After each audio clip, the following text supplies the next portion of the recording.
Yo. Alright. London teams have already qualified. Who's for grand finals today?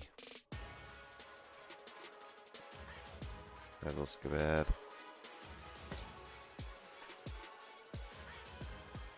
My prediction, energy like 3-2 maybe? 3-1.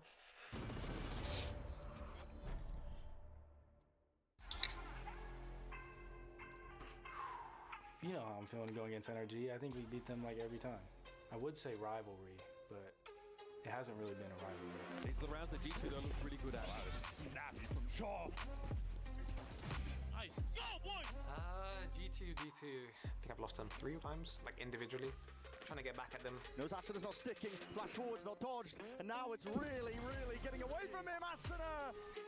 Kiko, he's widened his agent pool, so we're gonna have to kind of feel out, you know, his plays, his play style, and you know, try and counter it or just be ready for it. Really.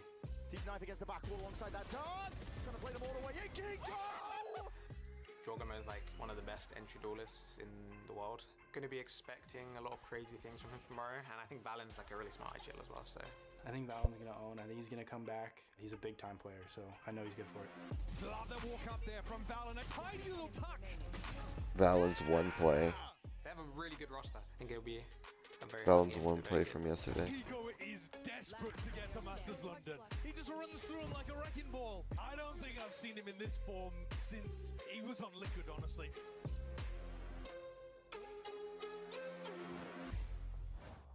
Riot Games Arena, it's time for the best of 5 lower bracket final. Give it up for 2 of NA's finest, G2 Esports and NRG.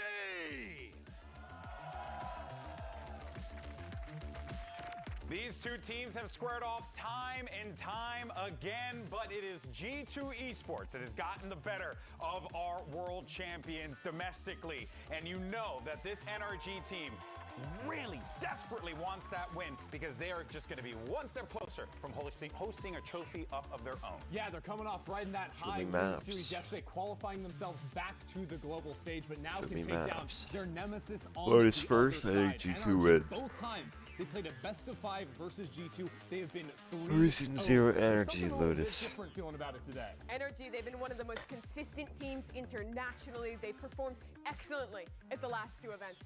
But this is the Americas team that is dominated, the most consistent team of this region that they now have to take down. But I think a lot has changed already from when they last played back in kickoff. And the biggest 2 players for me are Babybay and Kiko. They were both just joining the team in that tournament, but now they've both had swaps in roles. Kiko going into the duels looking incredible in that regard. The standout player from their last match against a Babybay who's also found his form as the best player from G2's group stage. And Kiko says, listen, we saw what Lev did, just run at them. See if you can take him down like that. But I think Lev actually had a real tactical base to what they were doing at the start of those rounds.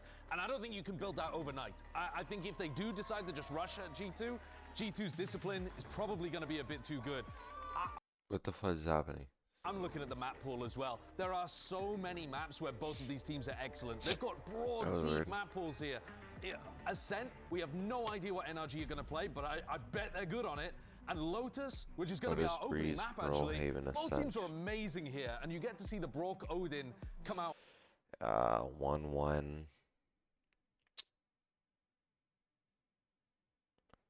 It could go 5, yeah. No, maybe G2 win 3-2. Real early on.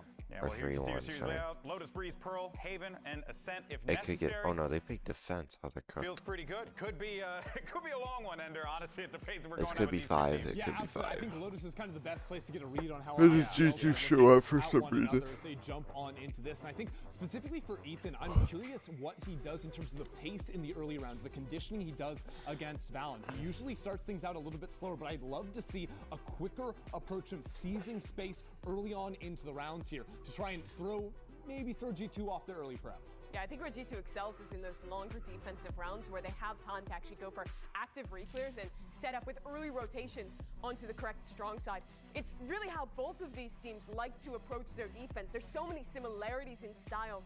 So I think a lot of today comes down to who can upset those expectations like you're saying and push their opponent into an uncomfortable position away from what they're expecting here. All right, Agent Select coming in hot and nothing really all that crazy. Of course, Jawgemo, you heard Kiko talk about him earlier. The entry duelist, one of the best in the world. Eyes are going to be on him on the Rays. Big-time players all across the stage right now. You know, Jorg steps it up in massive matches, as does Valid. Yeah. I mean, Baby Bay's been great inside of Americas. On the other side of things, obviously NRG do. They're one of our most resilient teams we have in the whole of Valorant. It doesn't matter how down they are at any point, NRG can make some level of a comeback. I'm just intrigued to see how the two IGLs end up taking things. This is such a great map to showcase how they approach the attack sides in the rest of the series. Since the slow starts for both teams, NRG on a 3-map win streak here, G2 on a 4-map win streak. This is the absolute best for both these teams to start. These two squads, no strangers to one another. Both teams would love an opportunity to face off against Leviathan tomorrow for that trophy. So let's go ahead and dive into map 1, Riot Games Arena. Make some noise as he send it over to your casters. Here's Uber and Wyatt. In 2025, VCT Americas was all about G2. They were dominating domestically. They were turning up at Globals until that last tournament of the year, when a little team called NRG swept through and out from under their nose, they took global glory at Champions. Now, both of them fighting in the mix, of course, in London, now to show each other who exactly has the edge, as G2 have historically dominated this matchup. Two teams that started this stage slow, America's best, and we thought that both of them were completely falling off. Not the case. They go on serious match win streaks. It was 5 for G2. That ended yesterday against Lev. That's why they're in this situation now, playing NRG in the lower final. NRG 6 wins in a row with their qualification win against 100 Thieves yesterday to make it to London. And now can they best G2 for the first time and make it to the final. It's time for Match Start, folks, presented by Samsung OLED. Straight into the pistol, an identical pistol record for both of these teams. Get down to the This should be a good series, though. 0.8 on the tail end of the percentage. That is crazy. Both 19 for 17. It's fast from G2 getting into this B side, and Jaw taking extra space towards that link. Catches off even. Heavy presence here for G2 inside this B side, and Baby Bay is dishing it out. Leaf can't quite get off the line safely, and Kiko is able to find a couple, but Mata finds himself in a post plant with most of G2 already having dispersed. Except for Valen. Right. He'll wait in the corner and finish the job. Fast pace from G2, break into that site, immediately take that extra space. You saw Jaw just push all the way through main. Wait, how do I look today? How do I look? When he was trying to wrap from Waterfall to go help the team. G2 Yeah, take the I'm fight getting in the worse. blue room as well. All pro activity from start to finish in what felt like a 22nd round. Both those kills for Baby Bay, they were affected by paranoia. They could not see that coming. Sick util there from Valen. Who, top of Sarsi's top 5, someone who can kind of do it all. IGL and Frag with the very best of them. He's going to be put to the test in a real way today against Ethan, 2-time world champion. Do you want to go for the aggro play? But that is shut down. Sketchy for a second with Jaw getting so low on HP, but ultimately not a factor. There's a convergence in this kind of game as well, if you think about it. The 2023 EG team featured both Jawgemo and Ethan.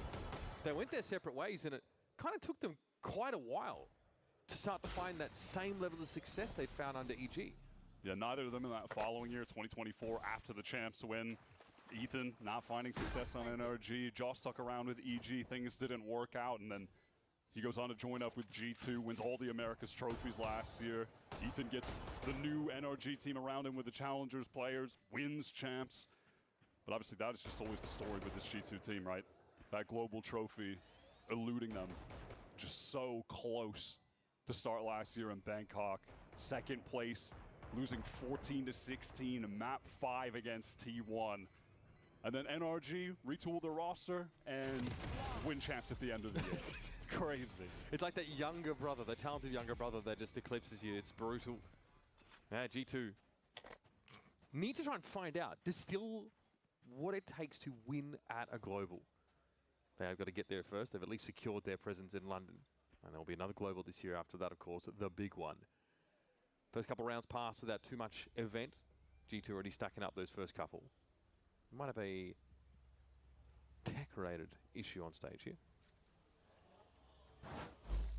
The tech Sorry, I'll get my violin out of my bag for you folks.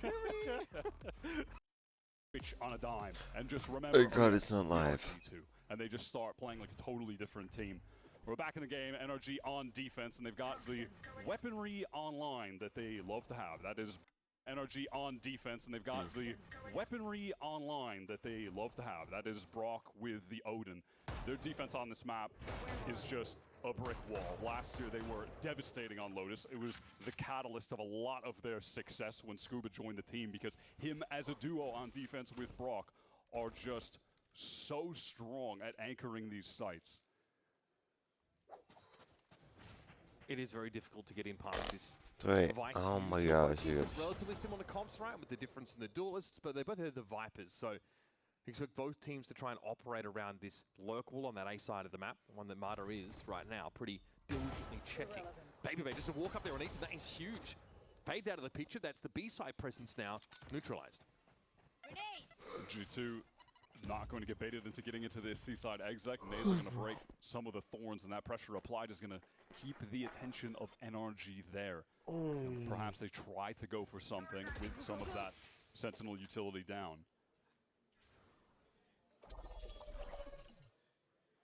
Such patience here from Babybay. He's expecting, obviously, there to be a corner spam attempt. Brock's going to make a rotation here up towards that upper side. Does get a dink on the way in. Jaw is struggling.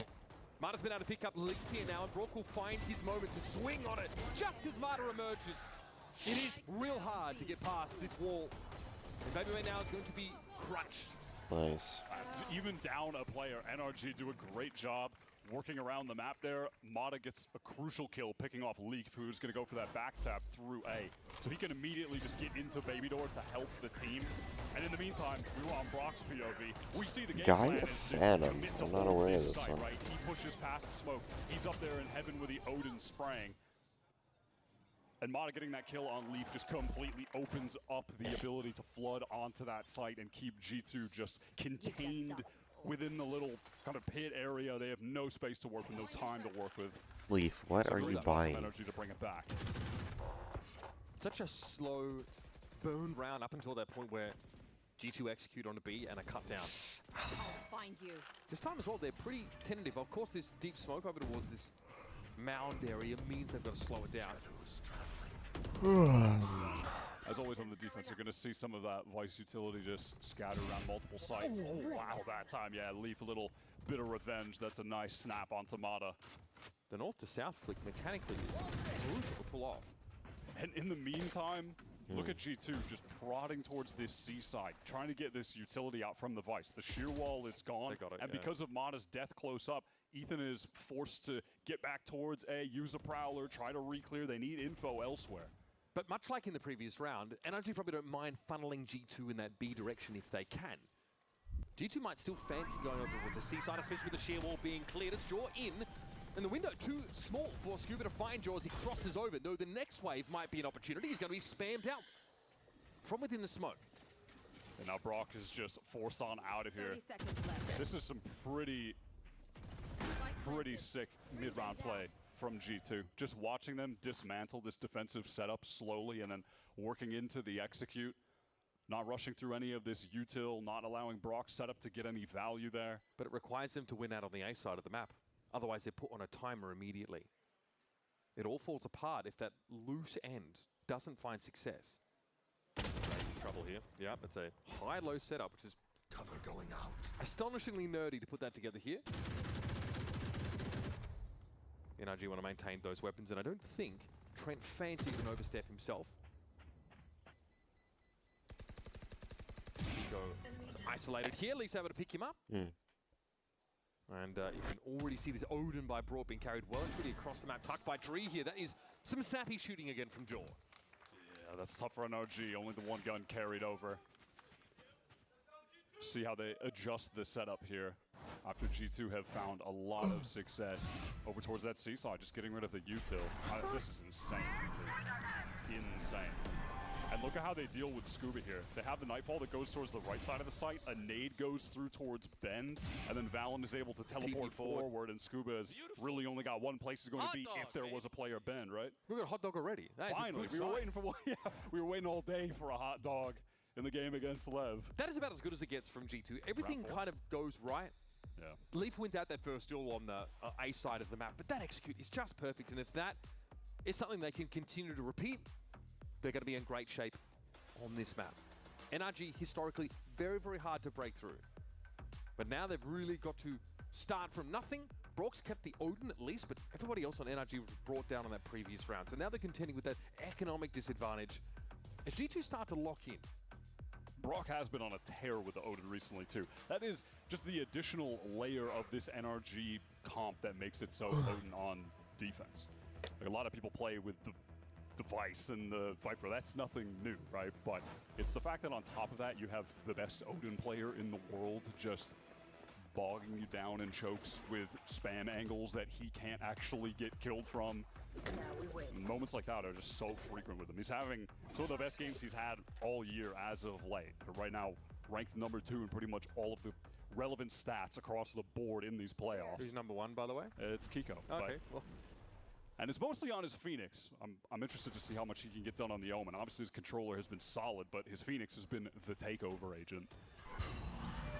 Kiko gets exploratory here. The mound is smoked out. But he's not really buying it for a second. And Brock also wants to play up a little bit further now. Oh, that's another win for Leaf on the A side of the map. That is huge. Yeah, the Leaf Mata minigame over on A has been all Leaf in the past 2 rounds. And again, this is just going to be cause for concern for NRG that G2 can be working up A for free. A lot of damage on Kiko there, but he sees them on the retreat. And it looks like that is going to encourage NRG to try and get their players stacked more towards this A side. You can see the rotate coming through on the minimap. There's not going to be any stairs presence for the defenders. This might start to accelerate pretty quickly here for G2. Yep.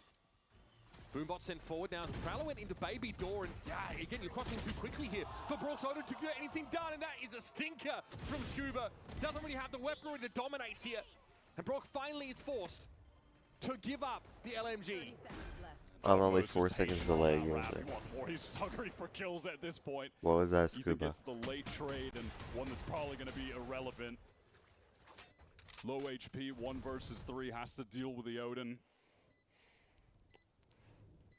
Yeah, very much this is junk time kills. We talked about G2's attack side though. That has been relatively above reproach. Such meticulous mid-rounding from them. But both of these last 2 rounds have been spurred on because their lurk player wins his duel. Leave quietly the engine room for G2. And that one just to catch on the jump spot with the Outlaw. Smart to bring it into that round. State of the economy. Yeah, tough for Scuba there.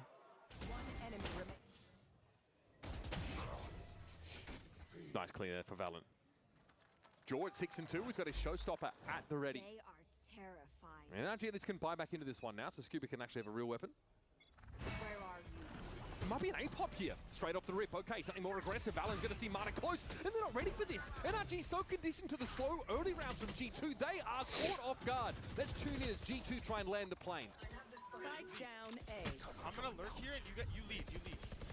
Pop Thorn B early. Yeah, I think he's rotated already. Listen, it's Fade, Viper, AJ. Yeah. I'm gonna stay. You guys should leave. What do you think, dude? Make a new event and then come back to me, maybe. There's a wall somewhere. You see the beard? Wall should be C. He's gonna just leave the wall, I'm pretty sure, boys. Yeah. He's gonna be playing the other one. I'm fishing B. Yeah, do it. Can't be break, right? No. So wall here. I'm in No B. wall. Walled up. I'm gonna yourself, okay? Careful. try and Just hold. stand off Just hold. We have time. When wall We're goes, Baby over here trying to operate on this off angle. Valen said maybe rattle the cage and come back to me. That could be a transition through Baby Door for G2. Potentially. Leaf looking to try and stick this now. 3-player flood potentially out from this direction, but the Razorvine is perfectly apportioned for this. Yeah, they have to wait for that cloud to drop. Valen is waiting to see if someone's going to go around Baby Door. Not the case. Everyone from NRG right up front. Scuba, big round for him so far. Leaf is barely alive, and Valen's not very much better either. He's going to have to go now 1v2 with 21 points of health and a seize that he barely dodges. He might have a timing. Ethan trying to get the stick on the defuse, but Brock has him covered. Fast start for G2, and NRG looked like they took a while to adapt, but when they did, Scuba emerges with 3. Yeah, great recovery and a little bounce back for Scuba after the whiffs on the last round. Quick little redemption from him. This was a good fight out from G2. No one on NRG were able to break the I don't know what Mata doing. Mata is in the struggle zone on this A side right now. That is sick. Huge room. Or at least his third kill wasn't spam. Yeah, kind of insane that G2 just get snarled up as they're trying to cross rubble and lose 2. Yeah, it was cool to hear the way that G2 were trying to dissect the map to work into towards that B side. It all worked out, but NRG able to win those fights on the retake. Leaf is back to the Outlaw over on this A side. Yeah, Motto wants to adjust his line of play here. Feels like he just needs to mix things up a little bit. The standard approach towards that A side has not been giving him the results. So G2 aren't really committed towards Mound yet, though, so they can double back to assist Baby Bay. Yeah, and so this time on the setup, NRG with that Judge pressed up towards B, they can just keep the wall, Thorns, Rose on the C side. Mata, if he needs to try to escape, he can, and then get behind a Thorns on the B side as well. So this side of the map is pretty adequately covered from NRG. This might require a little bit more fishing, as Baby Bay put it, to occur on this A side of the map. Prowlers exchange here. There'll be confirmation from NRG that no one is pushed up too deep from G2. That is a tucked corner from Scuba, so Leaf will not be able to see him. You can see Mata's actually drifted over his position. Posted up now in blue room with the Judge. NRG feels like they have the right idea here. G2 have read the econ. They might not want to be running in here like this. So, okay, Overdrive. He's going to claim Trent. He runs headlong into it. He had the spike in hand as well. Awkward. Clear. The G2 are trying to make a cancel and go towards that B side of the map. Good timing for Scuba there. Nice damage as well. Valen dropped low, and that's exactly what Brook needs to finish the job. It's just like the second you're trying to rotate back to the left side of the map. Oh, and yeah, Odin's waiting for you on the angle every single time. Brock is just usually going to be favoring that C side, and you know it. Yeah, I'm cheering for eventually NRG. you have to face the demons and go deal with him with the Odin. You're trying to pivot back towards that side of the map. The biggest difference on this map is just a general slowdown from NRG on that A side. They're not exposing themselves to the Outlaw early. They're not looking to get up towards Leaf at all. In fact, they just sat Scuba back in that A side. Yeah, credit to Mata as well for shifting the position at the right time and getting that great first kill with the overdrive. Still waiting. But he is back to that A side, Mata, taking the space. Won't be in the 1v1 Leaf Vortex on this round. To be fair, more manageable this time around as the aforementioned has only a Stinger. Jaws, feet will be seen crossing. Okay, well, he's able to draw the sheer wall out. Cool Also wall. draw the fire from Brook, so that's confirmation. That's a win, gets the orb. And you can see just in terms of the NRG defense, because of Mata's position, they're able to just set up 2 players on either side. There's Vice Util on either side if the hit comes through. But so far, we have not seen G2 trying to execute any kind of timing like this. It has been more patient into these later rounds. Oh, Mata's... Can he fall off on this the jump line? spot? Yeah, he's just got to run. The door is open, so he is safe and out of there. Could have been much worse for NRG. They still have 5 standing. Now, though, can they get towards that A side quickly enough? Not upper, but it's going to be Leaf into B. Yeah, NRG have called out rotation very quickly. Look at the positions on the map. It's fantastic. Do they think there's a swing over towards that B side, or they're trying to get upper presence? It looks like it's the latter here is looking Joy. He's very deep early, but the Prowler spots him out. Forced away, so heavy control is there for NRG. They're trying to float out of stairs together. Good first kill from Baby Bay and a second. Whoa, Brook, okay, yep, Trent. Gets in with the classic Steel Garden. Look at this timing right now from Valen on the rewrap coming through heaven. Bear in mind, this is a half-bought round for G2. Multiple Stingers in the mix. This is such a game of timings right now. Oh, I think Trent's in trouble. Oh! Okay, Scuba. Recovery was there. Oh, they know where he's at now because of that paranoia drop from Valentine. He's getting low, though. I like the smoke being thrown down here. Valen has something to spam through now. Scuba and Ethan healthy enough. And as far as the defuse is concerned, they're just fine. With that molly coming, definitely complicates Valen's hopes of trying to win out that clutch, but I like the attempt with like the one-way floating smoke swing out. Cool usage of the util, but not enough in that situation. NRG are getting the right rotations around the map in another round here. You can see that there's a timing that Brock is catching of rotating off of C and always being pivotal in the fight with the Odin over on the opposite side of the map. Like he's not going Is to the coach not ever a stuck in a spike bomb situation where timer? he's just Crazy. irrelevant in the round. Even though he is the C anchor, he's able to move off of there. Scuba's kind of picking it up instead of him, and then the Odin is in play. It feels like G2 are sniffing out the Odin at that seaside of the map. And they head elsewhere. They don't want to deal with that, but they always end up running into Brook one way or another. There's plenty of stall util. Marta was lucky to be alive. Remember, he almost gets picked off straight away on that A side. He's able to fall back after that jump peak. And NRG gather up in stairs. Brook gets overextended into. And it's an even game. Timeout coming in here for Josh RT, because we've seen a bit of a switch up for NRG. They're just playing that little bit safer in the early round. And the rotations have been quick, but decisive. We saw Josh quick to call the timeouts in the game yesterday against Leviathan. Multiple times using both of them in the first half, and then just hoping that he'll do enough to keep the team in it and trusting them to be able to close it out on their own without his input later. Tied up game, and like we mentioned earlier, sometimes it's not even tactical. Sometimes Josh just calls in to remind G2 of who they are. Brook's still going to have the Odin.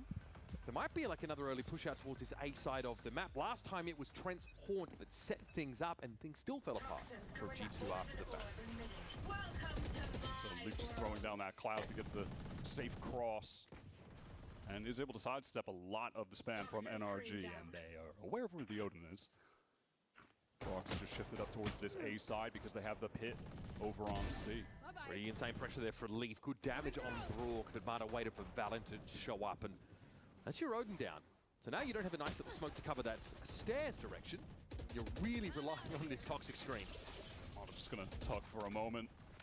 No matter what happens to this guy, he will always keep playing with the confidence. That's a hallmark of him as a player. The amount of times we saw last year, he'd have a struggle first half, then completely bounce back, drop an ace in the second half, and finish with 20 kills. Yep. Yeah, and he really has two bad maps back to back either. It's just not a thing. So there's the Viper's Pit over at the seaside. That's what's giving G2 pause at the moment. They do have their fade over there, but playing into that obviously is a very dangerous proposition, especially if my eyes don't deceive me. Is that a shield wall in there?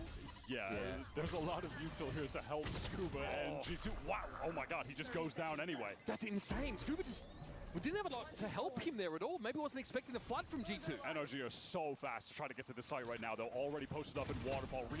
Mata's trying to get forward. Baby Bay not with an opportunity for the kill just yet. Sensei Mata's alive here, but look at things getting slowed down a little bit. Kiko and Ethan, though, are going to fall. Brook still with the Odin on the line. Baby Bay, magnetic crosshairs. Mata falls soon after. That was a little bit squeaky bum, though, for G2, I won't lie. Yeah, no, Dre is the hero in that round. Coming up with a kill on Scuba, just not even a trade. He just straight up entries him. Is crazy. Oh, the haunt. Yeah, just catches him in the pit. They were providing Scuba with the wall as well, had a thorns to play with. Brutal. What a round from Dre, though. I mean, Dre was at the time, bro. He had his crosshair on the Razorvine. He was not looking. It was a sick from Trent. Low buy for G2 as well. Now it's Trent with the Odin on the attack side. All out fight here from NRG with the teleport up top, and it's just caught by Leaf. He's just so confident playing out in his direction on the A side of the map. NRG are being gunned down.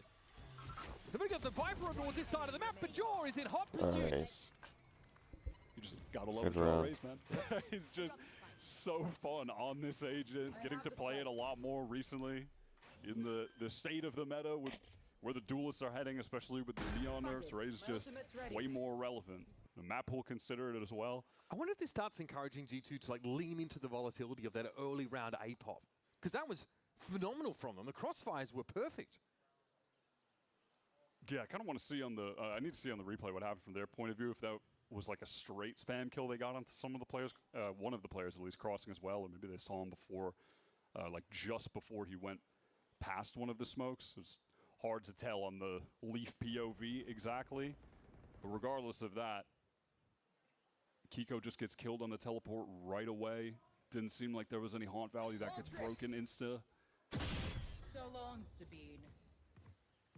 Yeah, Leaf just wandering into the crosshairs of Brook. He will be allowed for now to hold on to that hardware. The rest of NRG, though, are going to be scrounging. Coming to round number 11. G2 get up to 6. Beautiful start to the round. Wow, that's, I mean, I can't believe the... Huh? What? Amada's caught on the cross there. Yeah, one of them was just straight spam with Ethan going down. Amada getting caught in the crosshair is insane. He was stunned up and then just satchels into the chase and kills Scuba. That's crazy. Yo, That's a real hot dog difference today compared to yesterday. I'm We've not gonna already, lie. we're like at +3 hot dogs compared to yesterday already, bro. Spirits are high for good reason. That was kind of nasty work from Leaf. Getting the horn and getting rid of Gio. Here come NRG, really looking to try and occupy some space here via Mount. Those smokes have expired and they're still here. This could get a little bit dangerous now. Paranoia as G2 looking to clear this space, but NRG dive into B main. Oh, little chance from Mata, but that's a tough shot to hit. He was seen though. Mata detected. Look at G2, they all cancel out of the C side. They got the info. Yeah, NRG just going for the big C fight with the Vice setup over towards A. Mata is playing as aggro as it can get. He really wants to get a kill with this Guardian on the low buy round, and you definitely cannot blame him, but... Well, he's definitely gotten some attention. So yeah, absolutely. Look at this. I mean, he's constantly refighting angles, trying to switch up the positioning. Mata hit something. Baby Bay is ready on that. Little jiggle peek deletes him from this round. G2 know that there's no shield wall over on the C side. They checked that spot. So with the player advantage, re-hitting back into that side might seem like the better option. It's a weak buy for NRG. You've still got to respect these crossfire positions. Here's your showstopper. No connection. Scuba wrecks him. Who's the follow-up? Yes, out of the smoke. Surely there'd be some presence from G2, but they've been stopped in their tracks here. Again. It's a great Nightfall, but Leaf is just constantly exposing solo players. At the B site, wide open, low time, doesn't matter. G2 are just collecting the kills across the map now with ease. Baby Bay for the Lazra. Another 3-piece. That was a risk taken using the Nightfall. Can't really be mad at it in that round. Time was low. Things were getting a bit chaotic. Maybe NRG could take advantage of that, but it's not enough. Based on what you've seen from G2 in the last few rounds, can you guess at what Josh might have told you in that timeout? One enemy remaining. What he might have, I mean, yeah. No. I was thinking about something completely different. And I was about to make a point about how good Leaf has been, and then Trying to think. Got him. In fairness, though, you're right. Leaf exposing that B player, opening that up as an option. That was sick. And now he's going to walk up. Okay. Coming out of that one alive is pretty insane. Great use that op. Obviously now can hand that over. Jaw has one. Baby Bay has one. Okay. Last round of the half, I guess. And they can wait for any kind of contact. I can't think for the Those life have been of me. limited on the C side of the map.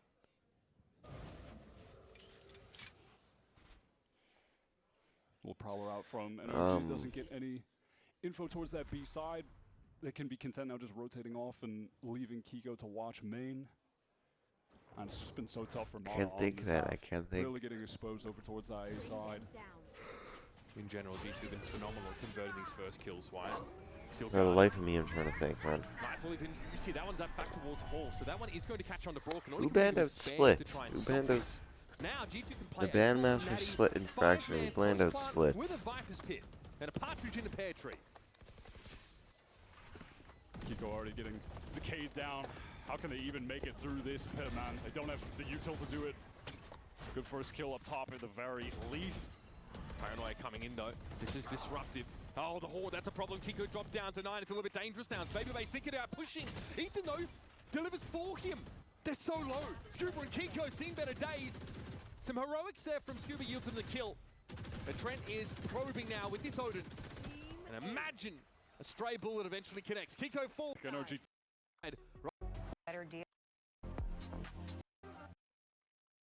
Skip too much, my bad. Code to score your tickets for VCT's next global event. And ideally, America's fans, we're unleashing these two teams on the rest They of give them the world. so much They are halftime sharpening time. each other up. So far, stage final, G2 with a pretty nice little timeout midway through their attack side, kind of figure out another later on NRG, and get ahead by 4 rounds. But We'll see if I they am can just close scanning this them out. I don't know how much talk there is about Lotus being the attack side kind of map it once used to be. Doesn't feel as relevant as it once did. G2 on this round at the least. They're going to have Baby Bay just set up with the Vice stuff over towards A. I think G2 wins. And his job is just going to be to delay and to live, and then G2 try to play for a floater retake. Maybe you can get a kill in the process, that'd be great, but really the Vice job in these situations, just not die. Sheer wall placed for this flood out of tree. So that's going to buy a pretty healthy amount of time. This might see a rotation back across for NRG, but Baby Bay is caught. As Kiko makes sure he keeps an eye on the prize. NRG, with the time on the clock, they're comfortable just going away elsewhere right now. Feeling like it's extremely likely they've drawn the rotate. When the Vice is playing there, they're going to try to flood back into assists. So let's just go as fast as we can somewhere else. And they have the right read on the situation. This C site is completely free. Now they just have to close things out with the man advantage, trade things out effectively. Oh, G2 still busy re-clearing, eventually able to push her on that A side, but this is probably exactly how NRG drew it up. Ethan get 2 kills. Be having to look in 2 different directions here, because slowly through halls, Valorant is looking to get set up with that paranoia that he actually uses just to clear the close corner. But he's in a decent spot now at least. Oh, that's nasty stuff by Trent there. Scuba actually fell off the line, wasn't in a position. Timing again just not really favouring NRG. Valor's looking to try and make his way in, and Hawkby Dandy's going for it. Scuba, though, doubles down. And that's enough to shut the door on G2 in this pistol.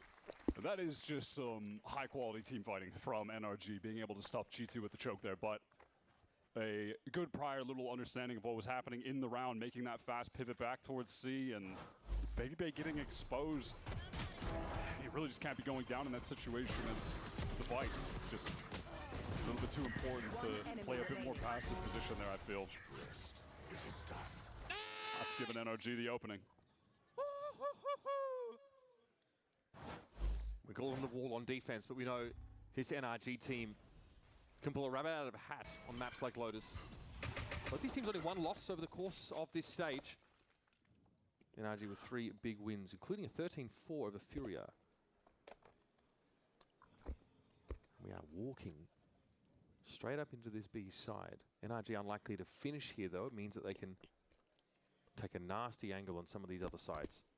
And there's a crossfire set up for C main here, but already freeze kill of all time, and now they just have to deal with Leaf. It's pretty funny from NRG. They just discover the sheer wall is not a B. What if we just all silently walk through? And it works. Nice free little round. Maybe see if Ethan can get a couple kills going, try and get it close towards the nightfall. But and these teams have kept their pistol win rates even now. I think they're like 19 and 18. But importantly, NRG building back into the game. Yet to really see what G2 has for us on defense. It was the defense side yesterday that seemed to be a problem for them, where there were a lot of nerves, a lot of discomfort from that Leviathan team who wanted to play quiet, cut noise midway through the round. Go, go, go! G2 just going to go down to the spike, not give any orbs away. NRG will be able to bring everything over into this next round where they have an Odin on the round 2, have a rifle on the round 2. This bonus buy is about to have some potency to it. Doesn't even feel like a bonus. Yep. In fact, it's just not a bonus. They just have basically a straight up buy on some heavy armors. There's no rule ability on G2's side to punish that. Okay, so it looks like it'll be just NRG looking to work this A side wall, play slow maybe around Mound. I tell you, Valon's going to have his wits about him here. Early horn off the rip, the usual stuff. Valon does not want to risk anything on the C side. We'll see how proactive Scuba opts to get over towards A, kind of in comparison to Leaf. Check in on the impact that both of these Vipers are having on the game. Early on NRG, you're just going to want to put a lot of emphasis on getting some of this Vice util off of the map. Not bad. NRG, you imagine, have already checked that C choke for a sheer. Processing. Didn't find one, still didn't want to fully commit there. Very lightly held A side. Look at this, really no map control being assumed by Leaf on this A side at all. I had a dream.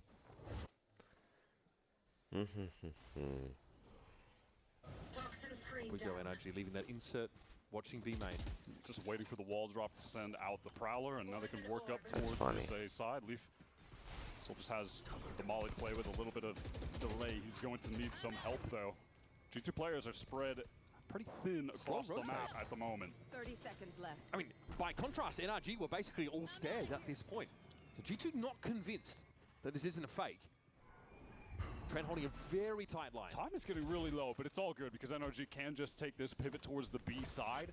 Though there will be players from G2 trying to contest. This is Jaw trying to get in, but he is paranoid up.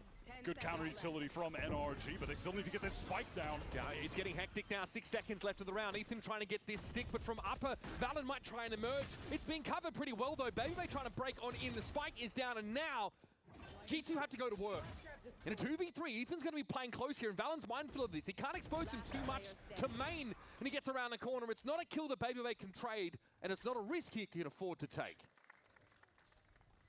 It's a good read from NRG, the pivot into B at the last moment, and just having all of that utility ready to send out for the G2 potential flood from heaven. Really the only, or rather the most relevant lane for them to cover when they're getting back in towards the B side. Feels like they had to. I think that shield wall that Babybay put down at A would have made it impossible to plant that site. Yeah, both teams just out of necessity playing a very patient attack side game. Just never able to rush anything against the comps that we're seeing in the server right now. You can't overplay into the Vice. But these both, teams were... You know, they're both masters of the comp and understand how to poke holes into it. It did take both these rosters a while to pick up the double duelists and actually start trying that in this stage. I mean, correlation or causation, they're also the two teams that went 0 and 2 here in stage 1 before they made insane runs. 1 round separates these two, though. NRG have virtually completed the comeback. G2 are down to very little. And at least on this map, neither of them had to worry about the double duelists because it's really just not as good as comp that, or either of the comps that these teams are running. Pick your duelist. See if G2 can get anything accomplished, even just do some damage to NRG on this round, because the economy is really getting out of control with the attack side team. Seize nade? Yeah, a little seize nade. Try to deny someone if they're working up towards the orb, but NRG just sidestep all of that util. They're unscathed. Milling around over at that rubble area eventually, though. NRG no. They're going to have to get forward. Extra tree presence here for G2. With these close stingers, and Valen's barely able to get away. Hit with the paranoia, but able to fall back onto the side. It'll be tough for him to win any of those key fights here now. Yeah, Trent is blinded and revealed. And NRG say we might wrap around here, maybe catch someone lingering out by stairs. We've seen this work before. Dive in towards the B side, in fact. Kiko has fallen. Hard to canvas this B side with smokes, especially that upper area. And there's a chance for a double swing from G2 to disrupt. Timing for Babybay is pretty good, and he's got the key rifle here, and he's putting it to work. He would have needed a bit more, but he's a classic. And it's down to Scuba. All of a sudden, a round you feel is guaranteed for NRG. Rests on one player. Obviously knows the position on Leaf, who is on the run towards this Crashed. side. The noise cut from Scuba might work out, but Trent is prepped on that angle. Easy one. Main gets for them the multi-kill kind of round-winning moments. 17 and 10. Absolutely no slouch out here on Loaded. So much yesterday in the game against Lev, but he has just been really, really standout for this G2 team the entire stage. For me, their best player easily. Switching to this Vice, plays the chamber on one map. He really just feels at home. You can just tell how comfortable he is in the role right now. So listening to NRG, they're trying to hit this C side. They might have to wait though. Can you use any util? I want to re-walk in and see. Do you have a bully smoke? Yeah, I have another bully. Yeah, bully smoke after this. Can we just hit on them? Can we just hit? Go. I'm down. I'm stunning pillar. Ulting right, ulting right. Wait, yes, I'm Could be Ben, could be Ben. Tethering Ben at him. Flash, One right side, one right side. I'm alone. Adam, I'm flashing. You ready? Flash. Go. Two from B. Hold. Coming with you, Adam. Red dead. Close left. Boys, go C. Hit close left, close left. They're gonna flood out water, guys. Counter spam water, please. I hear you. I'm hungry. Counter spam. Yep. Okay, one was farm B. I got bomb down. How long on Gunsmoke? NRG, they do a good job circumventing that util. They get into the site. Don't feel heavy impact from Babybay's Vice, and the Steel Guard are not relevant because he's down. They don't have a lot of space here, though. They're not able to work forward. NRG love to do that, but right now they can't. The Haunt is great, though, to even things up, or rather trade things out. They're still going to play into this Odin, though. And look at how low Ethan and Marta both have become. This is getting dangerous there. Ethan for 2. That's huge. Trent, though, has... Pie Watch done, buddy. That's over. Pie Watch is over with the 2-piece. Trent had 2 players in the Nice side, round, one more nice round to round. try and deal with, and he decides to call it on this one. G2 surge up, try and take space on that C side, and lose 2 players in a heartbeat to Ethan. I always love how NRG are able to play on this C side. Even in the rounds where you're not able to get the forward space as the team that they would like to, they're so good at being able to find the kills in the team fight backside in these situations as well. Very nice. Give me some. We got to listen to the comms in that round as well. You saw it was, at one point, looked a little bit dicey for Mata, who, you know, is in the normal position of What being is caught off happening by now? the sheer wall. But the call from behind him is, I'll flash for you, Adam. There's a paranoia there. Kiko has it wired up just to make sure that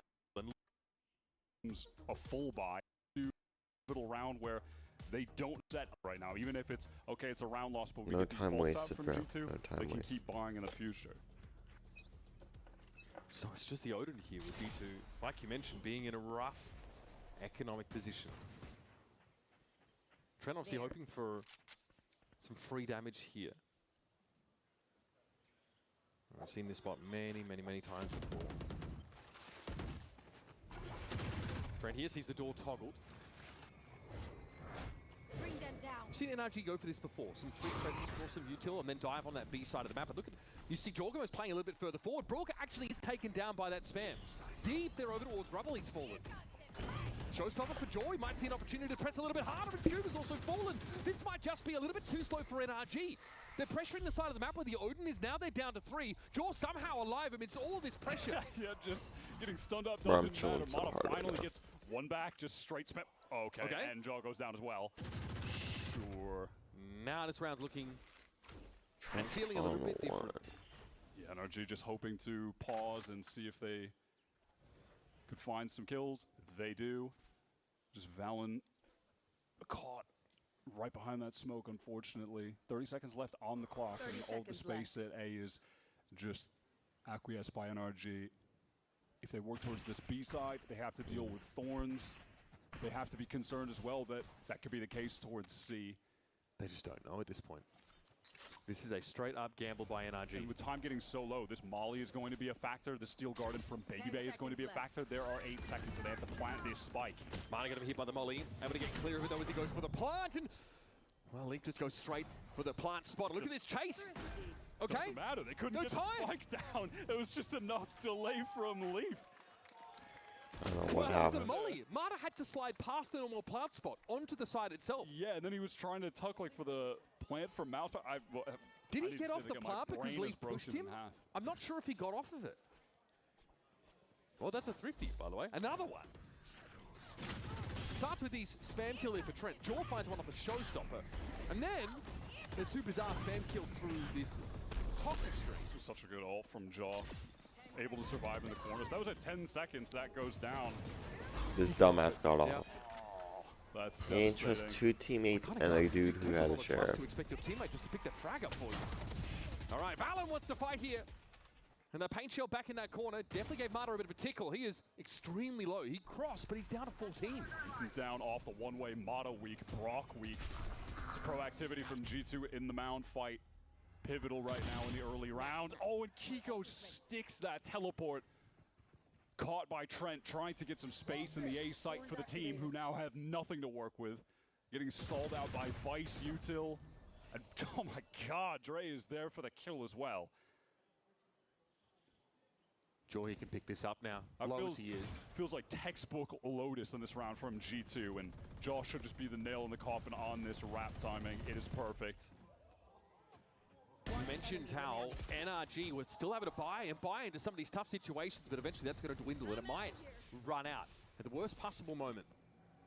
Yeah, G2 there just taking that C mound fight early, putting the numbers there, and forces NRG away. They lose a lot of HP. They try to quickly go over towards the A side, and they're into the Odin. They're dealing with the Vice Util. That's just exactly how you want these rounds to play out as the defensive team here on Lotus. Mata's got no choice but to think toward the next. We've not really seen the fast play out of the A side here from NRG, or rather at least we've not seen the teams clash in that part of the map. And NRG did try and throw in a mound fight variation on their defense side, but G2 just were playing so carefully on their attack side, they didn't walk into it. G2, 2 away. from taking their map pick of Lotus. Just that early fight, kind of utiled up, and Ethan caught behind that one way. Trent just gets a little bit out of the vision range from the ult. One enemy So that remaining. late push out from Jaw, essentially sealing the deal.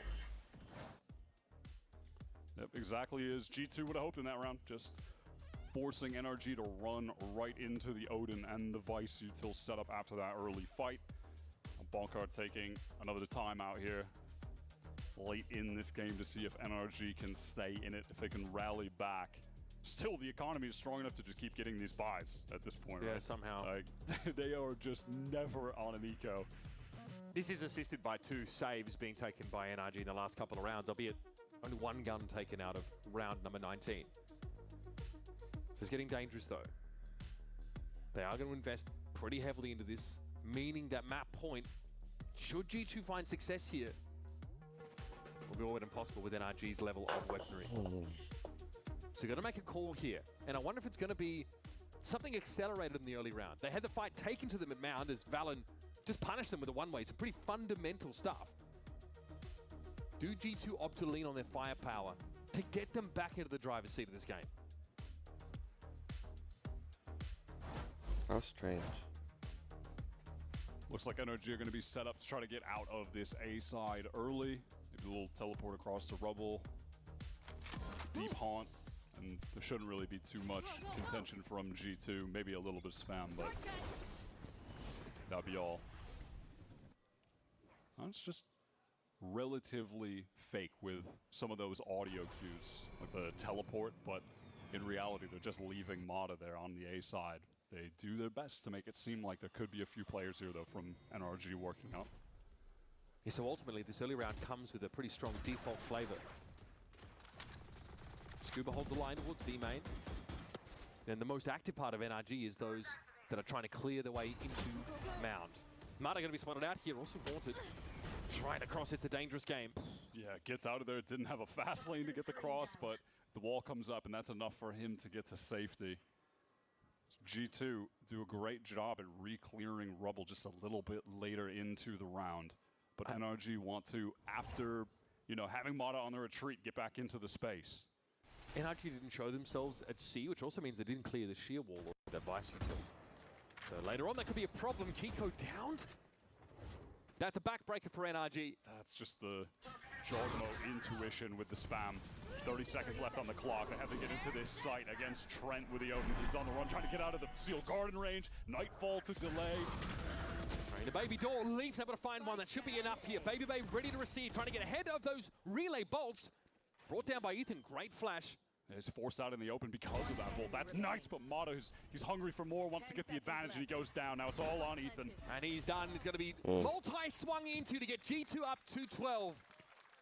And a disastrous situation economically for NRG as they're trying to hold on in this game with very little to work with. And this would be G2's 11th straight map win against NRG if they win here. It has been a hot minute since they've dropped one over to these guys. One enemy spike planted. Great job closing it out on that round. This G2 team are just so good on Lotus and bouncing back immediately after the loss yesterday. It feels like it just didn't even really happen. It feels like they're really they're keeping their energy contained a little bit, G2. No one's standing up. Even Dre is just like, he's keeping it. It is a BO5. Yeah. You can't get too crazy. I like that concerted effort, though, at sort of pacing themselves. Look at that. Kiko teleports a little bit forward so he doesn't get hit by that season. What the fuck am I? Nightfall going to be stepped away from here by Jorgamo. Kiko's actually found Valen amidst this. Mata's low on a slide forward there. Satchel thrown in. Trent able to spam him down. You've got to watch out for the Odin from inside tree. Oh, buddy, it's ugly. Ethan knocked down to 9. They've got to now try and overwhelm that tree position. And for now, Trent's going to be a little bit solid. But Baby Bay always picks up one in the mid-round. Kiko handled. Jordy doesn't quite meet the mark. As Rourke and Ethan are alive, their word alive is doing some heavy lifting.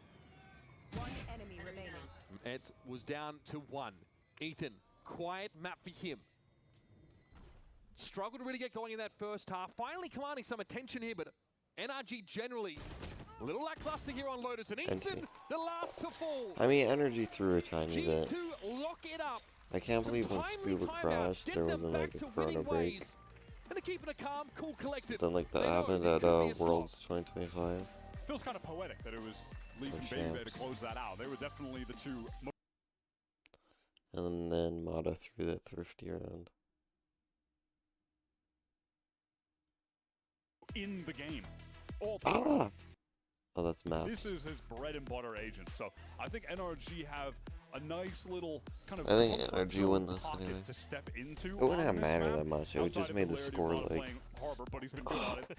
That I And think 11. can get them in a nice position here. And by the way, look at the And you pistol could round argue with they Ray. wouldn't have full Win- bot. well, They would have easy for me saved to say, around. win rate. When we get into this again, it's still even, man. Yep, 20 to 18. Dead they, even. They It's traded him in the last game.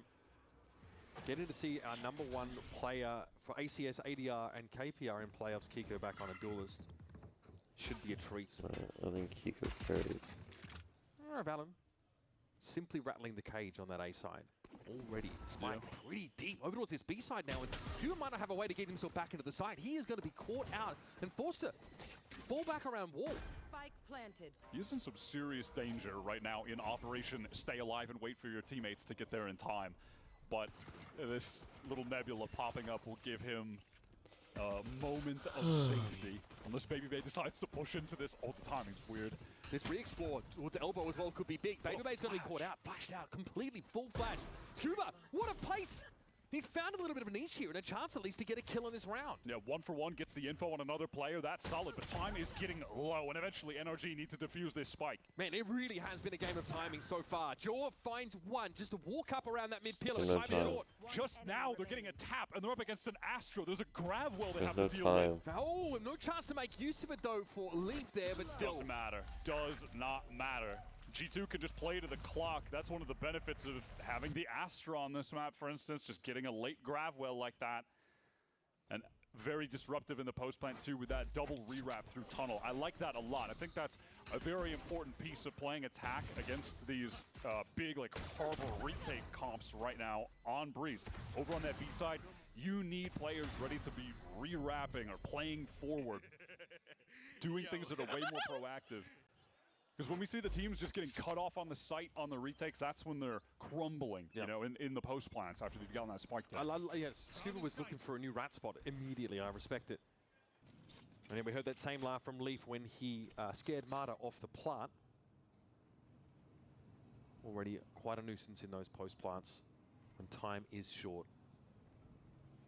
Change of tact here for G2. They certainly don't want to be walking into uncovered corners this round, so they're waiting for a push-up. But frankly well, it's just not going to come. Yeah, NRG have a setup that would be great for dealing with a player that might come through elbow, but it doesn't look like that's going to be the case unless... G2 certainly considered it. Might just be early and all into B. Trent Aldrone checks that close corner. Nova Pulse as well on the left just to make sure no one sat there. There's going to be a walk up here, but the firing squad has left his position. It doesn't matter. The aim punch was brutal for Baby Bay. Yeah, you're not trying to give a fight like that, even when he has a classic to Kiko on Breeze on the jet. Look at this fast refight off the pop flash. Crazy from Trent. But I like this proactivity we're seeing from NRG on the Classics round. Oh my God! That is across mid. That is... All right, buddy. That was a silly little wall with the pocket for Scuba to play in. He gets red. Train here, those able to play that edge of the cove comfortably. And yeah, this round got a little bit silly. A little bit wild at times. And now Mata has given away his position. We'll see if he can do any damage at all, but pretty sick from Kiko. Already just a little tease of how good he has been Blood on is this map. parade. With any gun, any position, doesn't really matter. His jet is just outrageous. Mata had his hands off the hardware for a moment there. I think that tells you everything you need to know about his intentions in these last seconds. Also just worth saying in general that it feels like this NRG win streak that they're on of 6 matches in a row, things turn around when Kiko is playing more of the duelist, when he's picking up the Phoenix on a lot of the maps, and they've had success here on Breeze as well, winning the majority of their games. I think 3-1 on this map with him playing Jet. just the versatility that this guy has, being able to play the controller and the duelist for them both at a high level. But the duelist has really taken NRG over the top. Insta-dink. Out of charges. Yeah, Trent just flashed out. Ethan gets the refight into It's that crazy. race. He just gets the random tap headshot kill, but One enemy remaining. we're seeing moments in a round like this that I think can give you some hope, though, in NRG as to how they're going to be playing on this map. You're liking that proactivity. You're liking the forward-thinking approach, always going for something, looking for advantages. Nova Pulse denied the close-up angle on those boxes. You see that coved out. This is looking eerily like A main on this map. So there's a pop flash thrown down mid for Kiko to get out there.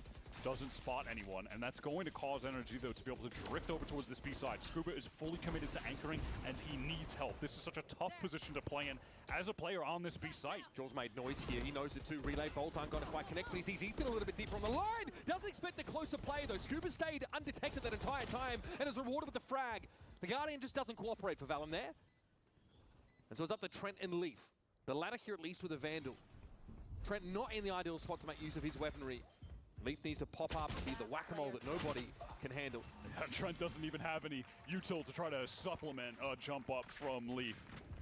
Dismantled by NRG, who play that retake great. It's so dangerous whenever on Breeze right now. You're watching an anchored player dug into the site, whether that be on this B side, if someone's like all the way in the furthest left corner of the map, if you're on A, the furthest right corner of the map, those guys are going to need help bad. And if the timing window is off, they're going to get run down right now in this Breeze meta that we're in. So NRG just being able to walk in, not see anyone, and then you saw the high tide come up from Mata, it cut off Trent in main, and then they're fighting right into the site to help Scuba. That was great. Brooks Recon as well, straight away picking out two. That doesn't hurt. Where am I? That's quite a deep code. Where am I? It's just a cool little way for NRG to get that presence in towards A main with a dash up draft, get on the box. Or at least signal that they're doing that, right? And see if you can't catch someone just kind of awkwardly trying to make their way through that smoke that would have been covering up the stairway. Again, it's this proactivity. Look at this from NRG. Start of round, in A main, dash up draft, showing presence, and now G2 have to re-clear everything, right? It looks like they might just do it straight up contacting. But then NRG go right back to mid, post Kiko up there. They're always doing something on the map. Trent contacts their box so he can get a deeper drone and try and check back of sight. It's going to be open. The high tide means that G2 have got a pocket within which to play.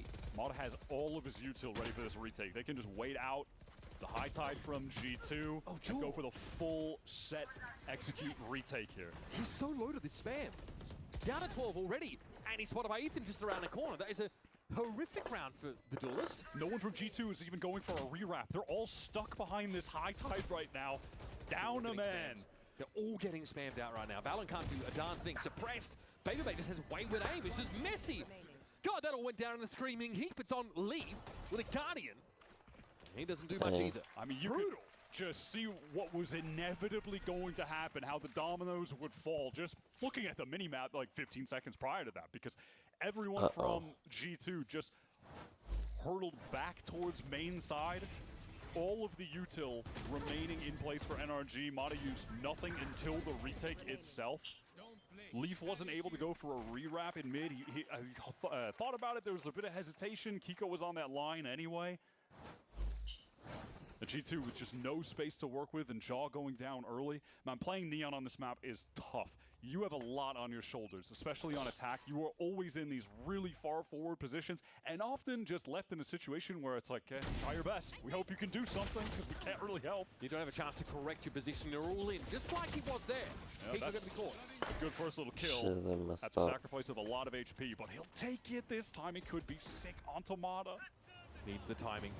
No sound though. Detected. Mata backs up inside that smoke, and Joe, I mean, he's 10. He still went for it. That's crazy. Respect though. Now on the retake, look at this initiator util. Double flash for Ethan. Brock has the recon to use. The tools for NRG in spades, but this time Leaf is committing to this re-wrap. He didn't on the last round. But this fragment forces G2 out towards the front of the site. This gives a pocket for Ethan to play into now. Look at him. How to be up on the site. Can Baby and Valen double swing this? It's a hard ask. Valon gets some purchase with a stinger. My hands But gonna honestly, break the G2 had a chair. good start to that round. Trade 2 for 1. But once again, it falls over in the post plant. NRG in blood. retakes are just Oh, my so bad. dense in utility every single time they activate it. With playing multiple initiators and you have the Harbor, there's just so much. That time they didn't even have the Harbor life. Didn't even matter. Whoa, Didn't what was even that? matter. Bro, why is his ping 1 and Jaws 7? That's actually crazy.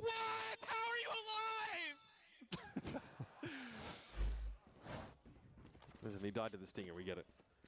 And it's only a matter of time until you see Kiko pick up the op on defense. More of the same. A lot of moments where Ethan is going to be throwing a pop flash to get him on the line. Something along those lines, or maybe, you know, a little drone from Brock, etc. But it's speed from Jaw. Oh my god, that's a devious shot. At extreme range, man. Hunter's Fury time now. That was a bolt that did connect. Does he know? I don't think so. Can he correct his aim in time? No, that's pretty quick for Scuba. Scuba knows he's in trouble. Wants to escape. Pinged up by the drone. He needs some help. His own snakebite prevented him from actually Look pushing at onto the Jaw. server. He is in the walls. Now he has that top map control, but Ethan also kind of reciprocating. The map's essentially flipped now as G2 have to work out from mid, but A is open. Everybody going for the timings, everyone going for the flanks, but it's resulted in, once again, G2 planting on A and NRG retake time. We have gone back to normalcy. Planted. Still though, Ethan comes into this with 2 flashes to work with. Can just fight, refight back. Maybe we just go as a full trio and isolate these individuals, because what is Jaw planning? He might not have the timing on this. And Brock not going to have a recon in time to use for this. Jaw is going for the round-winning play, which is the unexpected flank. Can Valon buy enough time for this? Suppressed out, NRG slowly circling like vultures, but Ethan's spotted out there. Oh, you're kidding me, Valon might not need help. This has bought enough time though for Jaw to get there. Stunning round from G2. And a tidy little 2v3. Sick recovery. Listen, a few rounds ago, I'm talking about how hard it can be to play Neon on this map. There's a lot on your shoulders. You're being thrust in some pretty tough positions consistently. And right now, Jaw is just lighting up NRG. The first kill was Who's 0-6? Stunning from him.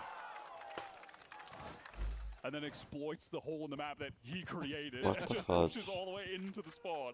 It's crazy. All right, Gamba pays off there for G2. Seeing Captain Valon stand on his own 2 feet and deliver a warning to NRG. Obviously, getting Kiko posted up mid somewhere impactful is going to be important. G2 are playing away from the purview of the operator. You're waiting to see on both mid and A main as well if there's going to be some audio cues of NRG doing something proactive, some kind of pop flash, etc. to get space, but This is a little bit of a dangerous cross if there isn't that standard smoke. yeah, every cross has to be covered if you're G2. And because they're G2, those crosses will be covered. Those are the aspects of the game that they are never playing around with. You can trust them to be reliable and consistent. It's a bit of a fake to sell here now with the outdrone committed over towards B and Jaw tucked on the other side of main. That fast lane as well, further selling it. The A Cosmic side Divide? just has Kiko with the op. Can he get onto an angle in time, though, to find an opener? It's possible. He's trying to work his way back in towards... 30 seconds. Oh, stunning stuff. Doesn't have to test any of this Vice util. Jaw here ready to pick up that mid position. No slide, relay. Bolt Smart is able to catch him out. Hunter's Fury though now comes in for Trent, but he doesn't really know where he's firing at. And Stun still connected. Scuba with a delayed trade onto Leaf. So the advantage still lies for NRG. Found that first kill courtesy of the AWP in Kiko's hands. That's going to go away. He can pop that ult. Where someone could be main, could be Cubby. Baby has to hear this. He knows Kiko is hunting. He needs to try and double up with Trent here, but this is dangerous 2v2. The AWP is something you've got to respect. Kiko now out in the open, still has the Blade Storm to work with, but Trent is unbothered. That's 4 for G2. Trent is just an absolute clutch monster. I was even reading in an interview he did recently after one of their last matches about how he takes the time to just go back and watch other players in clutch situations, watch those late round moments to pick up on their tendencies, so when he's going up against them, he knows what to expect, knows how to win 1v1s against any opponent he's playing against. It's just that level of meticulousness that has G2 always in the upper echelon. One of his sending disrupt NRG's kind of like set strat approach to those moments. And that's what you need to do in a map that is just retakes. Is BabyBay trying to take an early op line in mid here? Looks like that is the plan. A rare, it feels like a rare BabyBay op, but White 7. It's not rare that he immediately gets kills with it, especially on the attack side. His Two attack side seven. hopping is really, really good. Like, think about all the times he's playing Chamber on Bind, for instance. Haven. Just dominant. We are going to get a BabyBay Chamber map in this series if it goes the distance. That's map number 4. Bind obviously out of the rotation, but Haven very much still in. Oh, sees just a glimpse of Marta. This is NRG kind of running it down a little bit here, trying to get some of that mid presence now. Kiko finds himself in a very awkward spot. He used the pit on this round, by the way, over towards A main. So that is just out of the game for NRG, who are fully relying on Kiko to come up with a magic play in this moment to somehow get in this round. I But thought he might be waiting for a pop flash from Ethan, but he just goes. yeah, just wants to catch the timing. Intuition moment, but it doesn't work out. This should be pretty smooth sailing from here on out for G2. Ethan running away from the fight. Okay, sliding on through. Scooby getting a little... Why is that guy there? why is Leaf on Orange on A? I have no sympathy. It's the lurk, but it's the consummate lurking player for G2 and you have no map control. So he could be anywhere. He could be in the walls. Oh, just as the one-way clove pops down. Dirty. Oh, and the little recon break. Yeah, that's... Yes. What a tight little protocol to basically guarantee that kill. All right. I see you, BabyBay, going from 0 to 3 frags now. And you can imagine that G2 will be slowing down the pace of the game. We saw the explosive opening round strats revolving around Jaw, taking very fast duels. And now, a bit later into this half, they're mixing it up, relying on Dre with this operator. Going to give him time to work the map. This is new from Kiko, though. The first time that he's actually not playing top or sort of mid-win double door, excuse me. Wants to hit contact into A main. Now, the slower style for G2 should prevail against this. And drone to ensure that no one on Energy could be on just that angle as G2 execute into the side. Kiko pinged up as well, so he's got to get on the run. There's no way that NRG can try to actually hold this. They know that. It's time to play for the full retake, and they have Marta's Reckoning to do it with. Brook was trying to stay inside that high tide, Wyatt, but I think he saw the Reckoning come through and realized he couldn't find himself a Gremlin kill there. Kiko trying to peer in with the op. That's Jaw just in the open, frankly. Now, what do you do if you're G2? If you try to play in front of the high tide, you're going to get hit by a Reckoning. Still Garden as well. That's going to complicate things further, I'm sure. Leak trying to go in there with that Vandal, but Marta and Scuba get classic kills and keep NRG ahead. Eventually, they're going to have access to their primaries once more, and Trent is going to have his wits about it. Here's the press. Fine at timing. This swing is okay, but leaves it on BabyBay now with the op. 3 kills in the previous round. Not sure how that didn't hit, frankly. Kiko's able to run him out of town. Just a little bit wide. I like that counter ultimate that Dre did throw out. The Steel Garden was nice. That was really one of the only win cons available for G2 in that situation. A situation that is just a nightmare to deal with. I mean, that's pretty unlucky for Jaw, but yeah, when you're in that post plant and you're G2, what are your options? Like, you play behind the high tide to avoid the Reckoning? Well, then you're giving up all the space and you're about to get fried and stuck in the choke. If you play in front of it, you get hit by the Reckoning. Like, Dude, they I really can't played wait to to the only play option they had, which is try to KCD steal Garden, too. try to fight around it if we can. So, you know, good effort, good idea, but no matter what, they're just at a low percentage win situation. Right now, it's back to the pace. No more opping for Dre. It is all about Jaw on these entries and the pressure on Brock with the Odin at double doors, trying to hold things down for the team. He is fully on his lonesome. Look at the mini-map. He's getting pinched. Yeah, and Scuba's looking for a timing now to get into mid. That How? ridiculous. That it cannot be happening. It's illegal. That can't happen. He should be getting pinched from both sides. I mean, and he yet should at least still be. gets 3.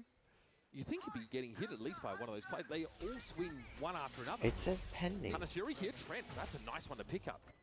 Well, He I had a also dream tagged about up. that, I Alright, we guess. are in a post plant. This is still winnable territory somehow. Yeah, now it is. Look at the ground Kiko has to cover with that op. Maybe because he's so silent, he might catch Leap. Well, not very Danger. silent anymore. He's dashed in, has some info. One But enemy remaining. to what avail, man? Now, and actually, look how split they are.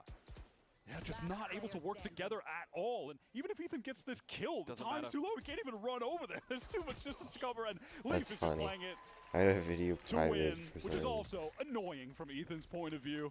He'd prefer he didn't do that. He'd prefer if he took a little duel there, but no, he's just going to wrap around the box and stay alive. I hate processing Okay, so that. it all sort of falls. Okay, this 0 point here, they get suppressed as they jump out. Oh, man. Yeah, oh man, I didn't even catch that the first time, but yeah, that's sick. I mean, that even turns off the ability for Baby Bay to send that flash out Arc potentially Rose. with the Yep. Arc Rose, any other util to come through. Dirty setup. That's That's frustrating. You're not rewarded for your setup at the start It's of the a round. devastating round to lose.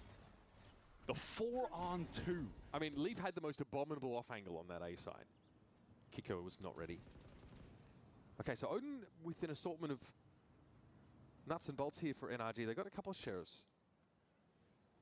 Baby Bay once more is hunting. He has it up to hand. Toxins going up. Smoke just got thrown down on the A side by Valen. Recalled. Has some heads turn in that mid direction. Scuba though sees enough. They're going to fall off the line. Hope to stall this out, but the Snakebite's too slow to stop Jaw from getting into the site. He is deep in that site. And he's going to fight for it too. Marta taken down, but Brock gets 2 kills off his Hunter's Fury. Now that's a sick ult. Look at I mean, the players that died for NRG. So far the ones apart. who didn't have the great guns either, so it doesn't really matter in that regard, right? They've still got the Odin. They have a rifle in the hands of Ethan, and this is very winnable for them. So the recon is sent way down mid for the re-clear. Filthy noise cut this one. Even Scuba's considering getting off B or at least having a less committed position. Yeah, look at NRG across the map. They are spread thin. Ethan is not going to be able to get to this 30 B side in time if there's an attempt to pull from the 2 NRG players, and there is. Player standing. Oh, they both go down. It's traded out. It has to be a clutch from Ethan. And we saw the same passing from Scuba actually on that pistol round when he was smoked out. Yep, that's a noise cut brain destroyer moment. That's from an G2. it's an NRG special, man. That was weird from him. Valen will look to wait. Oh my goodness! What a moment from Ethan. From extreme frustration in the previous round to exaltation here in round 11. Wins the 1v1 IGL head-to-head clutch. He must have So been to worried keep for like energy a in heaven. this game after Oh, you dickhead Brock. slut. It's a nasty ult in the midst of that execute. NRG not really with the weaponry on site to make any more of it. The trades for G2 are good. They completely scrambled NRG's position with that noise cut. But Ethan gets the isolated moments on both players. That is a desk slammer, 100%. Last round of the half, and both these teams have played each other close here on Breeze. The weaponry is awkward for G2 this time around, though. Pacey into elbow. Jaw just with the stinger and an overdrive at some point into this round. Could be some pressure on Ethan. Be a slide swing opportunity here now. Valen couldn't find the timing there. It's going to be an L command. Yeah, and that's the execute done if there was supposed to be one from G2. A G2 with... There was. Look at this, a high tide up. They've got a meager buy. High tide is now going to be irrelevant later into this round. Valen gets the refresh on his smoke. That is one of the bonuses of playing Harbor. You get that cove back constantly. So it's not like they're without smokes to try to get back into a site later, but you don't have the critical piece. And once again, NRG are free to just spread the map here. Okay, Leaf, that is a legit Nebula that is thrown over towards double door. But with how far down mid the Marba is, I don't think he's selling anything. So Ethan is just kind of jiggling, taking this contact. Scuba in a position to fight more aggressively. Swings off that pop flash, but it doesn't connect. He goes down. Okay, raw contact's going to be the way to get into B, apparently. And what remains of this controller util? Valen here, stunning close as Ethan gets out onto the side. There won't be a whole lot to see here. They just don't even want to give them a chance to try to plant this spike. They are here to fight with the better weapons. Ethan has a 0 point coming back in a couple of seconds, but he's out of flashes. 15 seconds left to get this plant down for G2. Time is ticking. This could be dangerous. NRG know they're in the right place here to disrupt. It's going to be Brock with the Odin. Leaf has to go massive here, and frankly, he's just overwhelmed. Spike plant is down, and Babybay has to chase some frags to end the half out. NRG keep it even Stevens after 12 rounds. Hard fought to get the last couple rounds back, and it came from a really crucial clutch that Ethan got in that 1 versus 2. Makes up at least a little bit for NRG faltering in that 4 versus 2 round. A critical moment in this half that gave G2 the lead. It's getting scrappy out here, bro. It's getting scrappy out here, bro. I mean, he's one to talk. These retakes have been scrappy from NRG. I wasn't Running at watching, G2 I was thinking. in those post plants. For now, though, we're going to At step my aside. pen We out, head I over have to not been Riv, enjoying a single down thing. on the stage with Evil Genius's Bow. Yo, shut your dumb You can do better than that, right? See what What the fudge is happening? And frankly, Was that halftime? mill around a whole bunch. He did in so round 12, as eventually he's get throwing brought down by a t-shirts. NRG That who are is. waiting for them at the site. So, That's NRG get a disappointing, chance my now to bad. set the pace, set the tone into our second half of our second map. We are back to the pistol round win rate percentage narrative. Will it remain even? Now, one of the tales of that first half for me as well is just the fact that NRG was so dominant in the first kills, but it wasn't always the conversions. 4v5s were good from G2. Scuba right now watching the flank. That's another first blood, the 10th for NRG in this game, and they need to close out this pistol. He doesn't see the other G2 players walk that wall, though, so I'm not sure if NRG are expecting more presence from main. Scuba has the prescience, though, to turn and look. Oh, God, if he'd found all of them, that would have been nuts. Ethan next to step up here. Valen, Trent, Babybay, all healthy enough, but Valen may as well be in Nantucket. Different postcode. And now might be facing down 2 players here. Awkwardly, nothing really G2 can do to help him out. Brock, though, brought down. Ethan a little bit worse for wear, but it's Kiko. Cool and calm. Nice cleanup from him. Valen, in that situation, you just know you're fried. You have to close all that distance. There's a bunch of different angles. Multiple players swinging you from arches. Scuba with a great opener. But something I want to highlight in terms of the more macro gameplay that I'm looking for from NRG further in this half as well is that they flipped the site. They took so much forward space there. They weren't playing in positions that could easily get cut off by one single high tide. They weren't going to get all divvied up. They were forward, they were aggro, and they had a lot of map control in that post plan. Similar opening here, G2 with a bit more of a default assortment across the map and no mid-presence. Want to play close in corners. Babybay going to be flashed out, though surely this gets checked at some point. It's going to be Kiko that accosts him with the stinger. And Leaf is just trying to get ahead of this, but he is suppressed and he's lit. No, he's having a nightmare time. He got hit by the knife, and then he gets hit by the recon later as well. I'll be honest, I missed the pistol too. See if maybe Ethan can kill hunt a little bit, getting close to the null I was command. staring right here. Bode well for these I'm fast thinking hits. about something. NRG look like so far they're happy to do. Decisive. Yeah, maybe I just Move think up onto because the big side. actually getting my brain started. And now for G2, not really playing for much more than perishing to the spike or maybe an exit. Trent attempting to play a impish little angle. Now G2 just have to set their sides forward. Remember, their defense sides against Leviathan, that was the issue for them. Really uncomfortable. Today, though, they look like a different team for the most part. But this is Breeze, this is NRG's map pick. And they're looking to assert themselves in the second half now. Yeah, it was a quality defense half that they displayed on Lotus that also involved winning some thrifties to get ahead. 2 really important rounds won outright. So if you're NRG, you have to clean that up to be able to close out your map pick here. And we didn't see really any of these from G2. G2 did not go for any A splits basically at all on their attack side. They didn't have to contend with like the Cove one way. They didn't drone into A main and sort of walk up. I think it might have been 2 rounds where it happened. And in one of them, Trent actually contacted the box and droned deeper into the site. So what is the move here from NRG getting into this A side when you're dealing with all of this Vice util, and it's Vice util that you don't really know about until you're actually midway through the exec. They're completely stalled out. They're walking into it, and now Marta getting lit, but he's behind the boxes. BabyBay knows it! Full flash! Ethan just presents himself on a silver platter. Scuba is ready for BabyBay to swing wide and finds it. Recon Bolt. Kiko is revealed. It still ruins Trent anyway. Scrappy is a great way to describe this. Look at this secondary deep high tide thrown out from Mata. It's just allowing NRG to get so much space on the map.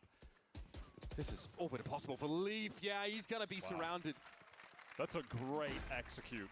Just using that Viper wall close and then having the second one later after they had gotten all of that util out from BabyBay. It delayed, they lost one player, but they traded out. And now with that second high tide, fighting forward behind it. Stuffing these G2 players in at the chokes, making it a nightmare to get out of them. They can't. We see that a lot from MIBR as well. It gives you like a second area to try and scale into, maybe with some of that util. We have evolved. It was the least timeouts. So, proof in the pudding about the effectiveness of that Josh RT timeout. We'll need to wait until the next round, likely, before we get tip-off into the smoke. Gotta respect the Owl drone, though. Yeah, NRG dotting their I's, crossing their T's, making sure they do not have the wall pulled over their eyes.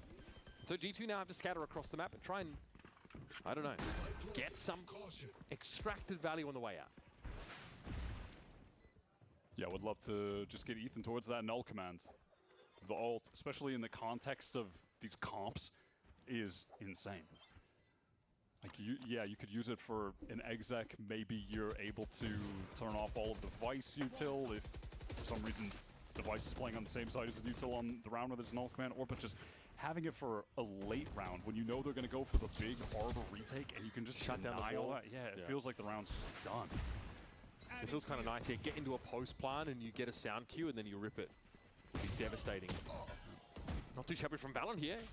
NRG are kind of losing out in the gunfights here. The round, though, is safe. Oh, and there's that ult. Null command right on time for the points and the narrative that we were spinning up. Thank you, Ethan. Appreciate that. And what we were sort of suggesting is that the timing of that ultimate is going to be really important. It's probably going to tell us a lot about the plan for NRG. By the way, this is now go at the casual 5 first kills and 0 first deaths on the Jet. Yeah, hasn't had to be too flashy in this game. Also, hasn't sort of been left in any clutch scenarios. Just been really effective getting those first kills. So we might see again this nice double-layered wall setup on This A. is what I was just saying. You have BabyBay now going over towards that A side, and he has the util over on the B side because of a null command, just like this. And it looks like G2, they want to anchor this. They're playing up really close, right tucked behind the attacker Viper wall. Well, NRG is arbitrarily forcing this. They are going to go for it. Here's that confidence. They look so clean on these executes. Then BabyBay eventually ends up getting suppressed. That's how deep Ethan was able to get onto that A side. So the call for G2 there is to just try to fight in front of the Harbor wall, but behind that Viper wall, and try to catch NRG as they're getting into the site. They commit to anchoring it with 3 players, but it doesn't work out. They are just still collapsed on by NRG. It's so tough to be able to manage all of the lanes from the attackers getting in onto this site. The potential for the timings jumping through. It's a 2-on-3. Everyone from NRG in main. Time is just so low on the clock right now.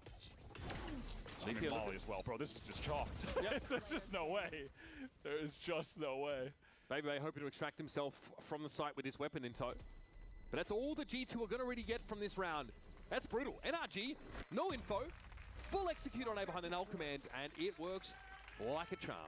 Yeah, they really don't have to shift much at all in comparison to the previous rounds. It's still just that first layer with the Viper, having her wall up, dividing the site in half into that deep wall. Yeah, this trying to anchor close. Valen's trying to get into anchor with him as well, but the timings around these pyramids, the timings around this smoke, it's just so tough to anchor this site. And now the timeout. It just feels like you're always getting caught by something. It feels like your paranoia is on max, that someone is just going to be pushing through at any given time. There could be an Ethan pop flash coming. Is he wrapping pyramid this way or the other way, or is he going through the middle? It's like there's just so much that can be going on. Anchoring there it just sucks, man. It's so hard. It is so difficult as a player. And I imagine now, like, a lot of the conversation for G2 is actually where they're supposed to be holding when they anchor these sites. Are they going to get forward? Are they going to fight and try and be disruptive into NRG, or are they going to play full retake? Pretty scary prospect, I think. It's kind of hard to do that against NRG's composition, but also if they play forward, they're getting flashed to smithereens by Ethan. He just pops them out of the smoke every time.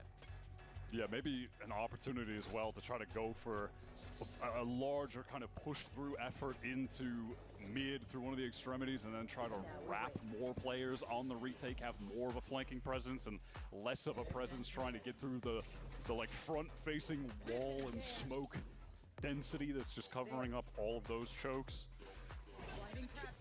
Still, they've got the AWP, that's the difference. That's in the hands of Jaw. He's posted up over towards the A main side. But Tiki tells the story. It's been 7 consecutive rounds won here by NRG. Dang. Okay, so we get the standard Viper wall over on A, but no follow through behind that. No high tide, no walk out of A main, no flash, nothing. So now G2. Yeah, just standard kind of run of the mill, just Harbor Opper is posted up over towards on B, just as we all expect.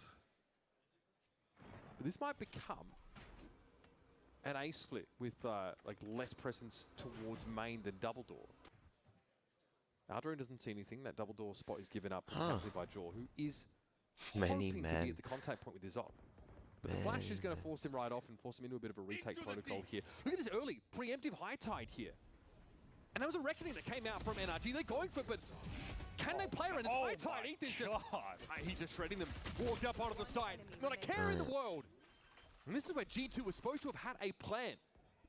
Scuba even catches the timing up in mid, goes down to Leaf, but up to what avail? He's going to try to go for this, surely.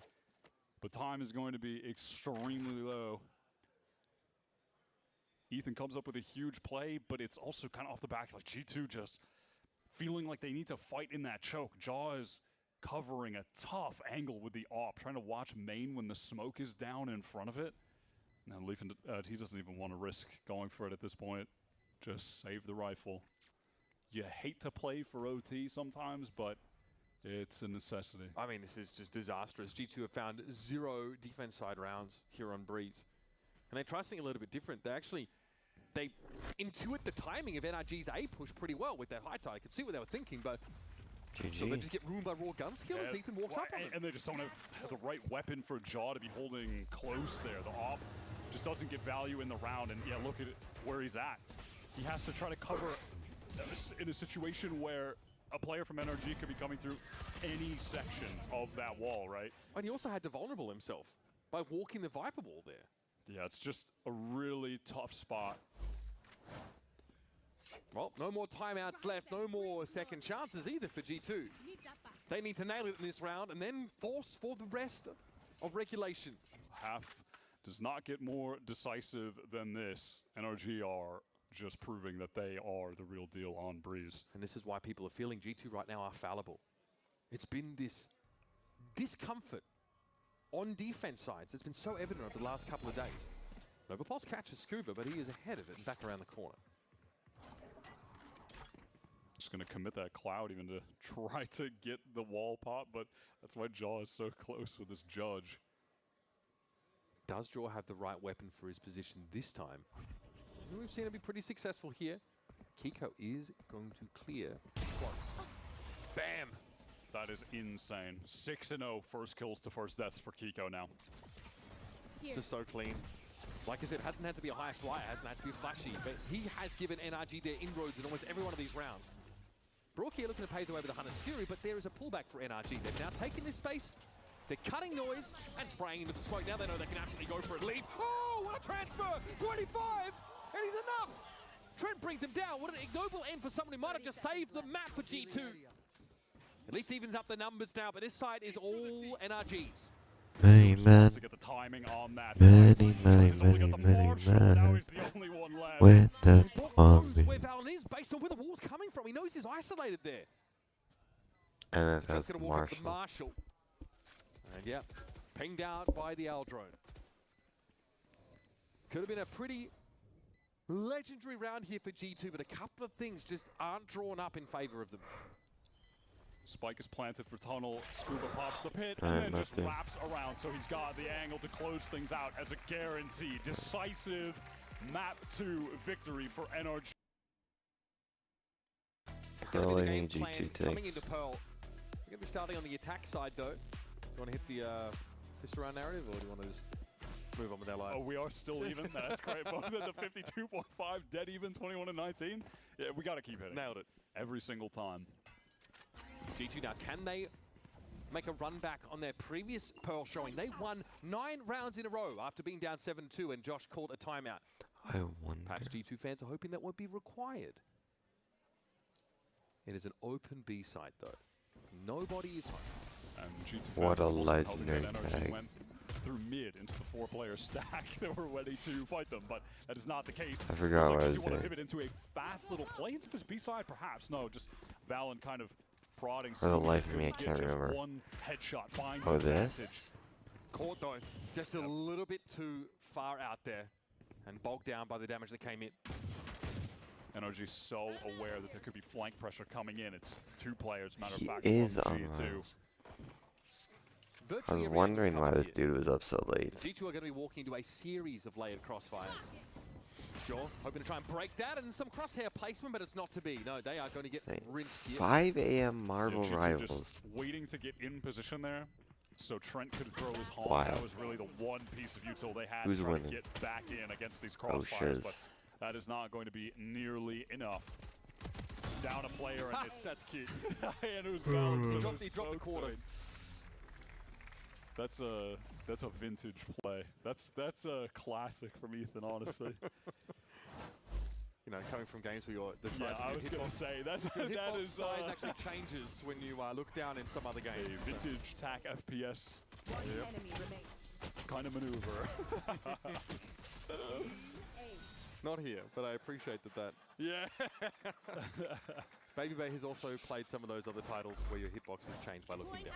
So I believe that was simply an homage to the boy. Right. One round down as NRG walking into an open B side. Now, we'll see G2 buying absolutely nothing in particular. Ethan makes a little bit of noise towards A main and see ya. He just gets out of there right away and has the info that G2 just went for the haunt re-clear as well. More than just a flesh wound there for Baby Bay. He is stunned up. Yeah, he is completely fried. But, hey, going for a little bit more of a proactive play on the eco round. Risky position. G2 just trying to chase some frags here. All of them basically, with the exception of Valen heading over to the B side, hoping that that's the hit. But NRG want to try and keep this as clean a sheet as possible in this anti-eco round. So stealth drone will be accosted there towards A main now. And NRG probably a little confused as to what the arrangement of G2 is. They're probably expected to have drawn players over towards the B side. They have. But they're not really sure what they're walking into here. 30 seconds left. Also just want to add in that, by the way, this is just another moment where Kiko gets to add a new agent to the agents played in the last 60 days on VLR. Gets to pick up the Sentinel now, as well as the Duelist, and as well as the controller for this team in the playoff run. Spike planted. He is doing it all for this team and has really found his form in this stage. All right, G2 are going to run it out here. They might not find anything at all. Ends up being a flawless anti-eco for NRG. Again, G2's defense sides have been under some immense scrutiny. Said they were able to spend 90 minutes, said Josh, looking at some of their issues. But it's a different team. And that matchup yesterday on the defense side, things started getting good for them when they started to play for these flood retake situations, especially towards the A side, and then an aggressive round in mid as well. It was when you could tell there was a shift in the mentality where as soon as an opportunity presented itself, they were just jumping on the chance to fight together. That's how they ran that game back against Leviathan. But that was a problem for G2 on Breeze against NRG. Their floods specifically were not really meeting the requirements. Marta surges forward here, aware of course of the standard shield wall location, and he's able to draw it out. Valen maneuvering his way into back halls, which definitely indicates that these G2 anchors want to fight together. The rest of the team trying to rotate their down street in time. Mata kept at bay at least for a moment. Molly of his own teammate can't get into back halls, and it gives Valen the opening, the opportunity. Important moment to come forward there. Valen down to 19, but he's bought some space now for G2. And look at the re-wrap here from Jaw. Clearly, sound not made. Kiko unaware and can't do a damn thing about it. He keeps his back turned as he's brought down. Great hold from G2. They make the decision knowing that the hit is coming to get into anchoring positions. And then Molly is thrown down from Kiko to get a player out of that tuck left corner. But it kind of provided a window where Valen wasn't getting pressured at a high-octane pace from Mata, from Ethan being able to follow up. They're stalled for a second. You can feel him kind of like readying his aim, getting ready for that swing out. And it allows just a little bit of opportunity for the rest of the team to get there too. So, you know, while that has a purpose, it also had a little bit of downside in that moment. And listen, we're talking about the Floods. Look at that from G2. They get right in there to fight with the anchors. That's some lovely, lovely defensive play. And here's Mata, very, very quick into art. I don't even know what I pulled out of my PC, but I pulled out a cord. Throws in one of these a half. Yeah. You get your neon connector insert round. Kiko's going to be stunned up here. Surely he's going to be checked. You'd think so anyway. Traded out ultimately by Jaw, who finds 2, but is bleeding. And Mata, in the meantime, went down as well. I feel like that's how the I feel like that's how the mid connector neon insert often goes. Yeah, it's a tough spot to be in. But when it works, magic. When they forget that you exist and you're in the spawn and you're shooting someone in the back like Jaw did, and literally the game yesterday, that happened with him. He got like the free flank kill over towards the B side. I also like when the teams are trying to sneak and cheat players down into that part of the map as well, just, you know, midway through the round. But NRG have this Killjoy util that can spot that kind of stuff out pretty well. Jaw is still at 10 health, of course. Having to go 2 for 1 in that trade in art earlier. Brog knows. Spidey senses a tingling, yep. His opposite number lurks across the map with a Odin of his own, but our Brog is solo. Jaw, 10 health! Oh my god, I can't. How does he live? Now that's the moment that you never take the Jaw over. Brock should be getting that 99 times out of 100. The random Odin spam into the smoke, and it's Brock, and he's 10 HP. Sorry, bro, he's Neo. Oh, come on, man. One enemy remaining. Yeah, just look at the spam come through. Bro, he had an outline of himself drawn behind him. No, Jaw has 1 ping. Whoever has 1 ping wins. That's big from G2. Nice moves, bro. Nice move. Again, I just like these decisions that they're making to go in for the art refight there. Yep. Still, just foot on the gas, dictating the pace of the game on defense. Actually, there's a fair bit of resting util here in mid connector. Kick already down. Nova Pulse is definitely going to be enough to dissuade Mata away. And NRG can't really get in position to get good value out of these weapons. This is a bit brazen from Jaw, but he stopped short of actually committing to Plaza. The Scuba lurk attempt just gets caught on B, and round should be as good as done. You look at the map, no matter where these NRG players are going, they're going to be either caught by some level of util or players ready to meet them. All of the footsteps now heard, so G2 have the info. We're going to see a double up here with Trent's Odin. And Mata is alone there. One enemy remaining. It'll be Baby Bay waiting for this in mid-connector. Arcro's there, of course. Play off that, and it's a run down. Okay, G2 get their flawless round here. After dropping that pistol early, the way they're refighting and being disruptive before these plants has been crucial.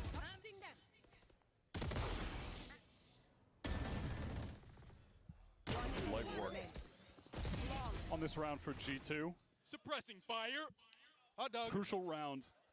Crucial round coming up, though, as we've been waiting for some of these significant ultimates to get online, and that's the case for NRG. Both of their initiators have theirs, so that's going to be pivotal later into this round. Pretty aggressive pop here for G2 on the B side.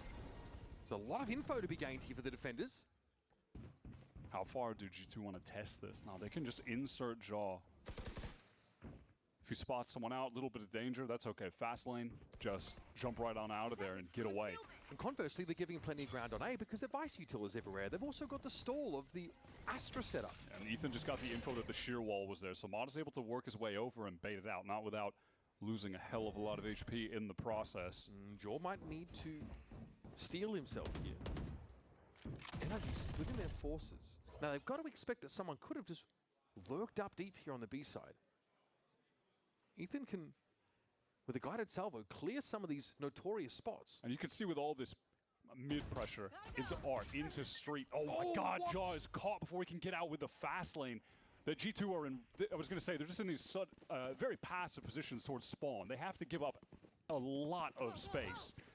And with Jaw going down there, getting caught, this B site fairly open. I mean, it's just Trent that they have to deal with, but oh man, Valen is trying to get in. Look at the util on the map, though. That's a Tejo moment for sure. Never stood a chance. There was no sheer wall to slow NRG down whatsoever, but Valen's going to come back in. And now up onto the side, he's found two. No plant yet. And Valen a third through the box. That is absurd. 9 times out of 10, this round goes horribly awry for G2. And the captain has saved it. This is some vintage Valen Astra performance right now. Out of all the Astras in the world, he's got to be the one that is going to provide you with the most kills. He puts up numbers on this agent. 1 enemy. 20 seconds left. He's meticulous. Charlie, I face one. Oh my God, let's go! It's getting another round where the decision is being made from G2 to dig into the site. Trent, he goes and plays forward. He trusts that even facing down the barrel of an execute that's going to have the Tejo ultimate coming at him, tons of util density Relay ball, with the comp that NRG have. He plays forward in the smoke and trusts that his teammates are going to get there and they'll fight together and win it out. They play to that as the win con, and it works for them again. That has just been the story of this game, and that was the story of when they started to make that comeback happen against Lev yesterday. It really feels like the light bulb just went off on this map for them when we saw that game, and it's just carried over right into today. And we said it at the time, it takes an immense amount of trust for Trent to play that way. So exposed out on the site, but he carved a niche for Valen to play into. And now NRG, to be fair, a round where they were in such good shape on. They first get the better of Jaw, who's pushed up deep as a B insert, then they overwhelm Trent, and then it all falls apart. Checking the situation. How do they recover out of this timeout? What is the move here from Bonkar? He's spoken a lot about how he feels like in Valorant there's a bunch of different ways to play the game. There's different perspectives, and multiple different perspectives and approaches to the game can work. It's just about everyone buying in. And this is a choice that they have made this year. Back to kickoff into Santiago, still to now feeling like, hey, double initiator, that is what can work for us. Is that going to be the case here against G2? Oh, Mata. Oh, the Razor Vines really messed him up. I was afraid Brock was about to hit him with the Hunter's Fury for a second. Valen still on the anchoring, finding success. They're just dying to util. Mata somehow, miraculously, was able to get a kill. Don't have the weaponry, don't have the HP, and they don't have the space on the site either. It's effortless from G2. Effortless. So much util. That was such a nice molly there from Leaf as well. Caught out Kiko. And before NRG really saw any of G2's players, they were down to 2. That is a call out of the timeout to get in there with the ults from NRG on the lower buy. Not ready yet. And they just get fully denied. Yeah, Kiko, nowhere to go there. Enemy and this is the beauty also of just playing with the Phoenix in your comp. You can just brawl so well. You're just dishing out the flashes when you're flooding back in. It feels like you are just flowing with the game, playing that agent. Look on Josh's face when he realizes his game plan he drafted up is actually working. A little bit bemused, a lot bit happy. It's an insert towards A main for Mata for now. And no push-up, nothing super aggressive from G2 on this defense side. They're not trying to get a foothold in Plaza. They're not trying to play up on B either. Trusting this Astra and Vice util instead. Drone is down. Good counter for the drone. Got it. Absolutely got him. NRG, much like we've seen on Lotus, for instance, you know, Breeze a little bit more straightforward in dealing with the Vice. Most of the time, Baby just has everything on one site because of the nature of the map's layout. But this feels more similar to Pearl, where you're dealing with the multiple lanes, and it's forcing NRG to take a patient approach to the game, where they have to figure out where the util pieces are at and try to bait them out. Fairness, that seems closer to NRG's style anyway. Lockdown being considered here by Kiko. 30 seconds left. Obviously, no Sova to contend with on G2's side, so this is safer. Hunter again has to contend with that early util, but look at deep here with an op. Okay. Backs up, still guarded now, going to be in play. Valen just blown to smithereens. Brock almost guaranteed for one rounds like this with the Oda, but time is ticking. Baby Bay, can he disrupt the spam? He's good! Partner killed, there's gonna have to be a spike partner now, and Ethan has to stick it. The counter spray is good, but Trent might have an answer, and there will be no chance for NRG to get a plant here. What a blowout! It's this brawly nature of the G2 comp and the willingness to just keep fighting with it that they're finding advantages. It's the same situation playing out over and over. NRG get the space into the site. Hell, they even get this first kill because the recon can't get broken in time to save Valen. But what happens after? G2, they hold back site. They're in there fighting. The spam is ridiculous. Come on! Brook cleared Secret at the start of the round. Like, I'm scared of that guy. It feels like whenever someone's holding Secret, he knows how to dig them out there, but it's just picked up by Trent. Fast hit here though for NRG, already into Art, and this has caused G2 to split out towards main. This feels like the correct decision. Yeah, they're fully retaining this A main control, so if NRG did commit to that site, they're going to be caught. They can't do it. They go right back to street, hoping that they've drawn enough attention, drawn some of the rotates, but they're going to be just working their way right into this Vice util setup. Valen dangerous somehow to get off the line. Baby Bay with an op as well. Doesn't have to worry Where the about fuck is Blood going? But now this Lockdown is in an awkward spot. He will simply need to leave the site. Yeah, both him and Valen out of there. Cosmic Divide also. Gotta be committed by Scuba. Yep, and this is a situation where NRG have to fight really close. There could be a Cosmic Divide from Valen, and they need to fight in front of it. But because they do, they're susceptible to getting Nightfall? Nightfall. Just so many players. It's 4 of them caught. Yeah, perfect scenario here for G2. The Nightfall catch is good. The decay is going to work and pay dividends. Easy. As Valen simply burns 3 down in Mata. With the wrong weapon for the job. Will have to slowly amble his way down into a situation he knows is, well, as the kids say, cooked. Yeah, we do say that, Brad. NRG in an unwinnable situation. We do say that, Blood Bomb. Again, it's like, which do you choose? It's kind of like the Reckoning High Tide conundrum on Breeze. It's like, all right, well, if you play back, I feel the that's the wall, tension. so you need to fight forward. If you fight forward, you're getting hit by Nightfall. Also, in that situation, they're stingers. They don't have great weapons. They really only have one choice. Nice kill, bro. I love this dude. And it's, again, it's like in these close range fights. God, I'm no, gonna I favor can't the close team this that fudge, also my has bad. a Phoenix. It's just going to be running in. You know what top song I flashing around just all the saw it corners, of? Brawling you close. I heard this. Yeah, I mean, What again, the you have fudge the is ability that? to refi into that space with the Phoenix when they're all decayed down, deafened. It feels like it's all too easy for G2. And then NRG feel pressure. They're trying to fight forward. It's awkward. The wall is still up. Valen is just collecting free kill after free kill. Now, I'm not superstitious, but this is a reverse. I'm pressing P. It's going nowhere, by the way. They are now ahead 7-2, and their opponents are calling it time. Opponents are calling it time. Wait, hold up. I'm just saying. NRG. Now we saw from G2 that would have picked themselves back up, win those 9 rounds in a row, and make it pretty dominant in the end. I've seen the devil NRG, it's kind of hard to see where the down sunset, in every place, has been working that over like a charm. in every face. And NRG, they're attempting to get in onto A. Frankly, they've just been spammed out. Spam down trying to plant. They're not able to get to the backside because G2 are right there fighting every single time. What is the adaptation out of timeout? What is the idea here from Bonkar? Spending this timeout just to keep the team in the game.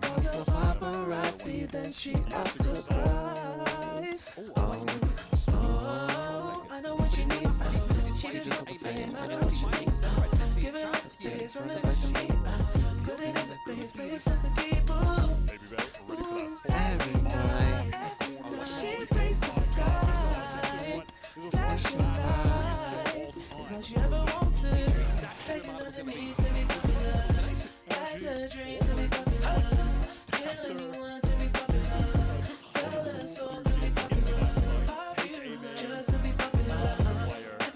mainstream 'cause she popular. She mainstream 'cause she popular. Never be free 'cause she popular. Money on top of me, money on top of her. Money on top of me, money on top of her. Daddy fuck with me, she know I'm popular. Did this release during the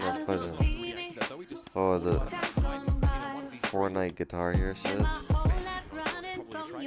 so in the most part here, there isn't a place for NRG. They've got to pull off this side. The late round towards being looked towards Alpine Brawl. I know what she needs.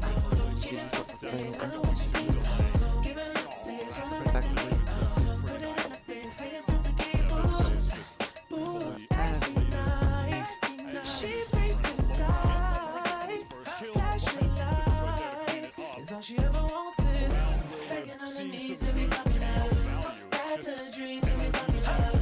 Kill anyone to be popular. Sell her soul to be popular.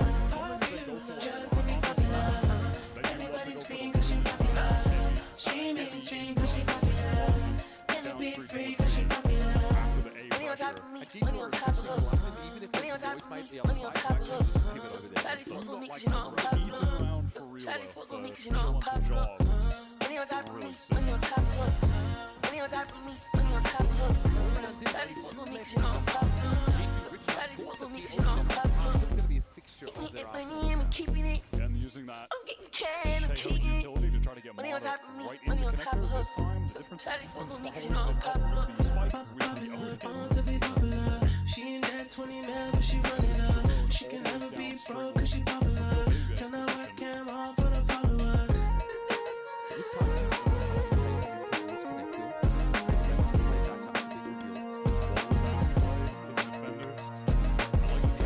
Begging on her knees to be popular. That's a dream to be popular. Kill anyone to be popular. Sell her soul to be popular. Pop you just to be popular. Everybody scream 'cause she popular. She mainstream 'cause she popular. Never be free 'cause she popular. They've got to pivot. They've got to cancel here. The Razorfine duo Nice from Baby shit. stopped them in their tracks. Now back through connector, Trent is getting all of the audio cues playing in spawn. Oh no, not the spam, surely not. Trent's in a bit of danger though. Mana wants to pressure him through the corner of the masonry. He's trying to find an edge. Staying alive, I think, is the most important part. That when Trent might be able This to song's walk crazy away. though. The line's covered. Valen and It's Lee. one of the best. That is beautifully picked up by the captain. Whoa, whoa, whoa.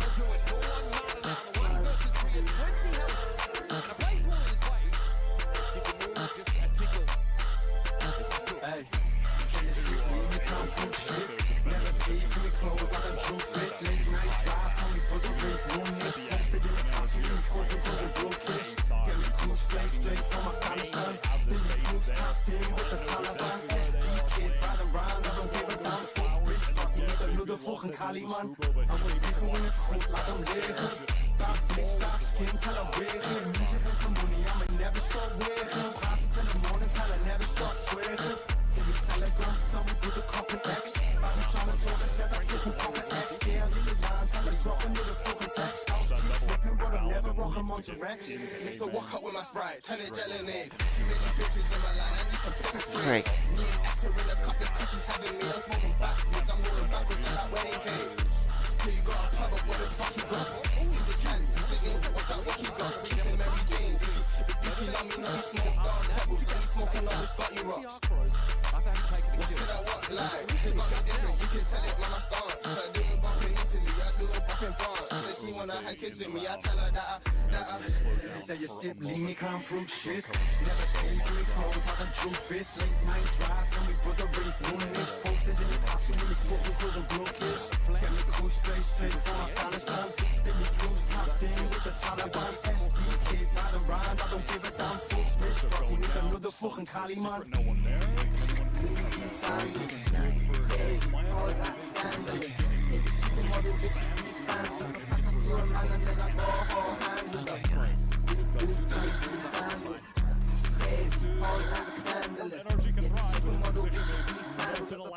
I'm woke now, I'm woke back.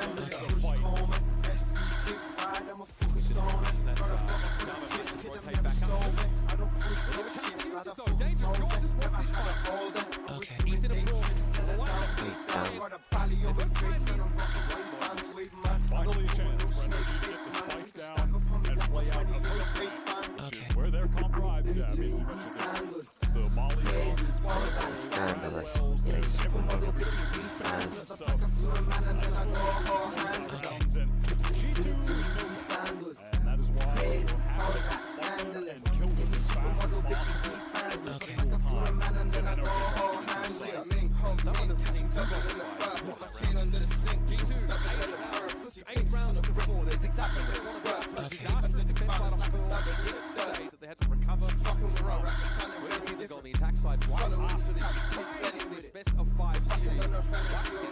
Louis sandals, crazy, hoes act scandalous. Yeah, these supermodel bitches be fans. Drop the pack off to a man and then I go hold hands with her. Louis sandals, crazy, hoes act scandalous. Yeah, these supermodel bitches be fans. Drop the pack off to a man and then I go hold hands with her.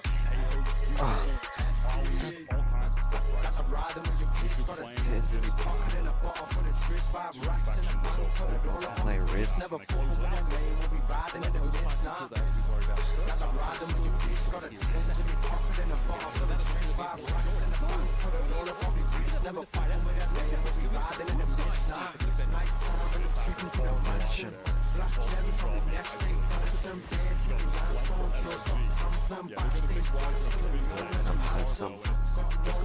Yeah, that emo. Drug soul whites albino.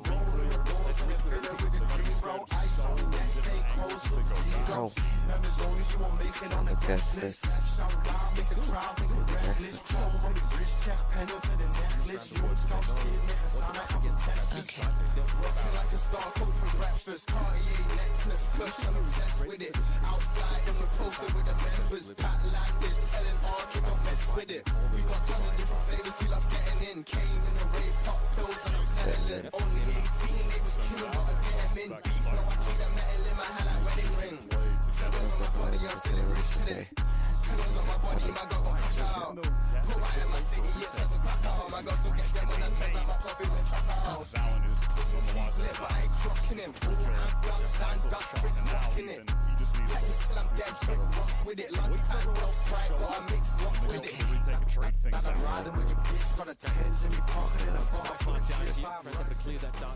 Quick, but he's going to be overwhelmed in a couple moments. Gleek is playing this tight angle with the frenzy. I misclicked that, that's crazy. That's why I was. Kill actually gets an additional flash and he gets the dink. Okay, some damage, but Trent, this is tough. He's got the ghost to work with now, and the swing is a little wide. Nice syncopation there from NRG. Okay. He's having a tantrum. National anthem. Hold on, platinum. Anthem.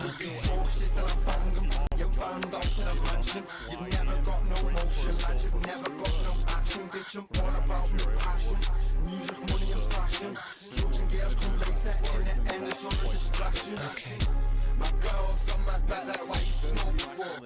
Hypocrites, just turn it to a coke whore. Kate must fame, and my bitches need their own tour. She jealous of the fiends like why you always on the phone for. Been about bands and he put me the strangers. He's not ready for talk. Little man's been a wrong name for the kid. He the biggest street man, he's incredible hope. Purple run man's getting in bold. One of my haters getting them so. That bitch tryna get in the clip when they hear this. She ain't getting them so. Lashed out like a phantom. He's having a tantrum. Hold on, platinum.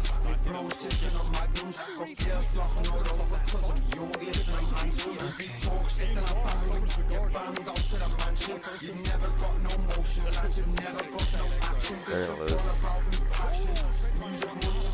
This song hit hard though. I haven't heard this one yet.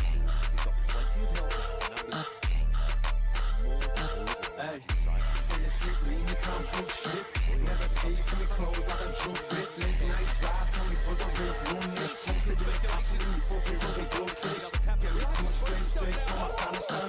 Then you proof tapped in with the Taliban. Kid ran around, I don't give a damn. Fuck bitch, starting with another fucking Cali man. I'm a beautiful woman, You got it. I'm living. Bad bitch, dark skin, tell her waving. Music and some money, I'ma never stop waving. Craft in the morning, tell her never stop swearing. Hit me telegram, tell me put the copy next. I be trying to talk and said I fucking pop it next. Yeah, I'm trying to tell her drop a nigga fucking text. I was keep dripping, but I'm never rocking Monster Rex. Mix the walk up with my Sprite, turn it gel in it. Too many bitches in my line. I need some purple track. Me and Esther in a cup, the cushions having me. I'm smoking backwards, I'm rolling backwards like that wedding cake. Here you got a pub, but what the fuck you got? Is it can, is it in? What's that what you got? Kissing Mary Jane, if she love me, now you smoke dark pebbles and you smoke a lot of Scotty rocks. What should I walk like? They got me different, you can tell it when I start. So I do it bumping Italy, I do it bumping France. Says she wanna have kids with me, I tell her that I say you sip lean, you can't prove shit. Never pay for your clothes, not the true fits. Late night drives, only put the race, one this post. We're awake, we're woke. Got me cool straight from Afghanistan. Then you crooks tapped in with the Taliban. SD kid, ride around, I don't give a damn. Fuck bitch, starting with another fucking Cali man. This comes from Sam.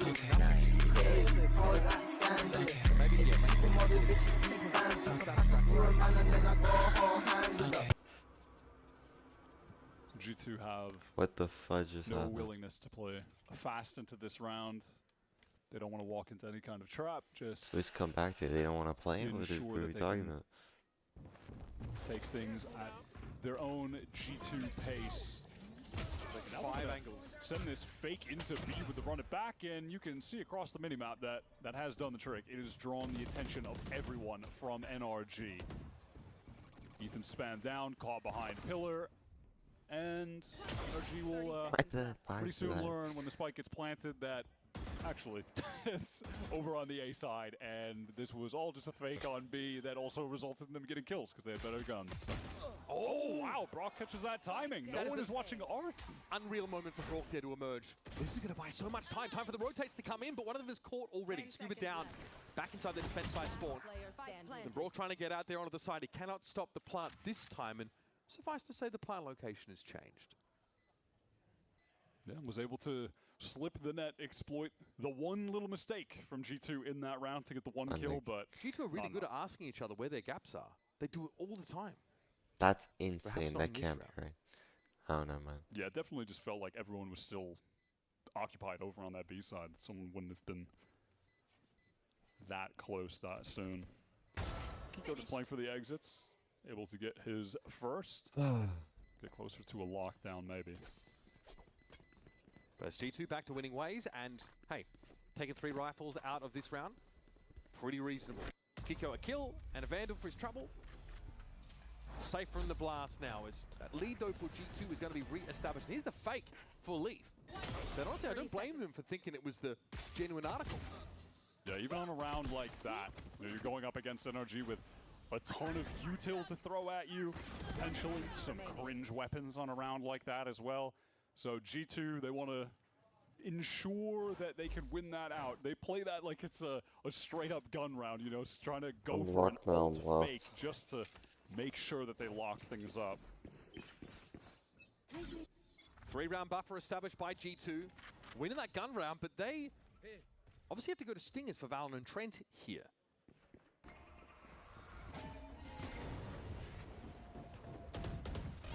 Mid-connector. It's tentative, less tentative than the previous round, but they certainly are taking their time. So going to be a full accelerate from G2. The fast lane is expended. Haunt goes over the top towards B and jaws in off the relay bolt. And also the turret's dealt with now, so no crosshair breaking ability on this defense side setup. And Jaw, Scuba doesn't realize it, but he's already into halls. No one saw him cross. That one-way smoke might have obscured Marta's vision. Both players being forced into back halls is a nightmare for NRG trying to anchor that site. Walls collapse in on them, and they are just hurried into a save. Round is done like that. G2 get into street, standard alarm bot spot there. You know, they go in, they break it, and then, no, they just accelerate. They're not messing around at all. Complete pace change from the last round, right? They go from trying to work the map, selling a fake with the run it back. Very next round, Valen calls the complete pace shift to just barrel through street into the split site, execute. Yeah, it's kind of insane, right? The difference between the approach to the first gun round and this one. There we have it. Oh, that's brutal. NRG having all their weapons stripped away. And we're getting to a critical point in the game. They can't really buy here. Yeah, there could be one hero rifle from Ethan. That's about it. It's good play from the duelist. John and Leaf, they're able to just funnel everyone into back halls. They run them down at the same time. Don't know where to look. So far, this Pearl has looked sublime. G2 on the attack side now. Going to have to contend with the hero rifle of Kiko. Maybe Marta thinks about overdrive here. We've seen NRG invest some ults in some of these half-bought rounds, hoping to tip the scales. a selfless IGL buys the hero rifle and throws it to Kiko. So that boy knows how to make it sing. Neither player there punished in the end. Jaw tries to slide in. The stopping power of Brock and a Sheriff should be studied. In fact, it should be well known at this point. Well, they get out the ult from Mata, they know where he's at, and that is enough reason for G2 to pump the brakes and wait for the overdrive to expire. This lurk from Baby Bay could really be a thorn in the side. There's really no early detection for NRG for this, and now they're basically re-clearing everything in the middle of the map. Look at how slowly they're moving up into Art as a unit. Yeah, Baby Bay heard one go towards Art. That was the Neon. He's about to find out that nobody is on site. And in fact, that means there's probably a lot of players in Art. And he gets the first one for free. Might get the second one for free as well. We'll see. The flash is great. Eventually going to be brought down. There is a backstab here. But Baby Bay never had to feel that because Scuba wasn't there on time. That's what I mentioned about those random walks down connector, right? They happen in some of these rounds. They get mixed in. And this is a tough map. There are so many lanes to cover. Sometimes someone just slips the net. Jeez. That's a big round win for G2. Let's clean up. Valen still just stat padding. But that's a nice little one-for-one trade towards A. They lose Jaw. Unfortunate, but they get that kill. Mata pops his ult. They just wait. At the same time, Baby Bay's working the map. They play into that, go back towards A and split the site. Just a lovely attack round from beginning to end. They make all the right decisions there. Come on, baby. Yeah, really clean stuff. This map in general has looked it. So NRG, pretty quiet after winning that pistol. And the anti-eco to follow it. Brock now with an Odin to hand at least, and a Hunter's Fury in the back pocket. So Valen aware now that NRG could be pushing a player up towards A main to have some deeper control in that part of the map when he has to deal with Ethan's drone all the way back there close to spawn. Look at how minimal the util is for NRG from mid to A on this map. So much of it concentrated towards B. They really want a funnel here. G2's sheer wall placement might indicate that they're happy to work this B side a little slower. Maybe draw this util out. But at some point they've been accelerating here. They're going to go for it. All of a sudden everything gets popped on them. Steel Garden here for G2. They want to get to the side nice and cleanly, but it's going to be tough. Hunter's Fury threatening the position of Jaw. He's going to move out in the open. Leaf also taken quite low. Jaw with the overdrive, though, is able to deal with Scuba. That's the only foothold NRG had on the B side. Down. Scuba got hit by that Prowler, and then Jaw cooked him.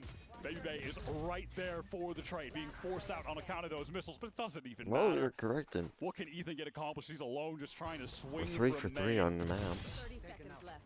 Brock forces to hold a passive line and hope he gets served up something. His patience is Will rewarded. G2 wrap it up at Haven? There's no long B presence right now for G2. And well, off screen. Leaf was just waiting with the flash out, We'll and then he see. just walked out and killed Because him. they choose I defense mean, first. Yeah, that'll definitely get it done. I mean, Which means NRG they want to playing finish like on them. Kind of theoretically like standard setup. You have your Astra and you have your KJ over towards B. You get all your mollies towards main. The other three kind of play towards A main, then Art, etc. And even though all that util was there, it just doesn't matter. They just get run over by this double duelist brawl-heavy comp. And honestly, I think at this point, you are questioning, should NRG at this point in stage 1 still be coming into a Pearl game running this comp when all of the evidence has shown to the contrary? And they have a Phoenix that is putting Can you up believe there's the best only like Phoenix numbers in the league, 24 group stage champ and players, playoffs, no matter which way you I slice think, it. in like all of Valorant? There's only on KJ 24 either, to be players fair. who have raised the champs trophy. That's going to be Leaf going down. That's early. fucking insane. Because NRG, Ethan's a the only two-time. team they've beaten in this stage on this map, we talked about it, was NRG. 13-9. EG, Or sorry. rather, but EG, yeah, yeah. 13-9. They are headed towards being 1-3 on this map, and they first picked it 3 times.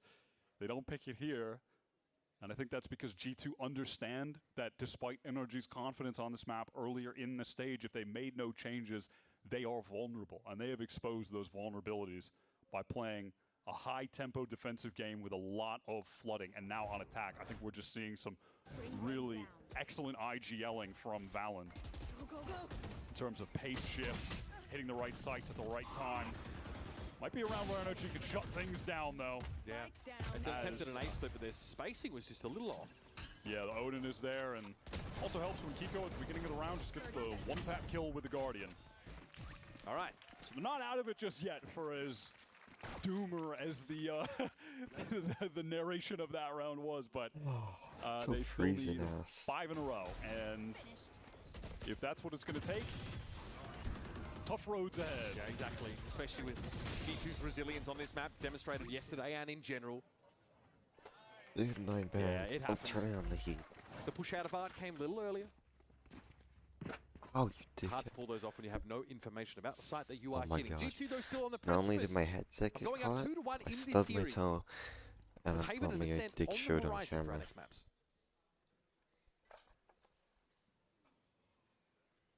Slow towards mid R. G2 right now getting up close street, and then they pop that util out.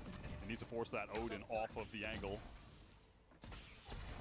They want to make any headway. They KG, they know that NRG have pushed up again these mid extremities.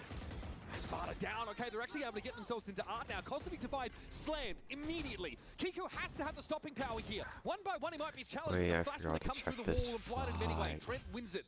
And now they got that A site under lock. Run it back on top of everything. Leaf gets that with the kills I and wanna with that click on plant. that. He's just going to use it right away. If he can get another kill, great. Also, just going to delay a bit. Cause some chaos for NRG. Does an NRG side Cosmic Divide though to try and get them back in, play retake and deny that A main position. Ethan fighting through the masonry. I It's don't about the know. wall bang here, but Valen's going to get involved now. Ethan's got to act quickly. He does down Trent. Baby Bay rotating in late. Has the timing, and a backstab is good. And G2 look like night Okay, and I don't day. know what's happening. With some of their uncertainty yesterday, especially early on that Pearl map, come up strong. It is a dominant showing. It feels like they've really just exposed a vulnerability in this NRG map pool. Something needs to shift for them moving forward. But that's moving forward. Today, it's just resulting in G2 going up 2-1 in the series. Now on the cusp of making another stage final. If they can steal G2-1. kills. It was him having Energy 6 might first win. kills and 0 first deaths. Like, that was the crazy Kiko part. on Phoenix. Difference maker. Now, of course, last to lock in his hero is young Kiko.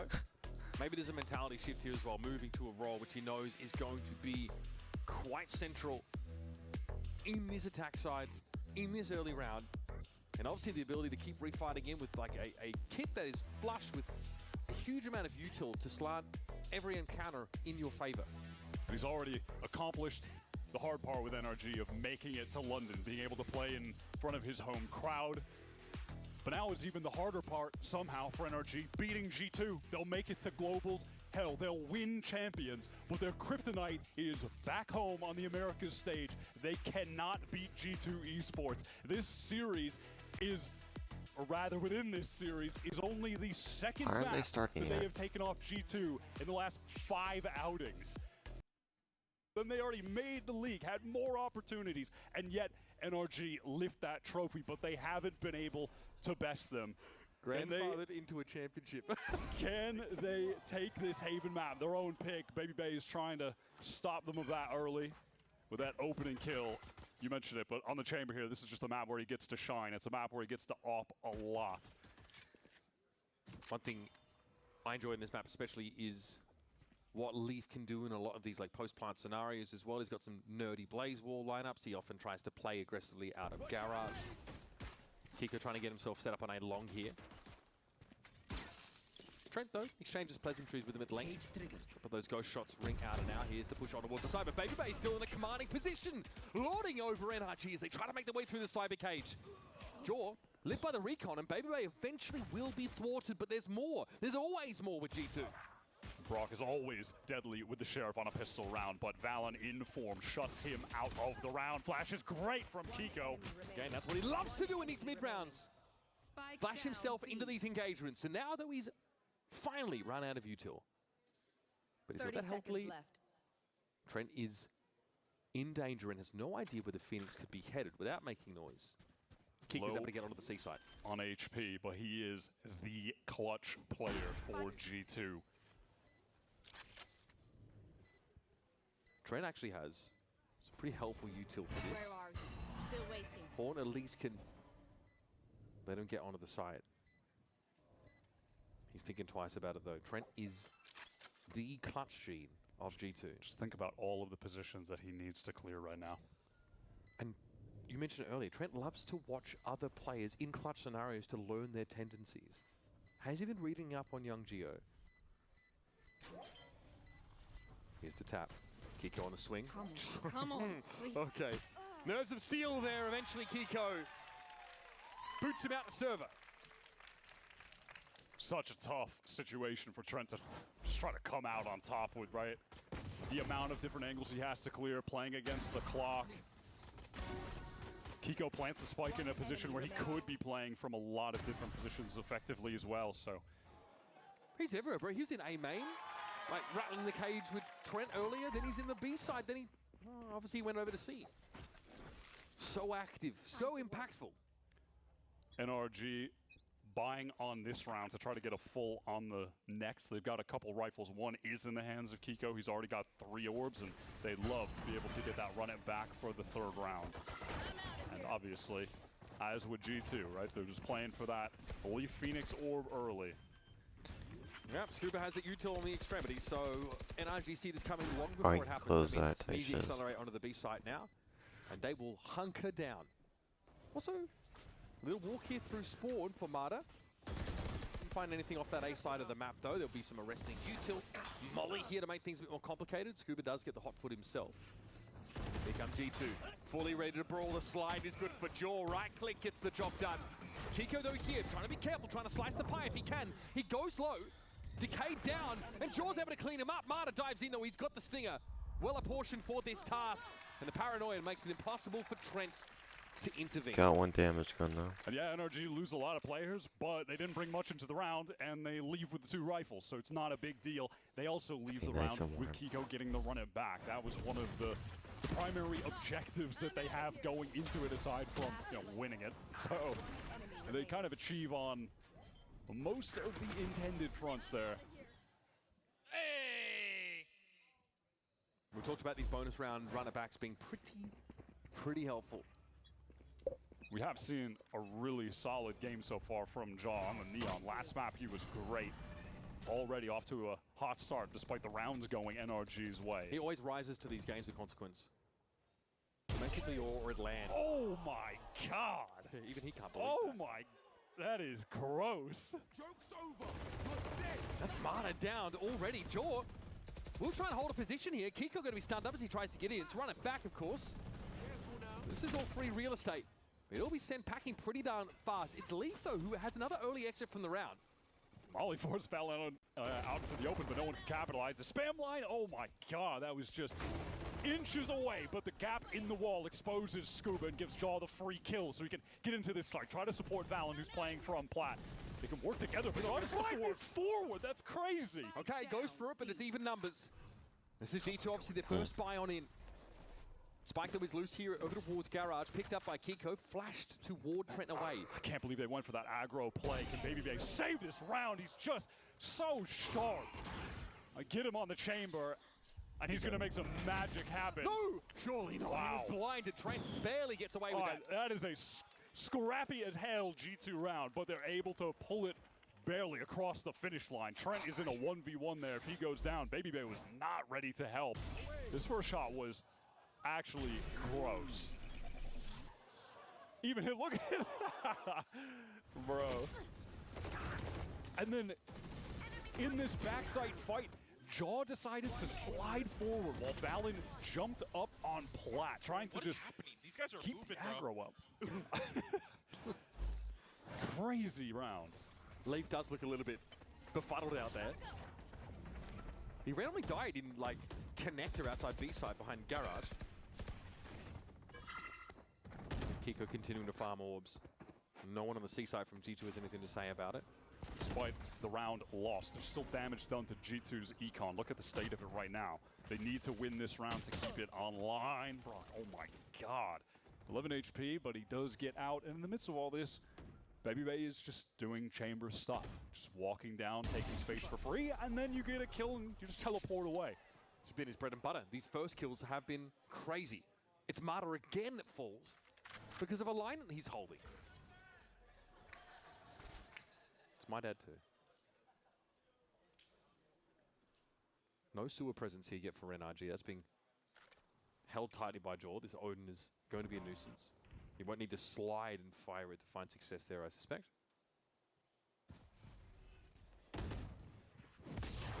Okay, Baby Bay is exposed on that B side. Kiko trying to get the spam kill. Knows someone was on the cross. 30 seconds left.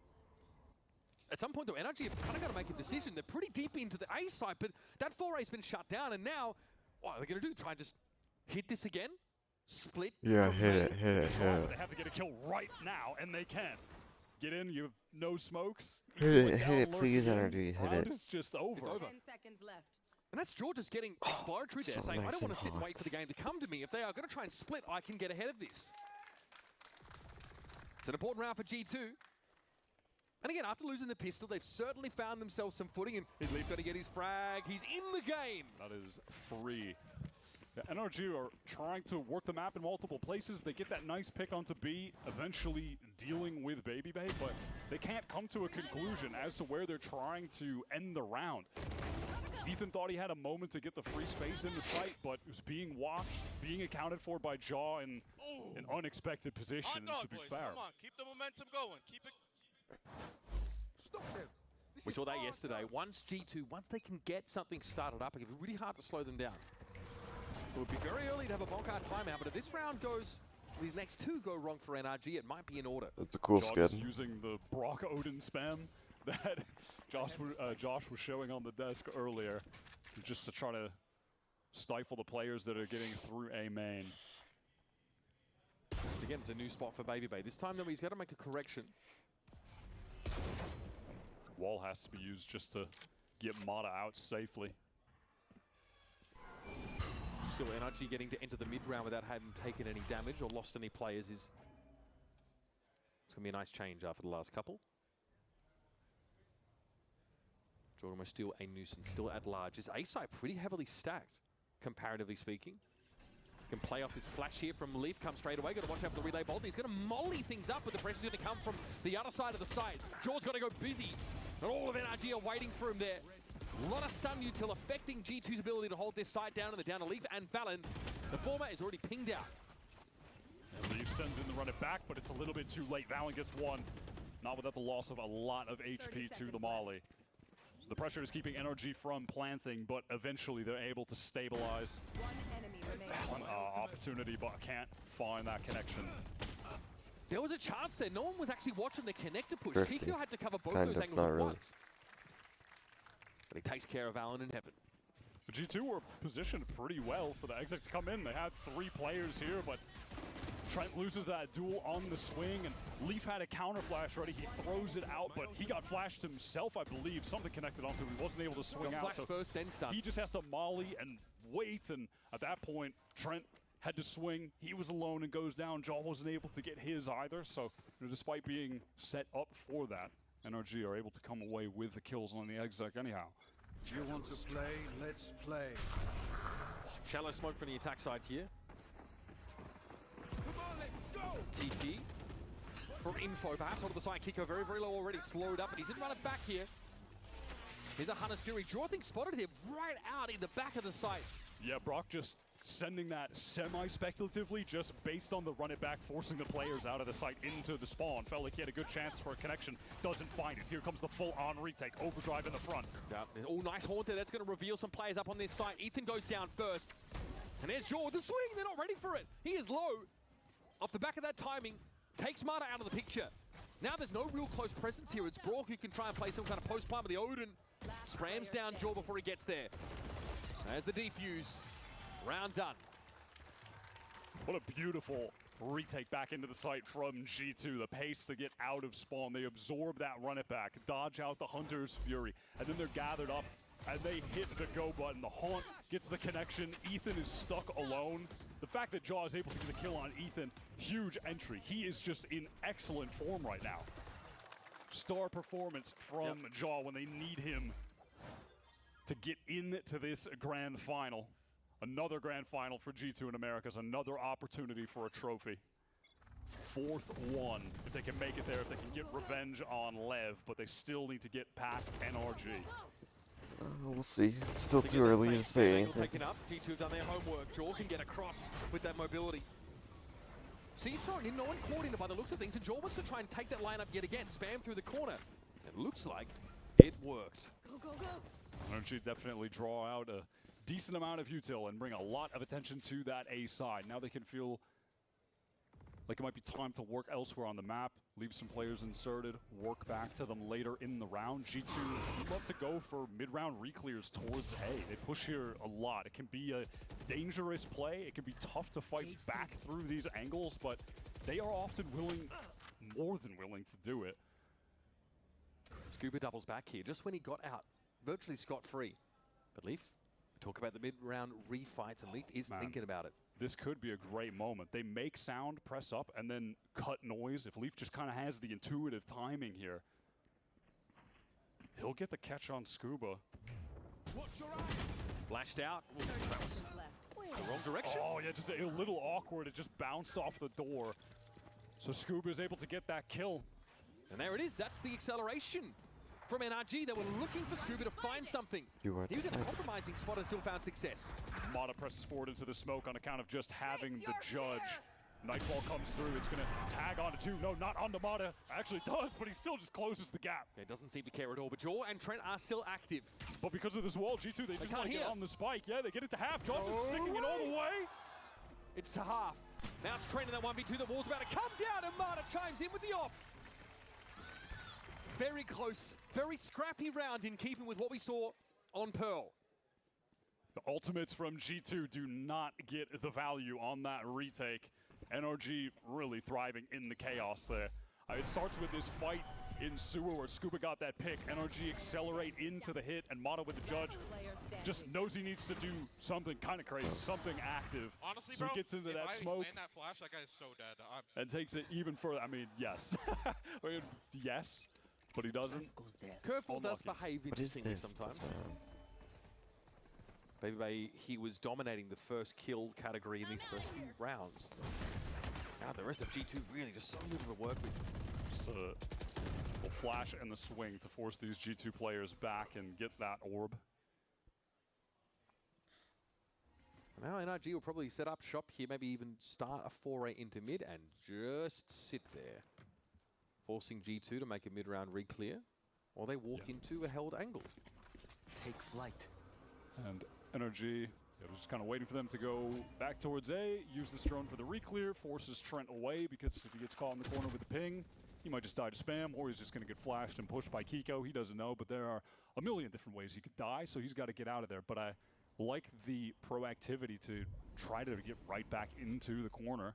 That's kind of play you need to make to win a round like this. Yeah, try and invalidate this info as much as possible. Oh my god.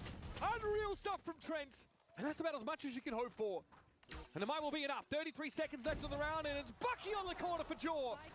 Now, perfect use of that fast lane. Knew there might be a pinch coming in from Sewer, and Scuba is disoriented. Forced to back on up here. Baby with a swing out there, and Jaw finds yet another. Scuba is 7 HP. And another classic G2 Thrifty is in the works. There's no time for Scuba to get out of this round with really anything. And a strong breeze to blow him over. And Jaw's full of more than hot air. Man, those are just the little micro decisions you see that separate the world's best from everybody else. Trent, forced off by that drone, immediately takes the timing to get back up into that angle. That's the kind of play that you have to make if you want to win rounds like this. Playing it safe, just going back to site, holding and getting exec on, and you have the bandit, that's probably not going to cut it. He gets right back into that position, and he gets 2 because of it. Aw, guys. Quick feet, quick trigger. Getting that Thrifty here for G2 has got to be so vindicating.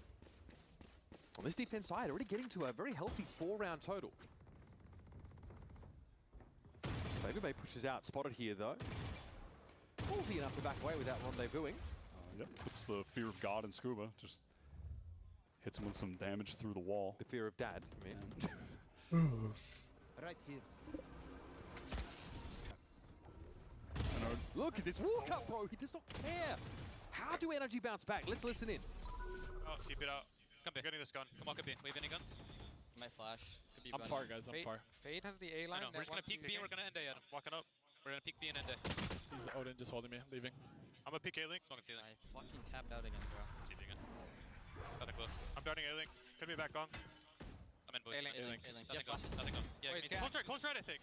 Yeah, No, not close right. Planning A-Link right now. Okay. I'm getting bombed down. Wait, fight A-Link together. Yeah. Front B, front B. Last player standing.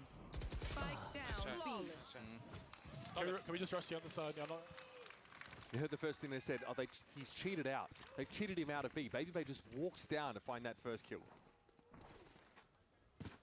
G2 there as well. You can see when they get the picks on the other side of the map, how fast Valen is to just wrap through as the spike's being planted. He's already there to flank while there's a distraction and pressure coming in from the Link side. Hey, Josh wants more than 6. Y'all heard him? Let's go. I mean, yeah, he's requesting more than 6 on this defense side, right? Normally the tougher side, you're spread pretty thin. You're happy with sometimes 3. G2 are forced to time out there at 5 rounds, and NRG are going to come back with... You're calling BabyBay dad, but that's giving some dad vibes from Josh RT, man. They respect that man a lot. He has given up so many follicles. Doing it for him. He has given up so many follicles for this team. I would respect him too. Say the same for that guy.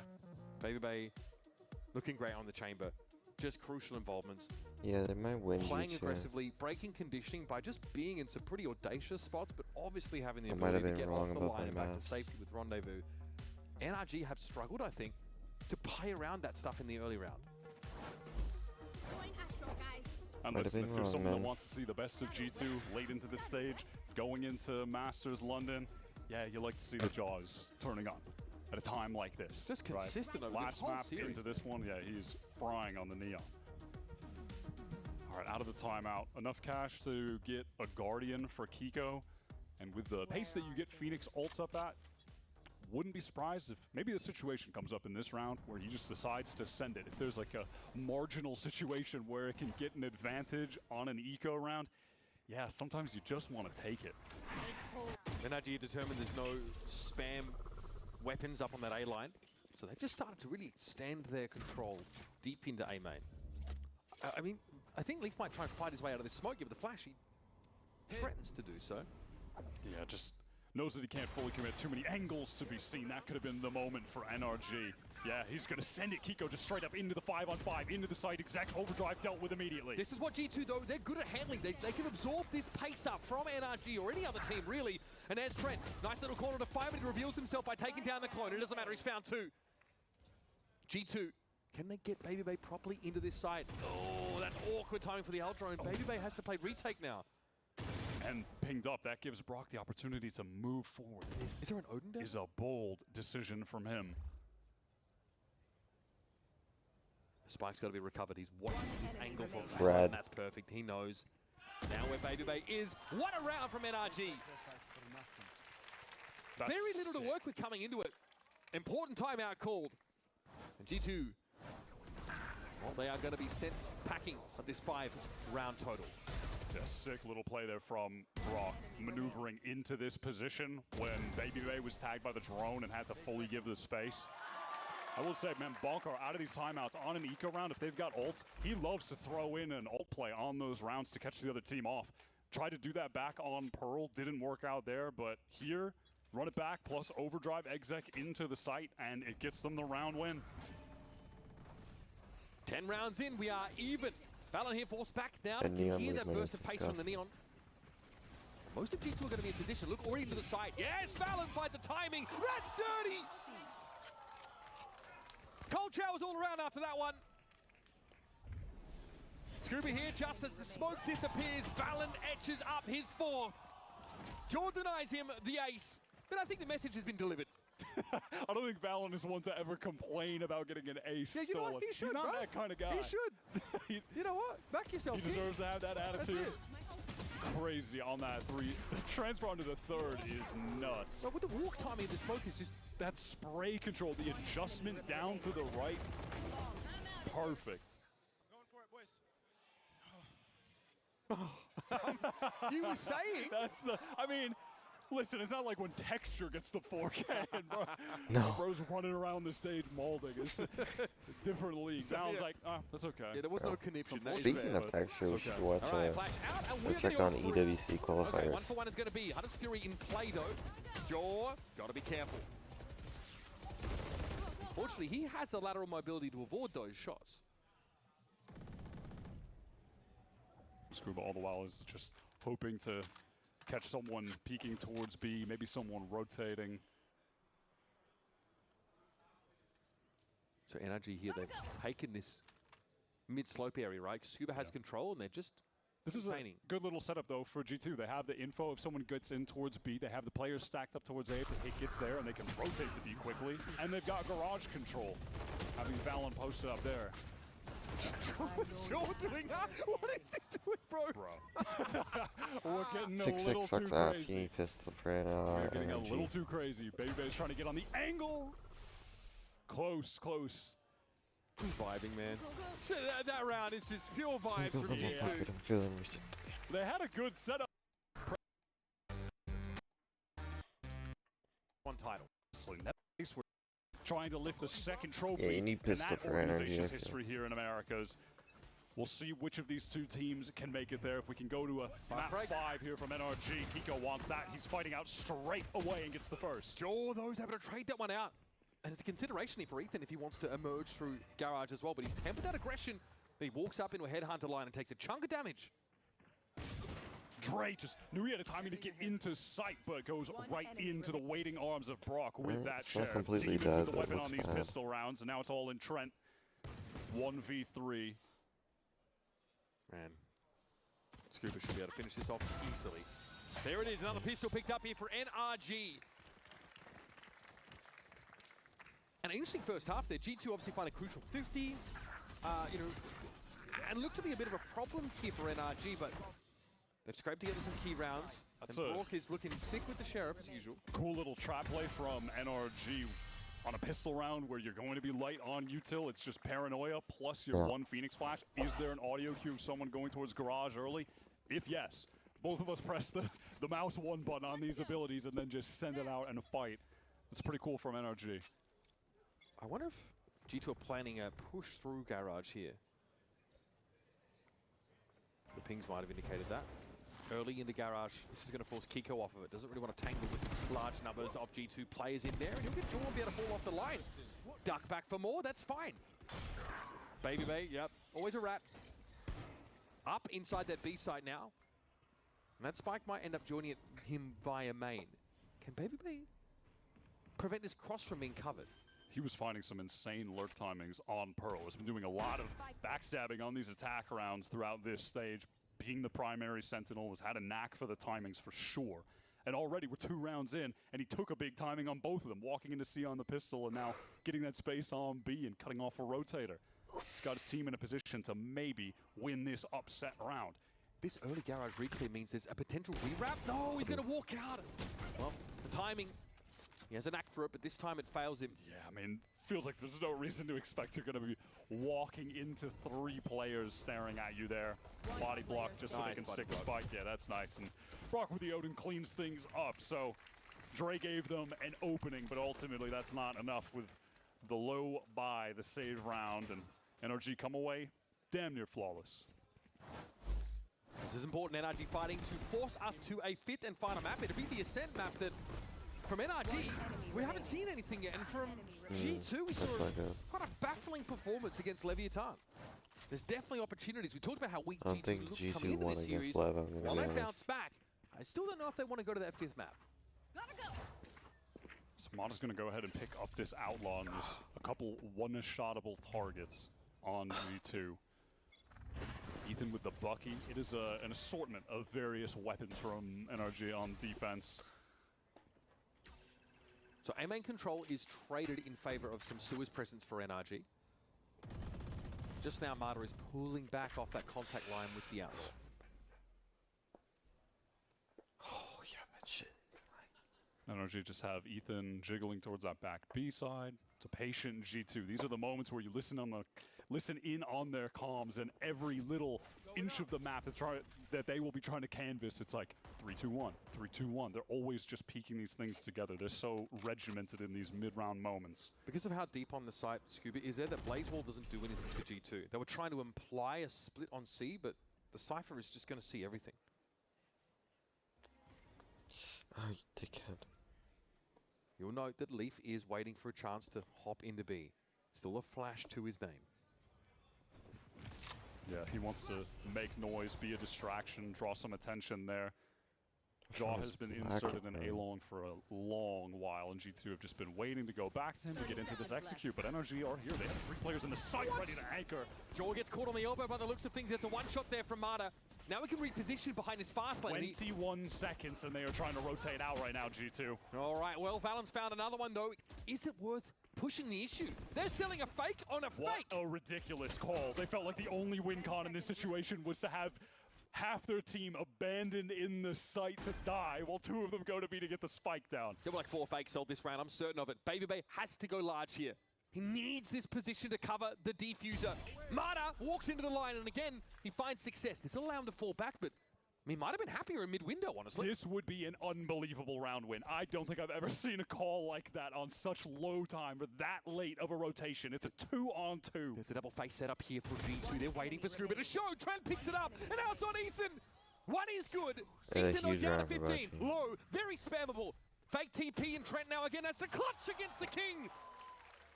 And he comes out with the trump card. What a nuts round from G2. Insane Against the call King. in that ultra late round, executing into the site. In this situation, I don't know how many times you need to play it, but 99% of the time, it feels like the attackers are just going to be running into a brick wall on that site. They're going to send it and just try to win the fight, get the spike down, do what they can. But G2 decide to abandon half their team on that site with like 15 seconds remaining or so to run back to B and plant in a man disadvantaged situation, but they think that'll be more winnable. That is crazy, and it works. I'm stunned. That's an insane call from them. And for Trent and Babybay to then close it out on top of that in the 2v3 is just ridiculous. Prowler into a garage here. Scuba takes his time, eventually finds the kill, but Kiko, can he pick this line up? Dangerous stuff! Kiko doesn't expect the 3rd player. Now Leaf is so deep here on their C side. He's practically part of the masonry. On too low HP to actually get anything done, though. Nightfall avoided by Ethan. Valen just trying to wait for a moment up in mid-window. Dre has to fight close with that stinger, but Ethan gets the best of him. Trent on the Phantom. He hears that Ethan's crossed. That's important information to pass. They can pull off this side. Yeah, Trent has to give that space, and at this point is happy to. Get somewhere else on the map that's a little bit safer. Valen upgrades the gun, has the Vandal now. Gonna just try to meet up with his teammate. So we're gonna see it again. In a man disadvantaged situation, G2 are crossing the map to an alternate bomb site. These are the 2 longest standing members of the team. Well, like 4 years, 5 years these guys have been playing together. From the days pre-partnership to playing in challengers to qualifying. Teammates for ages. Can G2 take down another 2 versus 3? I don't think Ethan saw the 2nd player in hell. Don't know how important that is. Valen's able to cross, and he's still healthy enough now. A crossfire put together. No, Valen solo on this angle. Doesn't seem to matter. Trent again gets to be the 2nd bite of the apple. And the later mouse gets the cheese, baby. It's a tie game yet again. G2 even it up. I think G2 win. Back to back, 2 versus 3s. They closed them both out. Unless it's NRG ridiculous. hit this Thrifty right here. They've got the star power and the right decision making going for them. And man, I know it's been a while now, but it is just good to see Valen playing his traditional smoke rolls, because IGLing and fragging, that is what he does when he's on the Omen, when he's on the Astra. He's just at his best. G2 again, these rounds that they've strung together, reminiscent of the Thrifties they managed to pull off on the previous maps. And there's an opener for Babybay, just with the Dr. ordered. Let's listen into some comms here to see how G2 advance out of this position. Go. Yeah. Get orb, Alex. Full greed. He's gonna be here. Give Alex the plant, Trent. Or could be there. I don't know. He could be close right. I don't give a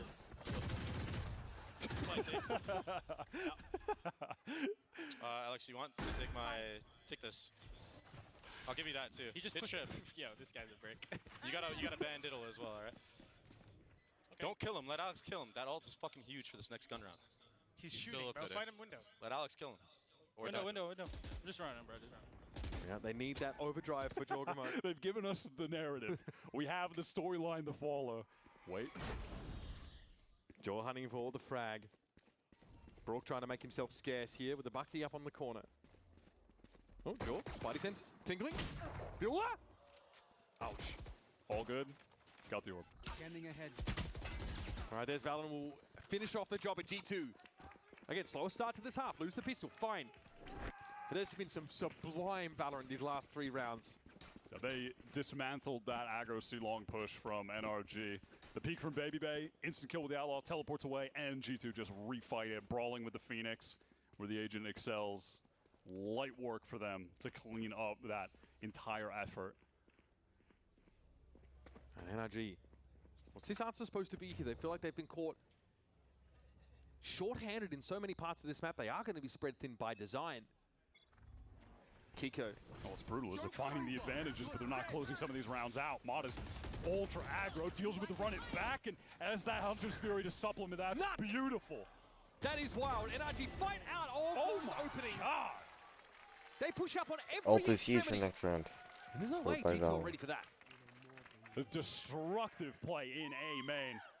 The all-out push from Mata that gets supported by the Hunter's Fury from Brock. Breaks the run it back, and then there can't be the instant trade. Jeez, Ethan is so early up mid. Oh my god! Yeah, that's just Ethan with like the fast TPs getting in there. It's Crazy 5 p.m. little there. set piece 6 called, p.m. and it absolutely fries G2. Tour de force has to be lent on by Baby Bay here. Outside of that, his weaponry is pretty bad. All right, well, the pace is still crazy. Again, fight to A main. Mata's all the way through. What is this peak? What is going on? And everyone's spamming. Leafs able to get away. Healing up now. Brock trying to get around behind his own Aldrone, and Baby Bay is so low. He's got to respect the shock dart. Ethan pushed up close, and Baby Bay is not ready for this. This is the up-tempo pace from NRG. This is TDM. We might as well be casting a game on Drift. This is just chaos, bro. And Josh is saying, we can absorb these up-tempo plays. We can absorb these pace increases. Can you? I don't even know where did Joe even come from? where was he at? Did he go through peak? I mean, there's too much going on. I think he went up I'm sewer. overstimulated. Here is Scuba now. Production I think replay the G2 round still at win now. 0.5 speed. We're going to have time for that by the looks of things, because young Scoob is They unsure did dump about hella what ults G2's game now. plan is now. Having to retake into the A site, one of the toughest sites in the game to retake, against both duelists. Long odds. Certainly a DAC that's stacked against Okay. Scuba, and yeah, we hear the overdrive now in play. Relay Bolt gives an inkling as to where the Cypher might be, and that'll be checked by Jaw. And they just know. They just know. The duels work into the double swing. No chance for Scuba there. No chance. I'm going to try to parse out what happened in that round via the replays. And I'll let you know. Oh my god, what was that kill? Hey, That remember, was you're trying to make sense crazy. of this. I don't know, I'm just going to react. I'm just going to give you reactions, that's it. YouTuber thumbnail face type activity, bro. I got nothing. And they're ripping the overdrive in This the game 1v2. is chaos the last 2 rounds. Just back-to-back NRG all out with the push through A main. It's crazy. Back Oh, pass. guys. Who didn't charge their mouse? Yep. Always seems to be the mouse. We'll wait on a confirmation here, folks. We'll let you know what the delay. It's a long one. Holy shit. Even on Haven, actually, was one of the maps. In kickoff, G2 obliterated And was NRG always 2 9-9? out when G2 debuted some of their new double duelist looks. First time they were really playing this fast game style.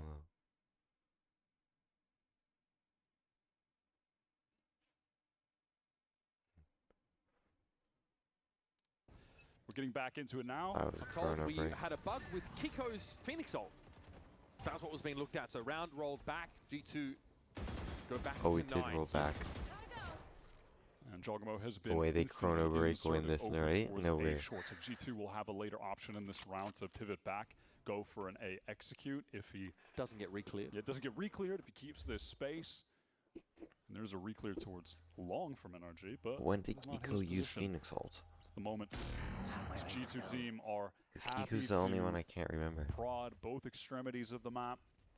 Dre with this op over towards C, leaving Job in sewer over on A, and then deciding what the best option is later in the But my- round. Mid-round walkout. Tremors, no. It has to be a game-breaking bug. It can't be a crash. NRG Like in feeling really starved for what info, was it? knowing that First Baby map. Bay can be pushed up C, knowing they have no A control. The read from the team right now was that there was just going to be an A exec, but it's only Jaw alone. Lotus. Getting caught by Brock. Scuba now revealed. This is going to provoke a rotation in. Yeah, there's that rotation in right in time, but Leaf just deals with Mata immediately. Big frag for Leaf and there's Baby Bay clearing Scuba out from the back of the side. Kiko, can he flash into this? Runner back active, of course. Gets a Oh my second gosh, chance, they're but actually even gonna needed. win. It's on Valen now. Oh my goodness. Kiko will return. Post ult. Valen has to go for this plant though. Time is so short that Molly would have stalled him out. Blaze wall. That hurts, man. That really that stings. change to the wall. I mean, yeah, it does so much damage going through the box. Valen now knows where Kiko is. Doesn't What a matter. swing! What a win! What a Red Bull clutch from the captain. Again and again. Valen delivers. These are the kind of series late in Americas where Valen just decides to be that guy. Like in the qualifying game for kickoff to make it to Santiago, he went with like 64 for 30. It was something like that, playing Astra across 3 maps. That's messed up. That is messed up. Just late in these Americas tournaments, the highest stakes matches, VO5s especially. There's no sense of exhaustion with him at all. No, he just thrives in this environment. Oh, my what? God, Bro, man, come just on. stop. He has gotten the most disgusting kills on this map. They're all the first bloods as well. It's ridiculous. It's just giving a feeling that G2 can't lose this. They can't lose these rounds. They just don't. Scuba's pulled over towards that garage direction here, leaving C site open with the exception of that U2. And now where do you go from here as NRG? You want to play for a retake later and you have no smokes for any of the choke points? That's going to be tough. No paranoia to get back in. That's going to be tough. I must wait him. No, they want to anchor this site. That's a win con they can play to. Mata, great first shot. He got in so quick. Can he get out though? That's the problem. He might not want to. Yep, he sticks around. Doubles back here with his overdrive. And all of a sudden, that ridiculous early advantage G2 eked out has gone. I don't know where Valen was going there. He is caught. Some great play from NRG. They make the right decision there to get aggressive fight together. Now 4-on-2. These are the kind of situations they haven't been able to win. G2 winning in the late round with less players, winning out clutches. NRG need this bad. Leafs have been allowed to cross. He's so alone. He is so isolated. Trent is for some reason fixated on this garage push that's never going to come. Trent, please. Leaf plants for himself long, might get caught. Oh my God, just barely around the corner. Is Trent going to find a timing because it's so ridiculous that he's here right now? No. Surely there's just no way, right? Surely there is just no way. No, here we go. All right. Oh Leaf. my God. Looking He gets the dangerous. flash. Had the flash, but didn't have the health. Scuba's going to be Oh able to my get God. this game evened up again. The kills get him the reflash. Oh my God, he had me sweating. They always make it close. They always keep it dangerous, no matter what. Round opens because Bang Bang gets this ridiculous shot. But then NRG make a good team fight decision here to just surge into that seat site as soon as the pressure was coming through the choke. Mata gets the kill with the op, switches to the overdrive for a second. That's beautiful from him. Frustrating after just a bizarre opener gained by Baby Bay. For NRG, these rounds have been few and far between in this end of the match. But that's crucial. It's going to mess with the economy of G2 in a big way. There's just some incredible play from both teams, and why would you expect anything else but that? One of the most consistent teams globally in the world in G2 and the reigning champions winners. And yet somehow this is in the lower bracket final. Maybe we'll talk about that later. But it's, again, execute into C. Scuba, perfect timing with the trip. Happy to play off that Cyber Cage trip combo, now going to be seized towards the back of the side, spotted by Leaf, and he has a rifle, but there's going to be a trade, easily enough. Valen somehow gets away. Hopping, skipping, jumping, he's out. Stunned up low, tries to swing it, Mata's there with the ult. The long barrel of the law prevails. Felt like we haven't seen as much opping from Mata in this stage as we have at different points in his VCT career, but one of the best in the league whenever he picks it up. This NRG team, again, doing a great job just fighting towards this C-side. The backside trips that are playing for giving your ability to team. I don't know why you giving would a team ever the want to ability, hit excuse me, C, to man. flood, just like that, right? Those trips are annoying. They Those get back floods. in. No one is able to break the one trip, so even with even with the delayed ping, Scuba still just gets that free one, right? We were promised a scrappy game, and we are getting it. Looks like NRG are going right back to this A fight. Flash with the stun over the wall. That is sick. It forces Baby Bay away. Do they know it's possible that someone slipped the net? Yeah, it's Ethan with Yop, huh? But he gets the kill. It's crazy that he's so aware of that. Leaf tries to get through that garage spot with the run it back. Now he might come back with some backup. At least George taking up that position. It's a pretty shallow Al drawing out towards C-site. Oh, good. We got my opping IGL on the case. Where's Baby Bay? Oh, he's in. Okay. Scuba just 1 for 1 there, but that's going to be enough, surely. It's B-side now looking open for G2. Wait a minute, George getting active out of garage. And that was Ethan out in the open on the angle as well, so he can't even kind of glide back, stay alive. Brock getting flashed. Oh, back on the reswing, he gets it. Fall blind doesn't seem to matter. Hold in 1 for the boys is the game plan. Brock trying to get involved in the rest of this round because Trent is the last one standing. Planted at the back of the C-site. This is actually awkward for Trent to try and hold from. Surely not, right? Up against the Neon that's just going to jump around and then the Odin spraying you. It's a terrible post-plant position for Trent. It just can't feel comfortable. Marta can easily jump peek and confirm. Oh my god. I know. Holy shit. Oh my god. I mean, my heart dropped for a second. That is That's crazy. GG. I thought it too. Now, though, NRG get up to 12. That is just like an uncrackable 1v2, though, against the Odin Sova and a Neon that's just going to be jumping around while you have low HP.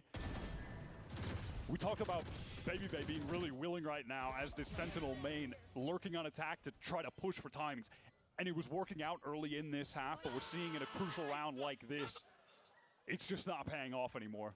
Scuba has the awareness, he understands that that gap is there, and he closes it. He ends Baby Bay's life on that round.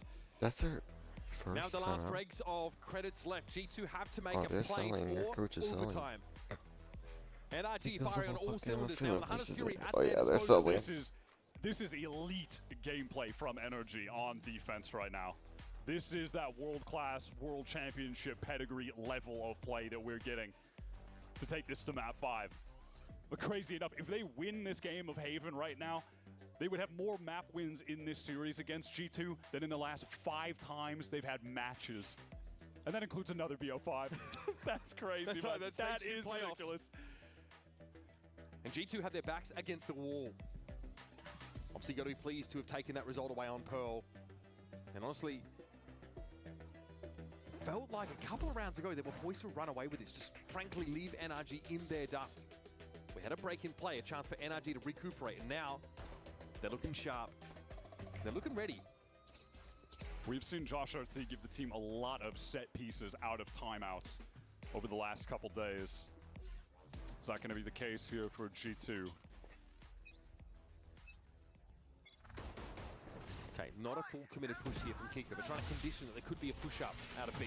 Hanasiri off the rip. Wow, I Pretty love big. this from Brock. Yeah, just kind of a disruption ult to whatever the plans might have been out of the timeout results in a ton of damage. And now you've got to recalibrate a little bit and ask yourself whether the game plan you walked into the round with works now when Valen and Trent are both at 45. And just look at how susceptible they'll be to Odin spam at some point later in the round too, how frustrating that could get. Importantly though, it's not the duelists that get knocked down in terms of health.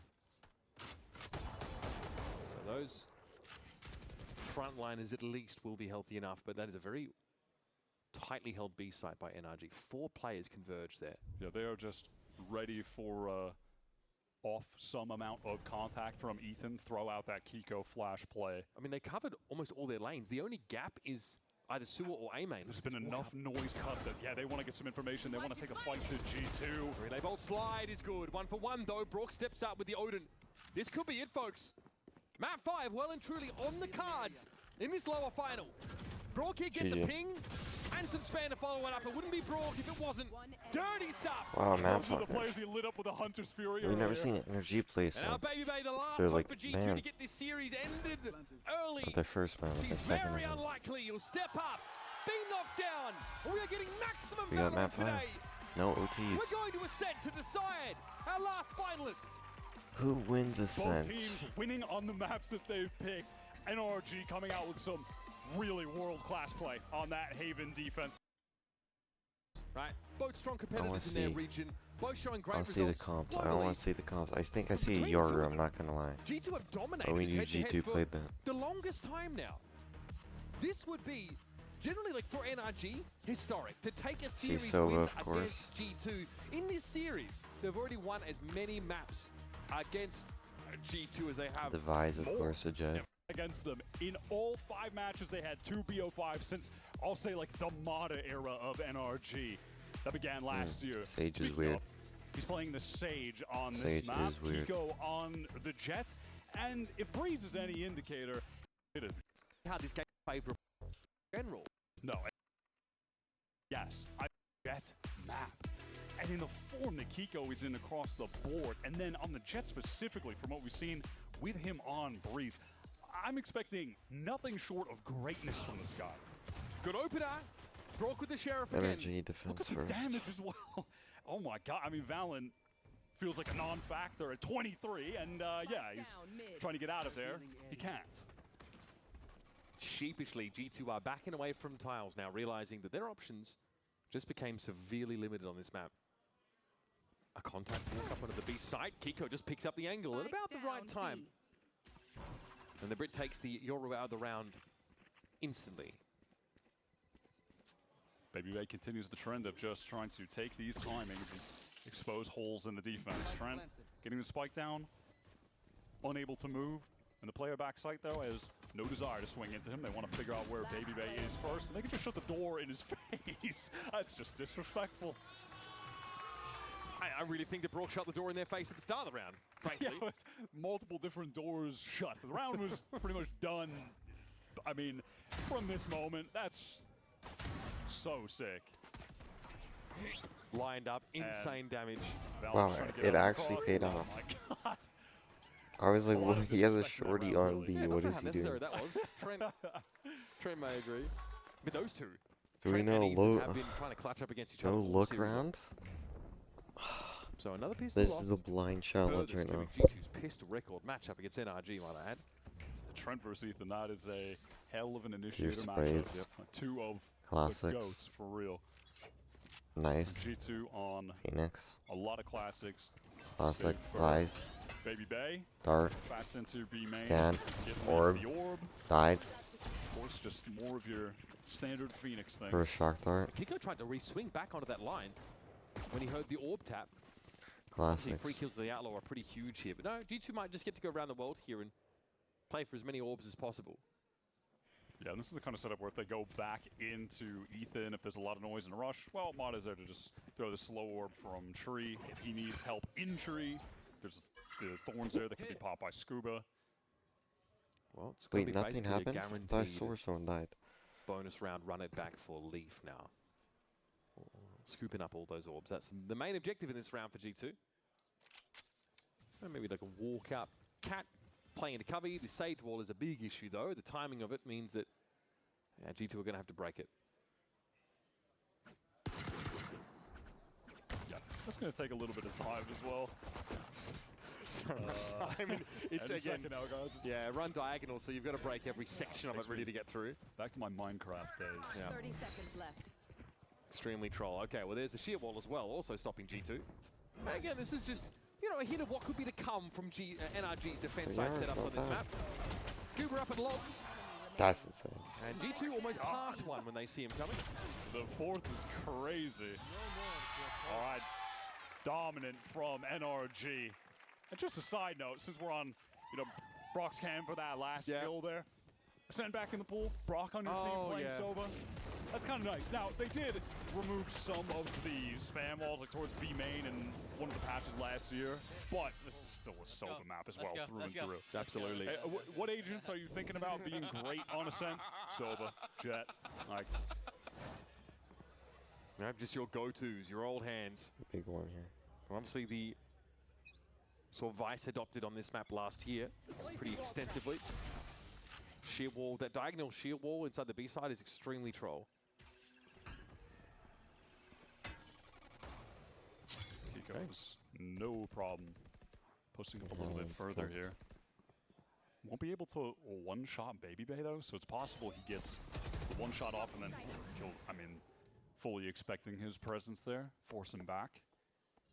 Obviously, Had sheer that wall audio triggered. cue, yeah. Okay, so this re-clear now. Dialdro, but spot Leaf. And Clifford managed to spot out Baby Bay either. Slow goal Dude, in I here, but can't. G2 It's pushed been up on 3 that hours. B-side I'm extremely. They are still not starting to get some awake progress yet. in mid. It's burning This is here. Jordan now testing the smoke, but NRG wisely About time. know that, yeah, this is probably another of the levers that G2 are looking to pull with this very slow B presence that's being scaled up just now. B players from NRG are pretty active on the map. Trying to prod towards mid a little bit, then going back into the B site to anchor, and Scuba wants to get there to help from spawn. The really good Push up molly on there. the angle. Denies the push upstairs on that far side of the switch Goes house. on my buddy up Finny. 30 seconds. Sheer wall though, yeah, there it This is. is like a cross map slow orb as well. I mean, Ethan caught on the cross. Jaw is just exploiting holes in the map at this point. Kiko here waiting. Better weapons though for G2 is starting to chime in now. Looks like Jaws trying to pull people over towards the A side there, but now we'll have a chance to set up with CT spawn. One enemy remaining. Scuba loves it there, add logs for sure. Leaf here's the reload, and that's a free kill. Here comes the mage. Any amount of damage would have been nice for NRG, but that's good for G2. They come out of that pretty much unscathed, just losing the one. I would like to know where the slow orb came from. You might have been Yeah, right. that has to be a lineup from opposite side of the map. Maybe we'll see some more stuff like that in the future. Nice, Alex. Come on, baby. Hot dog, boys. Hey, good. Yeah, a lot of that round obviously is Jord slowly getting up mid with 3 players for G2, just kind of sitting B main waiting. Probably were hoping to punish Kiko for that aggressive line he took early. That didn't work out, but they still had a nice B split. Now on this full buy round, you've got the operator, you have the Odin, you have every tool for NRG that they want to just create a brick wall on defense that G2 cannot run through. Going up against the Vice, Obnoxious, the Odin as well, and then whatever part of the map you're not dealing with a Vice, dealing with an Odin, you're walking into an op crosshair. There's not a lot of good options for the attackers at the moment. They are prepared though to cover off mid. They need to make some moves. You know, so G2 will have moments where it's like, all right, well, we want to take some space on this side of the map. We'd love to create a little bit of pressure, maybe get some of this Vice util out, but you can just get caught by Odin Span doing that. You could get caught by an op doing that. There's just danger looming at all times. Bardo with a slow orb here, able to stall this. And they follow up the wall, so this is buying a lot of time. He actually tries to boost up on it, but again, G2 are looking for this. Very aggressive there from Marta, hoping that he can get the drop on them. And they want to capitalize. Leafs run it back, is at least dealt with by Brock. They Can't start- spam on that angle, that's nice with the molly and the shock. Brock trying to come forward now. G2 actually really slow things down now. Again, just tentatively scaling Oh, that's a timeout. in towards the B side. Oh, and RG go for the team fight there with the players that they've got, but there's no real utility of substance to supplement that play. And with Jogmo teleporting forward towards Boathouse, getting on that line, one of the benefits of still having the Yoru, that gate crash is nice on the attack side for getting into the sites on this map still.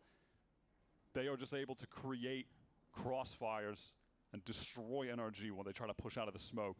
I feel like G2 with their control util is happy just to smoke market, smoke CT spawn, and wait the sheer wall out. They know it's going to be there. And so this first full buy for NRG just up in smoke, right?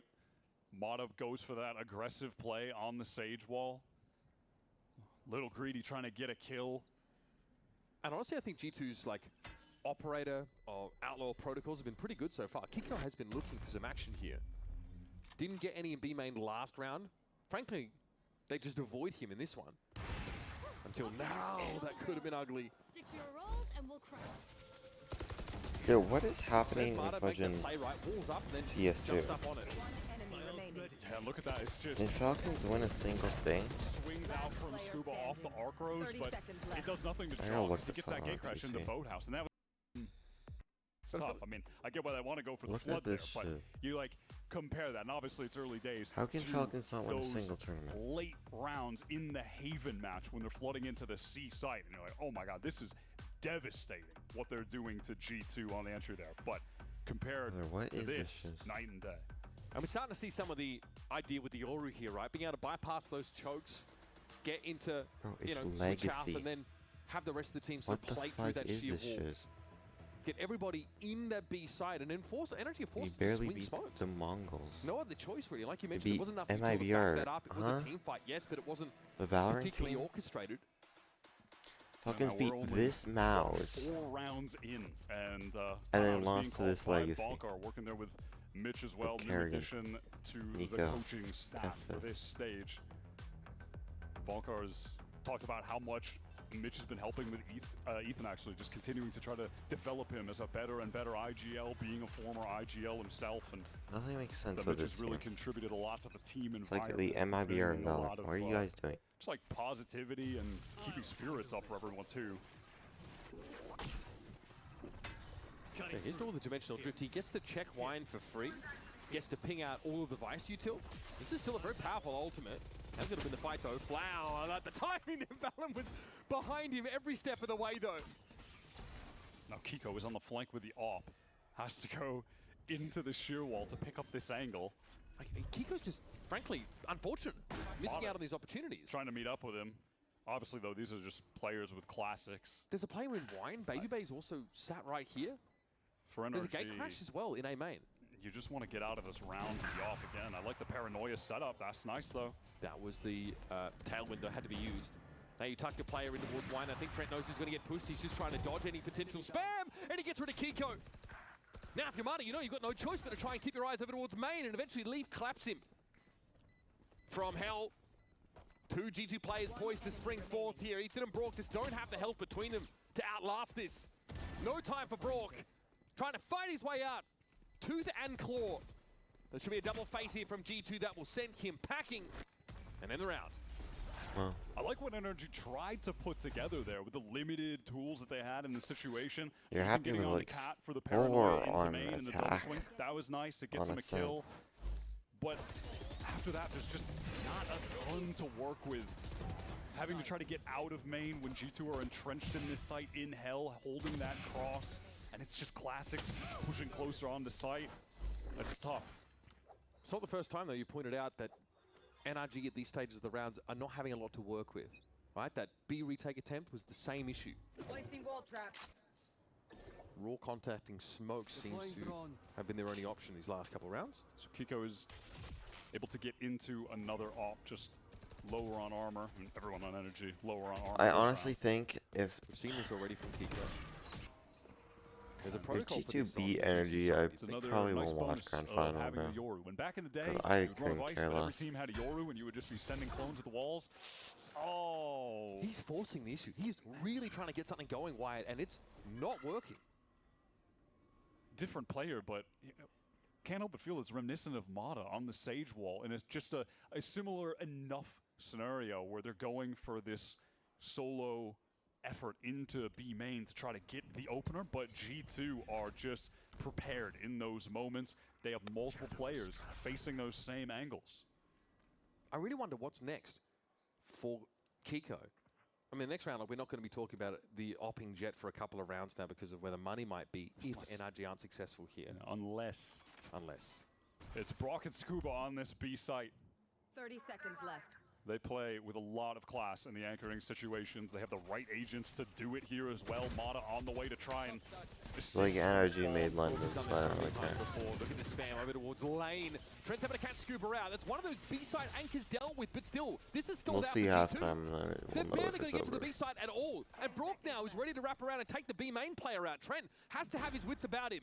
But Baby Bay sticks the plan at least. Trent is going to play this smart. He's just going to live, just bide his time. But that means NRG need to go forward, try to get a kill on the site. Baby Bay wins that out against the Odin. Oh my god, and just deletes Mata as well. Every round, I would tick off. Full investment with the Odin, with the AWP, with Currently, right now, it's a 50-50 to win. mid-round moments. So every just round, don't catch G2 slipping. gets like a 10% gain on their win. They've had this Which protocol is, set you up know, ever since the start of this game. and then Pistol, we'll see. One enemy remaining. And really, when I see Brock active around that B side, I really think there's nothing he can't do. It just feels, We've been watching it for years, 4 years. You're playing against G2. It's just like how often in a mid-round do you go for a situation, any kind of fight where you're not running into multiple players? It just never happens. That's where G2 just excel, where their fundamentals are just world class. Kiko knocked down to a rifle now. Hasn't actually spent much of this game in mid at all for fear of being driven off by an Aldrone while he's holding an op angle, but this time it's going to be crossfire between he and Scuba. This leaves the B main presence nil and limited anchoring presence on B for NRG as well. Yeah, at this point, they're getting that loss bonus up too. They're getting enough to just keep throwing together these buys. Mata's going to be left with bad guns in these situations, though, because the utility for Sage is so expensive. Okay, nice moves there from Trent. Yeah, just eats the one ping. That's not going to be enough. That Hunter's Fury is just sent off the back of the wall going up and hearing the spam. All this pressure on A, just a ruse. The G2 team want to work through B main. They've got some info about where Brook is, where the Odin is.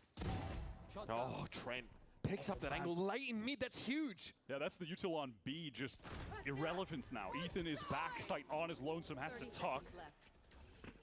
Gonna get to keep his primary for the time being. Sharpshooting from Kiko though, picks it up with the Guardian. And wait, how does he have his primary out? Little gap played in there by Ethan. Now Kiko steps up. Doesn't matter what gun this guy has, he's going to do work. And now he's got himself an upgrade. They're not winning. Trent just slowly making his way through the site, but there is such little time to play with spots out. Mata Leaf gets one. The pressure is being applied. 7 seconds on the clock. There's no way, man. Mata can't do anything about this. He can't intervene. He's going to run into Trent if he's not careful. Player standing. Leaf gets it down. He's so low. What? This Stinger will blow him over. He's playing it safe to get the res in mid, though. They can go back together. They know Leaf is low HP. He doesn't have any util to heal himself back up. That's one of the best applications of the res I've seen. Will NRG be aware, though, that all of this time spent is giving Leaf the moment to switch up his positioning? Surely then. Yeah, just checking. Mata knows it's possible. He's looking at this angle. Timing. He saw both of them. Insane. Sees him dancing on the side, but Scuba whips around. There could have been a moment, but enough time elapsed. Scuba could have been... There's so many possibilities at that point that these NRG players just have their heads on a swivel. That is such an important Red Bull clutch for NRG to have found here. Has off Mata, who is in a very dangerous situation. Yeah, so Ethan is able to just tuck in the corner, avoid that steel guard, and gets his. The anchoring is looking good. But then the last two players on site exposed. What a clutch from Mata, though. Really smart. Close range, Stinger gets the one, has the ult, gets the safe res on Scuba in mid. Also, Kiko finally finds a way to get involved in the game, and it's with a Guardian just walking around. 2 big kills from him set the stage for NRG to clutch up. Very fast take of B main from NRG, and now they know if they want to go any further, they have to deal with the Odin. They're just going to go ahead and leave that shear wall in B main so they're aware if there's ever going to be a re-clear coming, or if they can just work back to that space for free. Take flight. Kiko still trying to work towards another op. The bulk of the spend this round was to get Brook and other Odins. I can understand the priority. Ethan might get some early warning on a player in this smoke. I like this from NRG, fighting towards mid, leaving the Sage and that util on the extremities. The spam is just ridiculous, okay? Well, Leaf was led, I think, by the Aldrone. Easy kill. So and now easy. what, right? If you avoid mid where NRG were putting the player emphasis, now you're going into the util dense region of the map. This is where the Sage is at, where the wall is at. There's a Thorns in main as well. All right, and Mata just dispenses all the stall utility needs to. Lose out the raw gunfight against Valen, though. Uncharacteristic, I feel. And G2 moving on to the side. Good for that trade. 30 seconds left. Yeah, we know Making a bit Kiko's of fine. noise. Yeah, no committal, just waiting for his teammates. Doesn't matter, they can get the plant. That's all good. They're going to have a player coming from main as well. That's Ethan, so this retake coming from far too many angles, you would imagine, for G2 to be able to manage. Surely there's just no way, right? Look at where they're at in the site. I mean, it's such an awkward position to be stacked up by. Brook's going to have his recon cycle back through soon, I'm sure. There's also a paranoia to set at the site. Oh, wow, Kiko dinked though early. That could be big. A rotation here. Look at Baby Bay tucking. Player standing. But I think they're going to be ready for this. There's enough spam as well to deal with this player. Baby Bay has to fight his way out, and oh, man. Gotta believe in magic. But NRG have gotten themselves to parity. Some lightning fast shots, but Sorry, the Odin in that situation is always going to be a little bit better when you're tucked around that corner. So that's Brock going up. Yeah, gets the ping with the drone, and Leaf tries to tuck behind the little, like, whatever, the square on the right. I don't know what you call that little jump up, but... Yeah, the Brock Odin. It's a problem. It's always going to be a problem. Just a cool setup adjustment from NRG there. How they use the Sage and Vice util across B main and A main, and then really fight heavily in mid together to get the kills. I think G2 understand they've got to play more to these extremities. They can't mill around in mid till they get pinged by an Aldrone or picked by Kiko. And now, NRG switching it up again. Util density over on the A side with the Sage Still at and the 4. Vice both there, and it's pressure towards B main from NRG. Kiko with the knives on this round. Wants to at least get that sheer wall out. So if G2 go back towards this B side, they have to be apprehensive about just walking their way into B main, contacting. There might need to be some util expenditure, like Trent still has that drone, for instance. Get something like that out of the equation. I'm sure they're also worried the Odin player could just activate off someone else's contact inside B main. So cross map, Jaw activated the clone over towards A main to get the wall out. B main execute is coming through off the Astral. Brock can't spam anything on account of it. Yeah, trying to swing. Ethan, nice little pocket there though. Also knocks Leaf inside, run it back. Leaf though got a double back here. We kind of like this idea, but Kiko is ready, poised.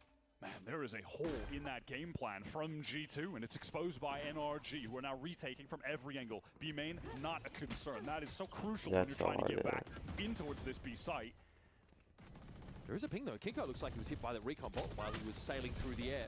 But yeah, the spam, it's pretty good. You just got to imagine there's going to be someone playing in that smoke in this situation. Where can G2 even go? You know exactly where they are. They're collapsed on by NRG. An inevitability in that situation that they lose the round. It's a great retake. But this is just a gap in the game plan from G2. The way they drew that up, if they're going to push past that wall, there needs to be something obscuring that angle from Market. I don't know what's happening. How So are we winning rounds and I'm halfway done practice? Okay. But yeah, it's just like some level of miscommunication in that situation, misunderstanding of where the wall was going to be placed. That's insane. Or misunderstanding of the fact that they wanted to push through it to try to kill Brock versus just kind of circumventing the, or not circumventing, but rather just having no desire to push through the wall, getting to the site, playing from B main. The game plan is just scrambled there from G2, and that gives NRG the opening. Thinking there had to be another piece to the plan there. And this is early days for teams that are moving back and adopting Ascent once more, especially with this kind of composition. Yeah. Yoru, who we thought was a relic of the past, being dredged up, exhumed, brought onto this map alongside the Phoenix, which has been prolific. Yeah, and not enough time yet to figure out or really see what is the dominant comp on this map going to be in this world where Phoenix is super relevant, Neon is about to get nerfed, Jett has always been historically excellent here, Sage has always had some viability as like a side pick. There's just a lot of possibilities. Yeah, that's a vintage look.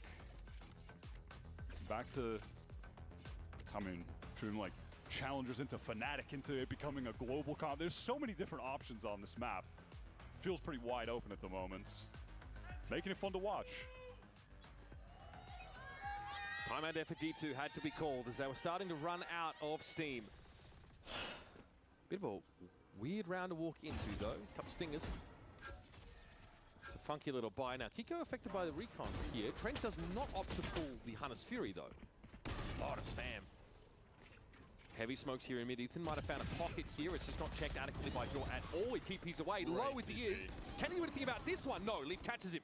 No, that blind hit Kiko as well, so he had no support. Brock with an Odin kill elsewhere. Kiko is just getting flashed after flash, trying to escape, but tapped down by Trent. Preempt is still guarded. I don't think anyone's... Okay, Trent is affected by that. There's no appetite for G2 to push the issue at B, and NRG are kind of ahead of this. Yeah, Mata had those audio cues as well. Loud footsteps on Cat, so he gets to the slowdown division between these G2 players, but kind of has them setting up a crossfire temporarily. I mean, no one on Energy is going to be nuts enough to try to push through that smoke, though. That's not going to happen. Constant Odin pressure, though, on Valen. He's down to 64. So this is an uncomfortable spot to be in. Look how low G2 are. ADS mode. Mata is dinked, but there's just not much damage there with the Bulldog. And it's on Trent. The Odin pressure never eases up. Nope. Door in the way. Have to contend with that. Optimistic wallbang angle. You see the Odin's a little better than the Guardian at doing that. Scanning ahead. Trent wishing he had a more appropriate weapon as he steps into the hail of bullets from Brawl. Just never turns, never flinches, does not even acknowledge the existence of the recon dart. Just stares forward with the Odin and holds down mouse 1. Our champion's MVP. That's how he did it. That's just what he does, man. That's the boy. Knew there'd be a walk-up, did Brock. So, G2 so far held to only 4 rounds on this attack side. And I've got no doubt, especially with this Yori, this double duelist on Ascent, they've got to be hoping for a little bit more out of this first half. What is Yori going to do in defense? Yo. We've really been seeing NRG thrive over towards this A side. I think Modest Sage so far has been, great. Outside of maybe the one round he got 2 aggro on the wall and died, the actual util just generally has been effective and well-timed from him. And Kiko on this round taking some mild liberties with the walk down mid. Well, they haven't got around since I said that. Drone is going to confirm what they already know. Someone is in A main as Jaw takes that orb, has the dimensional drift for the exec. There is 0 map control for G2 right now. The problem is, going into this A site, you're just always going to get divided by Mata. That dimensional drift can go in, okay, great. Your Yoru's running around in the site, and then there's a wall up, there's a slow up. Yeah. How are they actually going to get through? As soon as that dimensional drift audio cue hits, wall right away. All right, Hunter's Fury, Mata in trouble. Oh, great ult. Caught out by Lee for the end, and also Ethan just gunned down there on the site. Brock with the shorty. All right, he and Scuba at least having to deal with Jaw, but Kiko's wide flank is caught, sniffed out by Trent, then snuffed out. There's some solid entering there from Leaf getting into the site. Now, save for Brock. The bounty. Opening with some Odin spam. I don't really know what the opening is for NRG into this round. Leaf a little bit exposed, actually. It's going to be Vandal spam in the end. Brock trying to clear hell. I mean, that's kind of that's like a, chalk that up as an assist for Brock, honestly. Just forcing Leaf into the open there. Coming on his Fury here. And a 2v3. Alright. Oh, that's nice from G2 though. I put G2 at 60% to win. Look at how could they do not this, including man? pistol. It's ridiculous. He's playing the double bass in a marching band right now. He's just jumping around a corner, setting up. Jumping around a corner, setting up. Listen, and by God, it has worked. Oh, man. Finally, someone Holy does shit. it. The amount of damage, though, is absurd. They all die.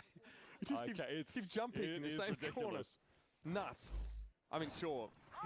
Some serious weight of kills. This also keeps a cap on the economy of G2, who are still trying to fight back into this first half. Yeah, they do a great job with the exec out main. No one has their eyes on it, so Mata is exposed, and Leaf gets a great little 2-piece entry in the midst of that exec chaos. Let's go. We're about to get 6, actually. He didn't push the glasses up the nose. Come on, bro. Pretty deep smoke here. Oh, that's just the one way on the A side of the map. It's more G2 concentrated around this B main tiles area. Me and rank type dart, bro. That's why I don't play Sova. The fuck did I just read? So not a lot of early info here. Tentatively, Jaw is starting to make his way. Look at him, he's got a Spectre, for God's sake. Yeah, awkward round with like Brock just blowing up G2. Yeah, they have to deal with his Odin again. So Leaf has run it ult back. though. So he can heroically absorb some of these bullets. Baby Bay checking the monitor, see if it's time to go in. Shearwall up, okay! Still deals with public enemy number 1 on the way through. And now, here comes that second wave. Leaf with runner back, taken down straight away. Kiko walks into the grab well. That's such a nice posting for Scuba. I love that. Arc Rose is huge for Kiko. Plays off it perfectly. Now Scuba is just trying to live backside play around the smoke, play safely. 30 seconds left. Teammates not going to be here to help. Fully flashed up. It's a free kill for Leaf. Yeah. Holy shit, That's the Zuko, you're bonus of having 70. all these extra flashes to work with. Leaf might even have another if things go his way. Cosmic Divide, really? Yep. That's going to be deployed here. Of course, last round of the half, and we're going to let it go. Oh, Like good Mata, wall. He's going to emerge at a weird angle. You're never ready for that one. Very inventive. And he even Ah, gets the genius. res after. That's so sick. Oh my god, the timing. That's devastating. That's a good wall. Back against the wall, to be fair. Sick res. That is crazy. You know, because I'm sure Marta has drilled so many retake scenarios where there's a Cosmic Divide in play. That was just great intuition. So I'm saying his util on this stage has been nice. It's been hilarious to see Mata picking up the Harbor and now picking up this Sage in this stage, but he has been good on both of them. Better than good. He really just has a knack for the util on all of these different agents. That was a silly round, I'm not going to lie. But as the dust settles over this first half, it's another genuinely close affair. G2 were hoping for more than 5 rounds if you, take Leaf seriously. But they lost the pistol, were still able to fight back in. A good showing here means that we are set for a compelling end to this series. We're 2-2, we are tied, and we are headed to the halftime break with a 2-round differential.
We have almost exhausted every possibility to put NRG and G2 through their paces to decide which one of them advances into our finals match here in stage 1. It's map 5. It's halftime, and it's a 7-5 scoreline as G2 get a respectable 5 on the attack side. Listen, you go back weeks ago, the community did not think that either of these teams may even be in this spot right now, with both of them starting this stage at 0-2 and then both of them rallying back, showing the resiliency and displaying exactly why they are our consistent America's representatives. One of them is going to have a spot in the grand finals against Leviathan tomorrow. Try and capture another trophy if you're G2 and get a first if you're NRG. And this game started with Brock with some Hey, I nasty think if Sheriff G2 work. win pistol, they I was win. hoping to do the same, but comes up with nothing here. Brock's year heading into 2026, it was slow. He wasn't playing poorly, but he wasn't lighting the world on fire like he did in the run to Champions, where he won the MVP bracelet, made a name for himself. Felt like he was about to define the meta the way he was using the Odin, but in this playoff run, he has been playing the best Valorant he has all year. I think it's reflective by the eye test, just what you're seeing in front of you, but also by the numbers. Right now in playoffs, being pretty much across the board, second place in every stat, and first place is Kiko, which really sums up how NRG have been able to make this run happen. Oh, this is such a troll wall. Leaf is legitimately stuck there. Now he's got to reassess the situation, recalibrate quickly, but his presence here from Logs. Leaf still exits with a kill. That's not too shabby. That keeps the numbers even now. I think Brock sold. Trench! Bores a steaming hole straight through Ethan's head. I might be GG. A very important pistol to get G2 off to a leisurely start in the second half. And the fast into that B site to assist the players who were trapped in walls, for instance. That was a little bit ridiculous with Leaf. I thought he was more cooked than he actually was. We have the dash over to switch from Kiko, but Trent salvages with some perfect crosshair placement and reactions as fast as they get. Those taps were really lovely. Might be early play up here in the B main. We'll see they're going to contend with the Outlaw or NRG. So they keep the investment very light. Shock is good for some damage off. Yeah, this guy's gonna audio die. from the orb being taken.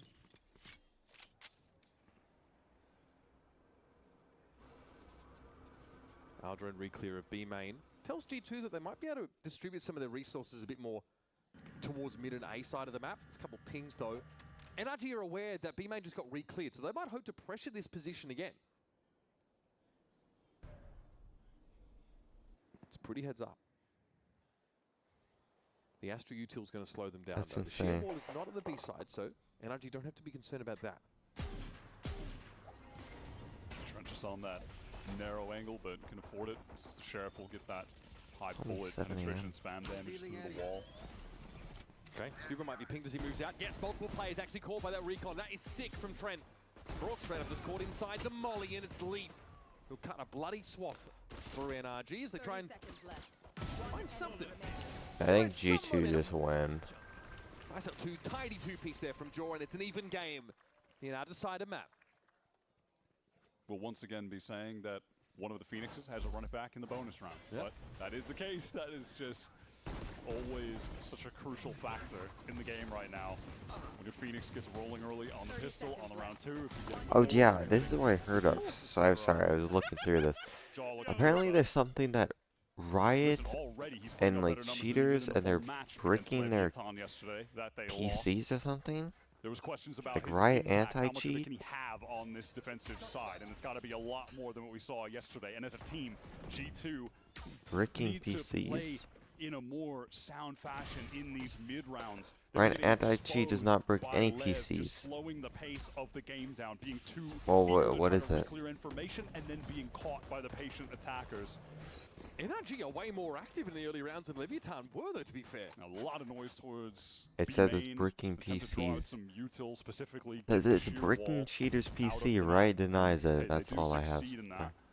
Minute left on the clock now into the mid. That's why re-clear with the that's what drone. I'm They reading leave someone in now. B main after making all that noise, so they can work back into a B hit later if necessary. The shield wall gets triggered. That's going to be annoying for NRG. Trent always wants to take some calculated risks at the right moments in rounds. That door is shut. There's no market presence here. G2 hunkering down. And that I don't kinda know. It tells says NRG Riot's that they do need denying it. control. In we go. Straight into the cloud bursts. Here comes that Vice util that'll slow things up. But Kiko's still gotten quite deep here. Pinged out, though. That could be a problem. Runner back active. Jaw sees a wall. That's not great. He ain't going to get past that anytime soon. Trent's got to be careful. Keep his head down. Kiko fighting for it there. His Leafs runner back is Oh, going to it's be denied. GG. Trent is... He's everywhere right Oh, now. it's GG. The Spectre is popping off inside Boathouse, and Brock is on his own. Yeah, that's GG, man. Needs to try and find a way to plant within these last 14 seconds. And G2 will be salivating to finish him. There's just no way he can get away What with this did he round just win. say? It's impossible. G2 just displaying so much aggro. Yeah, that's in that flood situation. I don't even know The if I'll ball watch in the the grand face doesn't finals now. matter. They gather up, they're fast to break it. They just try to get right back in to help everyone. Leaf pops the run it back immediately to get in through market. That catch was so nice onto Ethan. And when all of that is going on, when those G2 players behind the wall, coming out of market, are making it feel like for NRG that they're about to get backstabbed and they need to look behind them, those players all the way back in Boathouse, they're just jiggling out with the Spectres, just dealing damage, shooting them in the back. That's a great hold from G2. This has got NRG reeling, sent onto the eco. And G2 looked pretty restrained in that first map. They weren't getting too excited or anything like that. Now that they're starting to feel themselves, they know that the end of the road is close. Leaf sees Ethan, attempts a TP forward. It's cute, but he's cut down inside tree. Now wall up, just trying to get this plant in. Okay, all right. Mata is able to get away with one, but he can't recover the rifle. Yeah, I can't find anything. Valen just made a movement, I think, to get away that position. They tried to double swing it. Brock also got pinged immediately. In goes Jaw. I think he was a clone running straight forward like that, but no. That gets G2 yet another round. This is pretty big bounce back. G2, perfect start on the side that historically has been a bit more straightforward. But G2 do have a couple of issues. Like they've got to find ways to really get that Yoru value. Like try and be present around the map. Yoru can't just sit a gate crash for 30 seconds now and turn up where he's needed. Jaw so far is, like I said, he's having a better game than he did against Lev. That is for a certainty.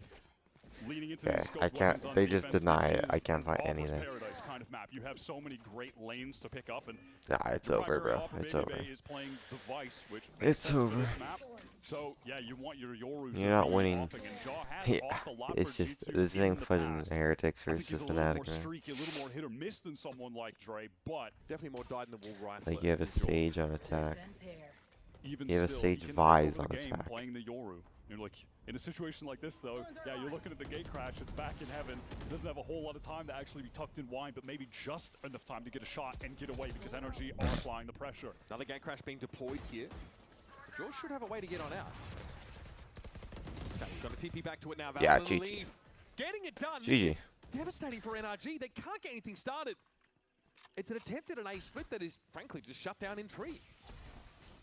One enemy remaining. Swing out from Valen is perfect, and that's 4 on the round for him. Anchoring is sublime from G2. All of the angles accounted for. The swing time. G2 versus Lev Finals is pretty dog shit, I'm not gonna lie. This is Valen fighting through tree.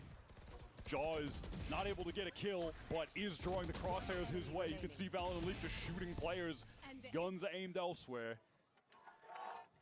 G2 have extended the lead, 5-round run. They are dominating on this second half, and it is a necessary timeout call from Bonkar for NRG to try to get back in the game. Already locked for London. NRG and G2 were 3rd and 4th respectively in Santiago. Really strong showing, I think, for the Americas region. But G2 are still chasing that elusive global tournament win. NRG, we know What they've does had L mean? They had the biggest one last year. And G2 pulled up tantalizingly short in Bangkok against that T1 team. And then in Toronto fell a little further short at 4th.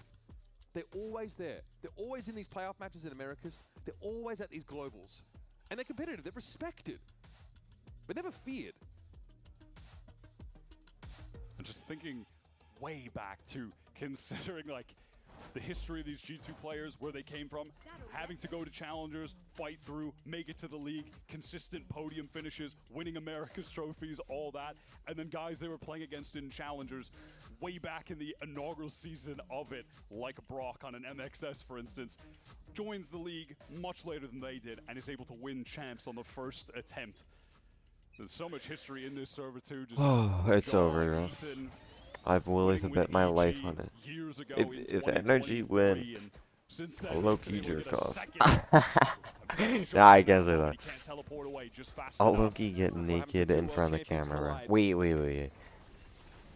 That's I can't let this be like a Heretics Fnatic really situation. expecting at least a one frag off that scenario. Now Leaf is forced back a little bit by the slow orbit. Lethan lingers out in the open. I'll Spike, low-key by the way, play was in his till hands. What is going on in last. the lane right now? They're trying to pressure into the Straight. site and then I wrap will back not get around. off till. Just deal with one thing at a time. Wait. Let's get the site players out of the picture, and then we'll reset and work back towards spawn. Now, unfortunate situation with trying to get the spike is that they have no smokes. They don't even have a cloud burst. They've got nothing right now. Maybe, I don't know, a Hunter's Fury or something crazy could be used in this situation, but they're just going to go for the multi-swing, and it's all good. No. They've got the This numbers. can't be another They feel fucking confident to just lock them Fnatic up as a energy. team, playing it out for the Fnatic trades. Heretics situation right now.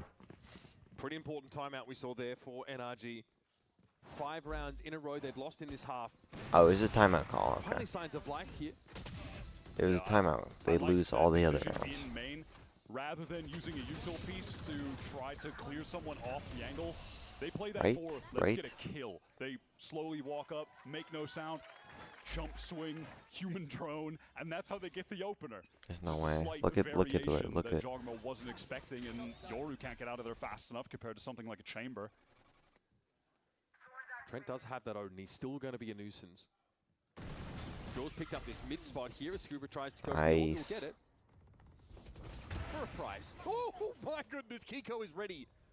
Jump scare central. Why did he moan Leaf is over the one that? comes off second best. We might need to see this market door closed in a moment as mid control is being handed over to NRG once more. Still so much time left on the clock as well. They're doing a great job just sequencing working parts of the map and then getting I'm into getting that nervous exec. now. but It's just the execs themselves that have not been coming together. The anchoring has been too good from G2. Oh man, Jaw is just getting served these last couple of rounds. Exposed by Kiko. Opener, back to back. Save us, Valen, save us. Again, creating space in the site even. Good intuition there from Kiko, who's about right. Scuba's No, gonna be that's brought not back in good. the fight. That makes it a 5v2. Long odds indeed. Trent trying to work it in with Trent, the save us, Stuff save us, Trent. Now around the corner of Scuba. 3 is all he's gonna get. Don't fucking do as this. low as it gets Do for not do this. NRG. Do not What a do this. Sick round from Kiko. Oh my gosh. Just fitting into this NRG Don't do this, team don't do this, don't do this. perfectly. It was great with them, I think, in kickoff in Santiago, but now in stage 1, they've got him in a position to be better than just, yeah, he's a great piece of this team. He's replacing a key component in Psalm. He's doing a good job. Now they have him in a spot where he's thriving with this team. I feel like you've got to be watching Jaw in these early Like, we're round doing better. moments. We should Double win. Duelist comp on defense. Jaw clearly is trying to And we play have up defense, for bro. an early kill, and he's been punished 2 consecutive rounds. G2 knocked down to an eco, or a bit of an No, awkward you're buy not at the doing very this shit. best. Okay. Oh my god, shot a little They're gonna bit keep going. wide. It's Scuba. He's done. Now this is going to have to provoke an acceleration towards the A side of the map, but that's what the Vice util is. That's a devastating miss from Kiko. It results in the death of 2 Nice, players. guys, 5 huge. versus 3. NRG need to claw this back. Everyone entrenched in the A site. Retake coming from multiple angles, and the classic ult combo, the Drift of the Hunter's Fury. Nice. Oh my god, and it works out. It's about as good as it gets. Spike drop, no plant. Ethan has to improvise now. Use 2 sticks to make it in nature, but he gets knocked off it briefly by the Blaze Wall. Does get the spike down at the very least. Marta here's They're going to set up cocked. on GG. Gen. It's Cosmic Divide here for G2. Sets Valen up noiselessly. He's in Holy position. shiz, we almost sold that. We were on an eco. Nova Pulse dodged. Or like a Marta half with the buy type footwork. shiz. Ethan will be biding his time. This round is crucial here. And it's on Ethan. In a 1 versus 3 to hold on. Baby Bay swings out into it. That's the flash. And Baby Bay chimes on in. G2 now nose out once more by 2 rounds. Listen, those are the kind of plays that were all G2's like last year, going back thinking about the whole Yoru meta, the amount of games Jaw has on this agent, just syncing things up constantly with Trent, dimensional drifts with all. It's just too easy for them. That is some vintage G2, some real 2025 G2 gameplay in that round. There are just too many of these thrifty rounds that G2 are being able to manufacture. That was the catalyst of G2 winning on defense back in the first map on Lotus. And it might be here too. This time NRG Dude, that shit is miserable. just leaving 2 players over towards that B main area. No mid presence. Jorgamo's got the orb again. Kill them so he here, still here wants we to be wend. playing 9-11. in that let's go. similar style with Gate Crash back up, play an aggressive line. For all of that noise and effort that NRG put into getting into B main early, some util pieces like the Recon as well, they don't actually manage to get the shear wall out on that side of the map. Working back towards A, where Leaf is playing in a position that Phoenix Flash can get a lot of value. No check of why, not enough time to do so. So Leaf undetected for the time being. Oh, yes, Leaf. There's a moment to chime in here. Still Garland about to be active. George has to get that first pick though. Broke with the Hunter's Fury. Kiko deep on the side. What Shot the goes fudge is wide for Kiko doing? Jaws. Kiko is fully entrenched in hell. Ethan gets the door That's shut. what I That might be think. a moment of respite for the team to actually get the Come on, spike G2. down. I don't know. Yes! Sprayed down by Valen. That's devastating. Brock and Ethan have to put their heads together. There's still no spike plant. Paranoia How needs to will be we used have, early what we to get have, it what we down. They have? can't use that Nothing. paranoia now when the retake is actually coming in. It's going to come down to the gunplay. Good 1-for-1 is try. really good enough for G2 now, as it is all on Brock. Champions MVP has to fight for his life. One more, And guys. G2 take one more stride towards that stage 1 final. But this might just be a story of it was the closest NRG have ever come to beating G2 in a series. We're tied 2-2. That's more maps than they've gotten against them in their last 5 matches, including 2 BO5s, but they might still come up short. G2 might just still be their kryptonite. This NRG team can do it all. You believe in them to win any global they attend, but yet they just cannot beat this team domestically. Yeah, come on, guys. It still feels like a snake biting its own tail, though. The two teams that we expected to look the best coming into this stage, that didn't, that made their run back, now giving us an incredible 5-map series. One can only hope that NRG can extend it so bad. further. This could be it. Straight through B mains. This is how they opened the previous round. I think Nevada it's gets that cooked. opener on Trent. They just can't accelerate right now. They're being stalled out by Util in the choke, and that Steel Garden makes things a little bit awkward. But Babybay feeling maybe more pressure than was actually there convinced him to use that, as no one was able to get into the site and try to close the distance on him whatsoever. Joel positioned for contact, actually pretty far up on this A side. NRG have no knowledge about this side of the map. There could easily be a player pushing off of A, so they've got to be even slower about scaling towards this eventual A side hit. Yeah, for G2, these guys could be anywhere. They're just playing passively towards B, mid, if they're up on A. That's really all they can afford to do right now. But Joel can't play the way he used to on this map, on this agent. He doesn't have a gate crash active right now. He has to post manually up on the line and whiffs the shot. Yeah, he gets some information, but it's going to be full retake with a 4-man squad for G2. Okay, guys. Feels like that would have been We have the nothing, moment in the round but for we G2 can to do get it. back into it. Now they obviously have enough money to go for this retake. But do they have the numbers? Do they have the ability to actually win this out with only 4? Brook setting up the nerdy dart. That's disruptive stuff from Ethan with the paranoia connecting to most of the players on tree. They're going to have to try and flood their way here, but NRG are ready. Guns akimbo. Valen kill all of them. Turn on the wall hack. G2 are haggard. They're going to back away here. No point. Money's okay, but they know they might need to ration it over the next couple of rounds to try and land this plane. So they are getting out of dodge. Yep, much better to just save at this point, and there's no reason for NRG to chase. Their money is bad, and they just want to get out of here with all of the rifles that they can. Not done with the game just yet. They come up with a big opening kill, the classic wall over top, and Trent is caught. What? Oh my gosh, you actually died to that. So close for Jaw, round-defining moment. Yeah. And with the numbers, NRG are just a little bit more willing to be able to fight into that smoke in the 5-on-4. Time to fuel up. Time to fuel up. I feel him. I'm going above. 2 more I feel NRG rounds required here to send us to overtime. It's a grueling series, and that's NRG are nice. just tantalizingly close to finally being able to achieve this win. Just something that has eluded them for this team's lifespan over the last year and some, 6 months or so, year and a half since Mata Don't go joined to the OT, team. don't go That- to OT. This iteration that has found so much success, just one mental block that they're trying to cross right now. Yeah, 1 monkey to shake off the back. What? 1 curse to dispel. 2 rounds to win for overtime. NRG parking the bus here over towards Cubby. And this is a situation for Jaw that he can't get out of.